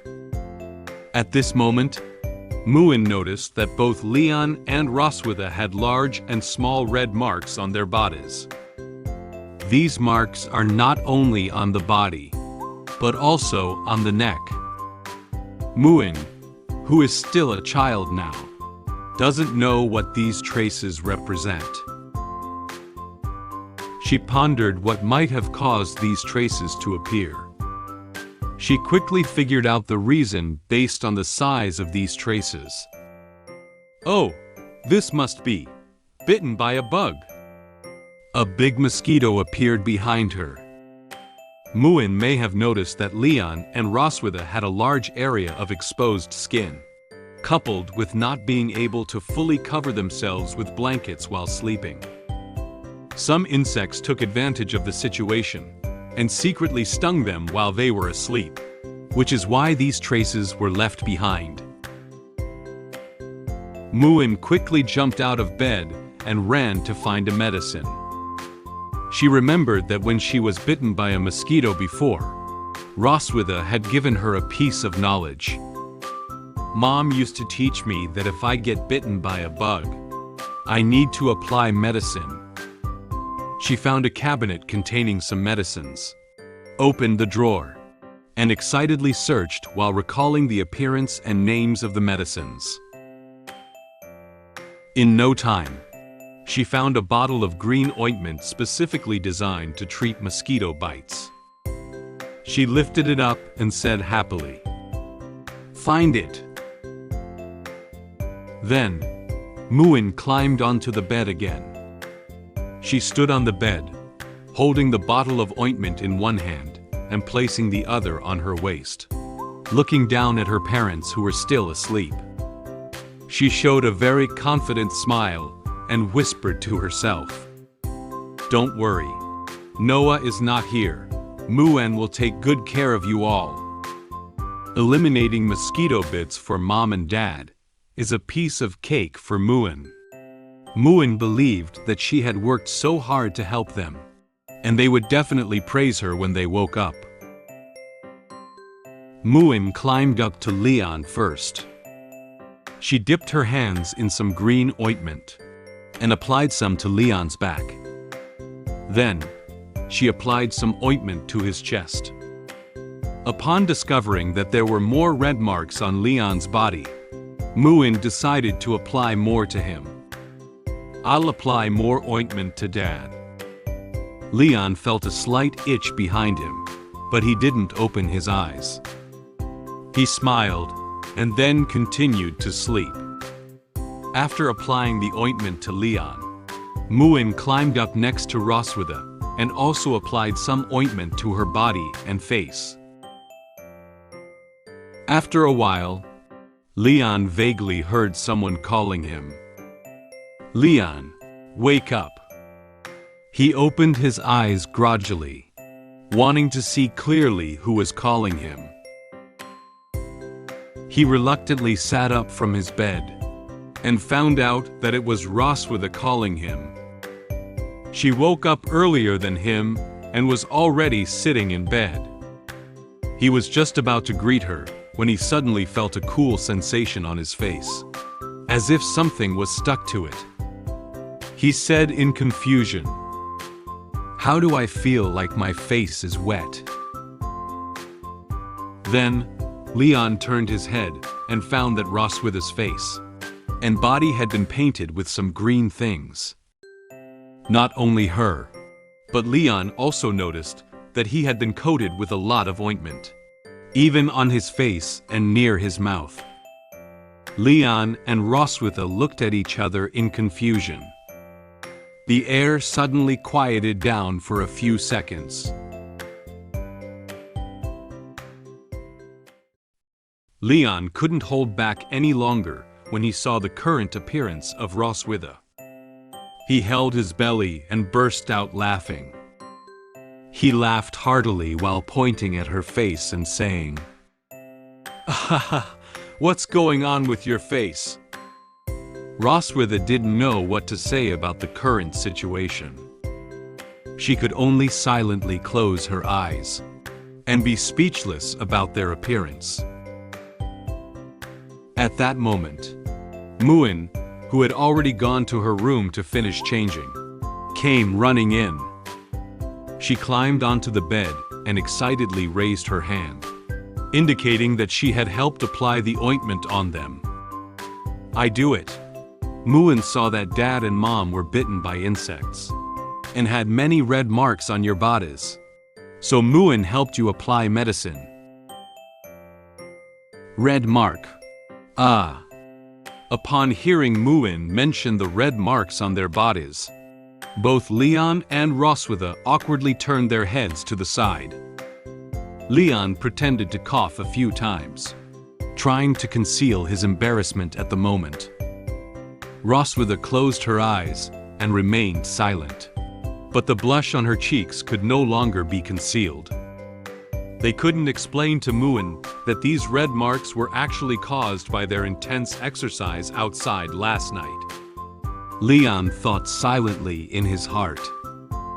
Some things are better for child not to know. Muen happily clenched her hands into fists and looked at them with a naive expression, hoping to receive their praise. "Muen is great, right?" Leon had to keep the red marks on his body as a secret in his heart for now. He reached out and touched her head, revealing a smile. He looked at her and said, "Yeah, you did a great job." Muen received praise from Father and looked at him with a smile. Muen felt very happy to be able to help Father and Mother. She looked at Leon and Roswitha and excitedly raised her hands, offering to come over and help again next time. "I will also help Dad and Mom apply it next time." Leon and Roswitha didn't say anything, just turned their heads to look at each other. They don't want their daughter to see such an awkward scene again. At this moment, their thoughts are in agreement with each other's. Next time, make sure to lock the door. The sun outside slowly rises and then slowly sets. In the blink of an eye, it was already evening time. The sunset outside the window shone into Roswitha's room, making the slightly dim room brighter. Leon knocked on the door and walked into the room with a tray in his hand. On the tray was a bowl of golden fried rice containing meat and vegetables. He placed the tray in his hand on the cabinet next to Roswitha's bed and picked up the bowl containing a large bowl of rice. He held the bowl, took a spoon, and scooped up a spoonful of rice. He blew air into the spoon to lower the temperature of the rice a bit. Then, he made a feeding gesture to Roswitha. "Ah." Roswitha moved back a bit in disgust when she saw him stick the spoon out. She didn't know what Leon wanted to do at the moment. She asked him with confusion, "What do you want?" Noticing that Roswitha was intent on avoiding his spoon, Leon stuck it in her mouth as fast as he could. He explained to her his purpose for doing so. "I'll feed you. You haven't eaten for several days. Although the Dragon Clan can go without eating or drinking during their dormant period, you are probably hungry now." Roswitha was unexpectedly fed a spoonful of rice by him. She raised her hand, just about to refuse his spoon, but it was too late. She reluctantly ate the rice. She crossed her hands in front of her chest, with a slightly displeased expression on her face. She was somewhat dissatisfied with Leon's behavior just now. She was chewing her food while looking at Leon. "You don't need to feed me. I can eat it myself." After swallowing the rice, she was surprised to find that the taste was quite good. Although she didn't want to admit the fact voluntarily, she still praised him. She said to him with a relaxed expression, "The taste is pretty good." It seems that Leon's cooking skills are indeed good. Upon hearing Roswitha's praise, Leon smiled at her. He also scooped a spoonful of rice into his mouth. He closed his eyes, shook the spoon with his hand, and confidently said to her, "Of course, it's love-fried rice that I made myself." Seeing that Leon suddenly began to eat the fried rice he made for her, Roswitha was a little unhappy. She reached out and grabbed his shoulder, trying to get fried rice back. "Isn't this made for me?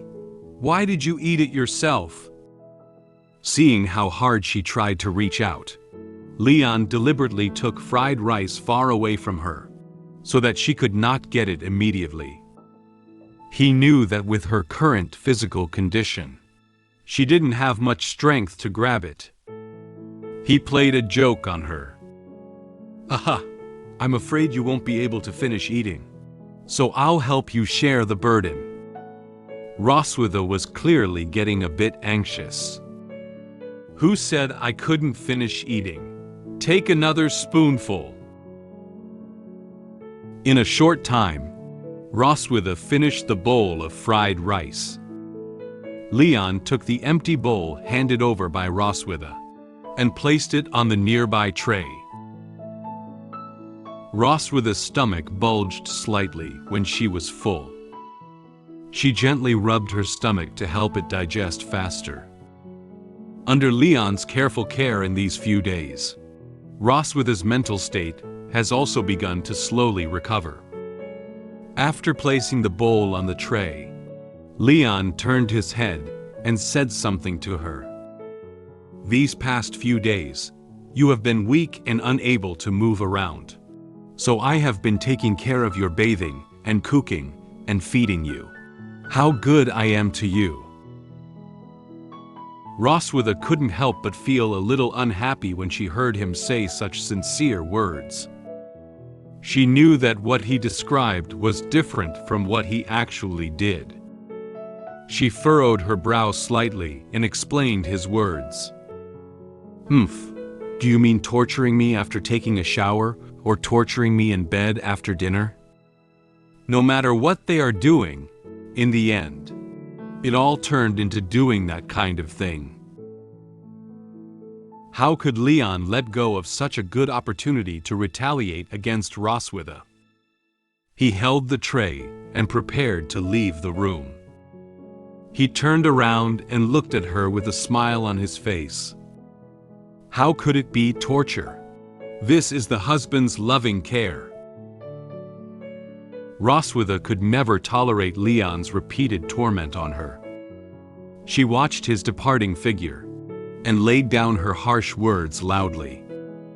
"Leon, every despicable deed you do now will become a shame I will pin on you in the future.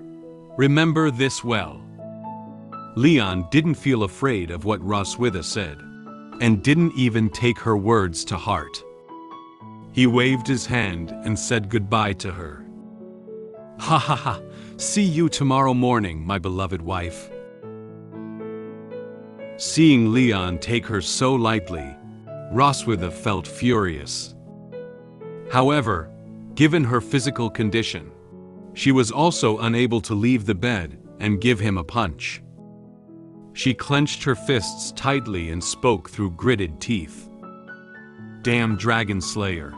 He's really good at torturing me." In order to vent her anger, she smashed her fist against the nearby wall.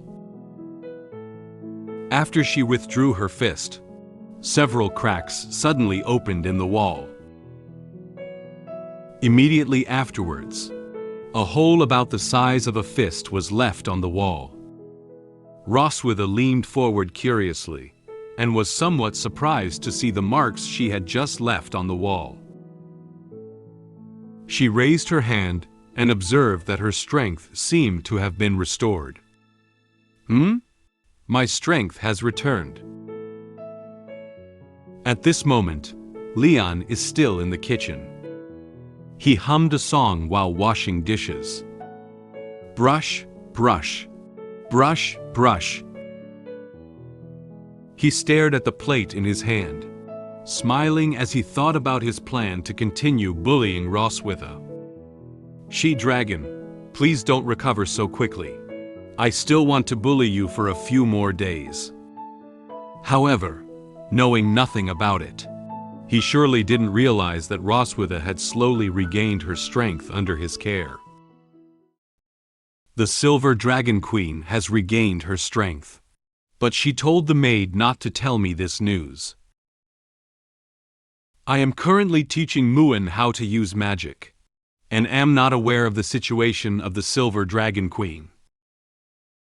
Muen quickly learned a small part of magic within a few hours, which made me curious. In the evening, I went to the Silver Dragon Queen's room, intending to torture her again. However, she threw me onto the bed and tied me up. It's already evening now. Night falls over the Silver Dragon Castle. The curved moon shines on the castle in the sky. Inside the Silver Dragon Castle, several rooms also had lights on. Suddenly, there was a knock on the door of Roswitha's room. "Excuse me, Your Majesty."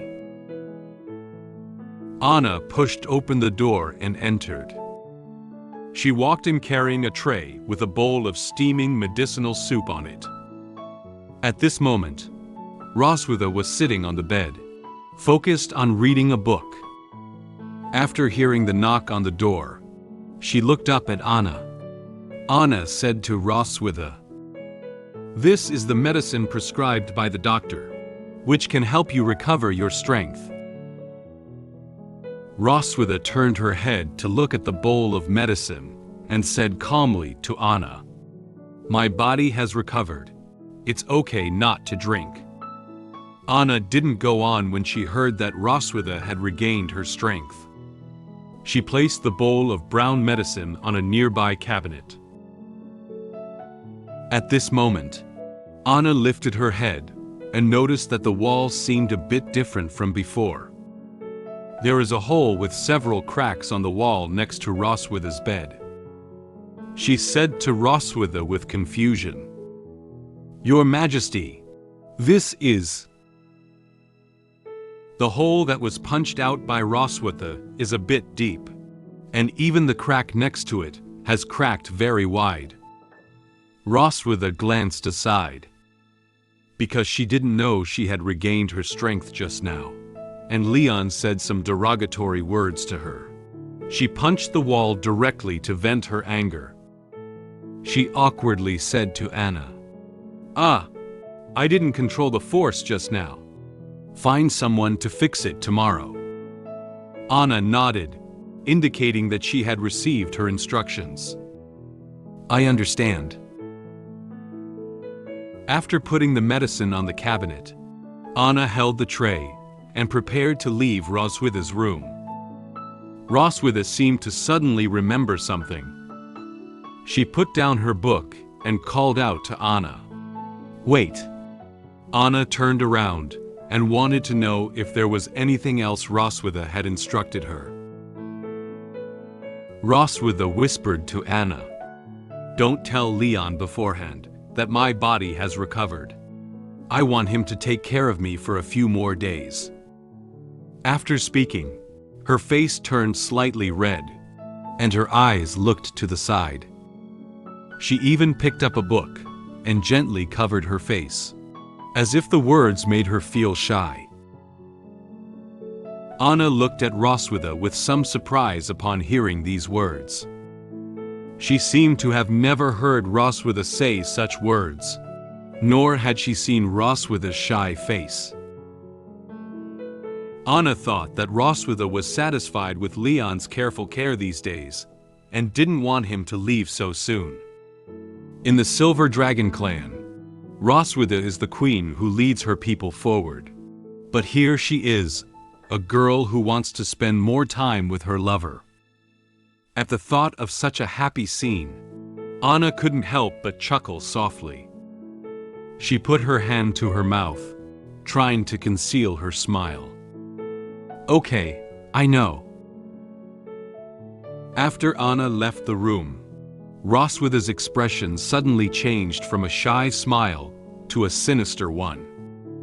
She wasn't trying to get Leon to take care of her for a few more days, as she'd claimed. She tightly grasped the book in her hand, and silently said in her heart, "Humph, Leon, your good days are coming to an end." 2 days after Roswitha regained her strength, Leon still didn't know her physical condition. It's daytime now. The bright sun has set on the courtyard and the nearby flowers, making the entire courtyard look vibrant. At this moment, he and Muen were playing together in the courtyard. Muen jumped up happily, trying to catch Leon's attention. Dad, Muen wants to learn that one. The one where the body becomes shiny." Leon held his chin in his hand and pondered for a moment what Muen was saying. Then, he lowered his head and looked at her, saying, Shiny? Are you talking about magic?" Muen jumped excitedly a few times, waved his hand in the air a few times, and then turned a few circles. The movements she made seemed to be imitating the appearance of Leon and Roswitha fighting on the training ground. She said to Leon while making movements, "It's the kind of thing you and Mom did on the training ground." Leon hadn't noticed Muen wanting to have the idea of learning before. So how did she suddenly want to learn this at this point in time? He looked at Muen and said to her in confusion, "Muen, why do you suddenly want to learn magic?" Hearing Leon ask her that, Muen felt a little shy. She lowered her head and stretched out her left hand and the index finger of her right hand to touch each other. She whispered to Leon, "Noah learned a lot of things in school. Muen didn't want to be left behind by her. As the eldest sister, Noah has already gone to school to learn a lot of knowledge." On the last time Noah went home, Noah had already applied the knowledge from school to analyze her parents' fights. She envies Noah for learning so much knowledge. After learning about Muen's thoughts, Leon seemed to have understood the reason why she wanted to learn magic so much. He bent down slightly and looked into her eyes, saying to her, "So, Muen also wants to learn something." Muen nodded vigorously, indicating that this was her motivation to learn magic. Leon lifted his hand and held his chin, looking into the distance, pondering about Muen's situation. The advantage of having 2 children at home is that there will be a competitive relationship between them. She likes her sisters so much. She certainly doesn't want to distance herself from her sister. Since Muen wants to keep up with Noah's pace, as a father, Leon will not let her feel left behind. He made a fist with his right hand and placed it on his chest, while placing your left hand on your waist, as if he were making a strong guarantee for Muen. He said to her confidently with a smile on his face, "Okay, Dad will definitely teach you magic. Let's start with simple magic guidance." Muen looked up at Leon and answered very happily, After teaching Muen magic guidance for a period of time, Leon allowed her to slowly guide the magic of her body. Muen closed her eyes tightly, her body trembling slightly, as if using all her strength to do the magic guidance. She lowered her head, clenched her fists, and was working hard to guide the magic out of her body. A faint magical airflow enveloped Muen's feet and body, even gently made her hair float. Leon crossed his hands in front of his chest and noticed the slowly rising magical airflow near Muen. He expressed surprise in his heart at her learning speed. In just a few hours, Muen was able to smoothly guide the magic within her body. Maybe she will soon receive the magic enlightenment and awaken the power of the original magic. Is she a genius? Just as Muen was still focused on guiding the magic of her body, her hungry voice broke the calm at the moment. She stopped the movement of guiding the magic, lifted her head, and looked pitifully at Leon. "Dad, Muen is hungry and lacks energy." It seems that the magic guidance consumed a lot of energy, which made her feel hungry. Leon looked at her, feeling embarrassed by her hungry voice. Muen is still a child and does not yet possess the efficient learning capabilities like Noah, so it will take some time before she can learn the magic guidance. He smiled, raised his hand, and scratched the back of his head, silently saying in his heart, "Well, we shouldn't act too hastily in everything." Leon took Muen's hand and walked towards the direction of the castle. He plans to let Muen train until this stage and take her back to eat to fill her stomach. He lowered his head and smiled as he said to Muen, "That's all for today's practice. Let's go back and eat something." Muen was holding Leon's hand while jumping happily. "Yeah, Dad is the best." Accompanied by the sunshine, from a distance, the figures of the father and daughter look very warm. Time gradually arrived at night. The stars once again descended over the silver dragon castle. Anna knocked on Roswitha's door and walked in. She was holding a tray covered with a red cloth in her hand. There seems to be something else inside the tray. She brought the tray in front of Roswitha and said to her, "Your Majesty, this is what you asked me to find." Sitting on the bed, Roswitha crossed her hands in front of her chest. She looked at Anna and the tray in her hand, nodding at her. Put it next to me." At that moment, there was another knock on the door outside Roswitha's room. Subsequently, Leon walked in directly. He waved his hand to her happily with a smile on his face. "Wife, I'm coming." However, Roswitha ignored Leon, who suddenly came to the room. She turned her head and thanked Anna for bringing her what she wanted, then asked her to leave the room first. "Thank you. You can leave first." Anna bowed slightly, indicating that she had received instructions from Roswitha. Anna's face lit up with a happy smile as soon as she thought of Leon coming into the room, and that Roswitha could spend more time with him. She walked past Leon with a smile and left Roswitha's room. Leon put his hands behind his head and walked into the room with a smile on his face. According to what Anna had said earlier, it would take 5 more days for Roswitha to fully recover. I still have time to torture Roswitha properly. As he walked, he planned in his mind how to continue tormenting Roswitha. He still doesn't know that her body has recovered.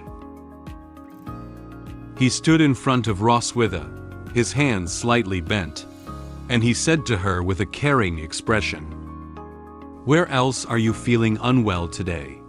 I'll give you a massage." Today's Roswitha didn't feel as weak as she did before her body had recovered. She didn't feel shaken at all by what Leon said. She looked directly into his eyes and said very calmly, "Why don't you show me the might of the strongest dragon slayer in the Empire today?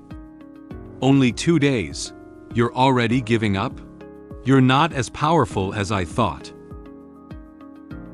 Upon hearing Roswitha's provocation against him, the corners of Leon's mouth twitched slightly, and his smile froze on his face. He said with some anger, "What did you say?" "Okay, she-dragon." The words spoken by Roswitha made him feel very unhappy. He walked forward and pulled off the blanket covering her body. "Seeing how tired you are, I didn't plan on doing that tonight. It seems like I was overthinking." Roswitha furrowed her brow slightly and looked at Leon with a frightened expression. She lifted her hands up, wanting to make defensive movements. Leon gave her a wicked smile. He slowly approached her, repeatedly stroking her face, giving a preview of the torment he would inflict on her tonight. "Your mouth is so hard, so your body must also be very solid, right?" Roswitha's body trembled slightly and looked at Leon with fearful eyes. At this moment, Leon was unaware of the seriousness of the matter. For Roswitha's provocation just now, he intends to give her a proper punishment. He quickly took off his clothes, ready to carry out a new round of torture on her. "Roswitha, you will regret it."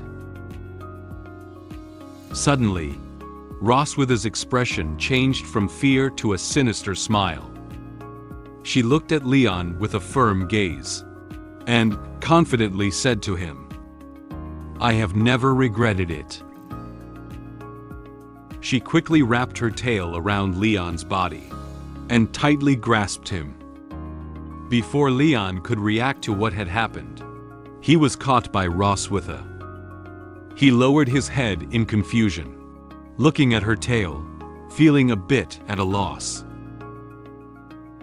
Immediately afterwards, he felt as if he had left the ground. He showed a surprised expression. Roswitha turned around and fiercely swung Leon from her tail.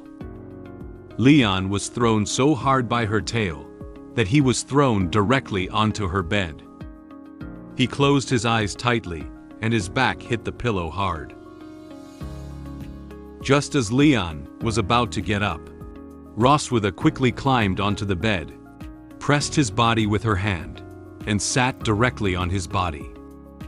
She looked down at him, displaying the usual posture of a queen.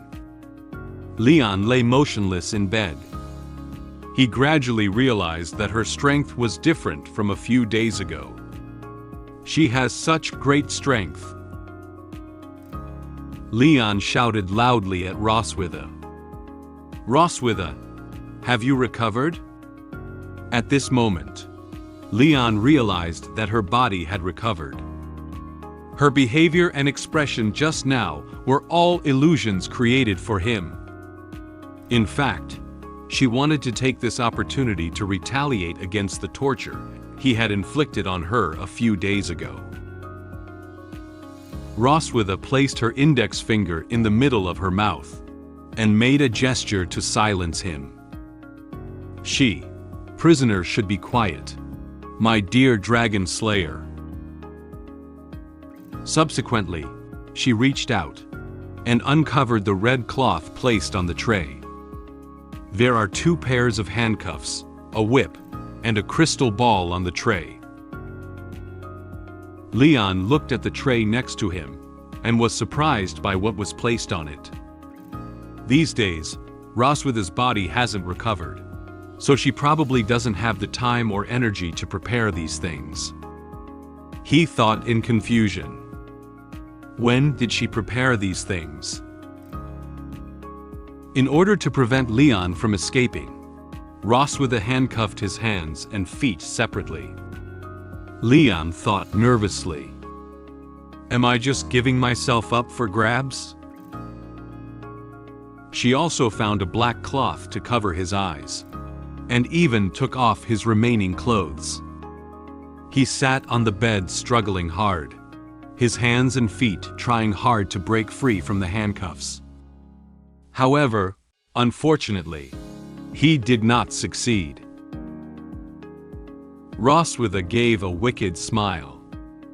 She looked at Leon's wretched appearance and said to him, "Don't think about struggling." Due to Leon's inability to see and his hands and feet being restrained, he became increasingly nervous at this moment. He couldn't think of what Roswitha was going to do next. Do you want to torture me to extract a confession? Extra story. New hairstyle. One day, when Roswitha was asleep, Leon braided her hair. He focused on overlapping the hair in his hand, and slowly braided a braid. At this moment, Roswitha seems to have been awakened by Leon's actions. She saw Leon holding her hair and doing something. She asked him a little unhappy, "What are you doing?" Leon was suddenly startled by her voice, and his hands trembled. "Ah, you're awake." He walked towards her with a smile and a mirror in hand. He confidently said to her, "How about you change your hairstyle occasionally?" "What is this?" Roswitha sat up and picked up the mirror to look at herself. She found that she had a beautiful braid. Leon stood beside her and said to her, "I'll weave your hair casually. If you don't like it, just untie it." Roswitha's face blushed slightly as she looked at the neatly and beautifully braided hair. Actually, she is very satisfied with this hairstyle. She touched her braid and silently evaluated it in her heart. Well, not bad. So, Roswitha quietly kept this braid.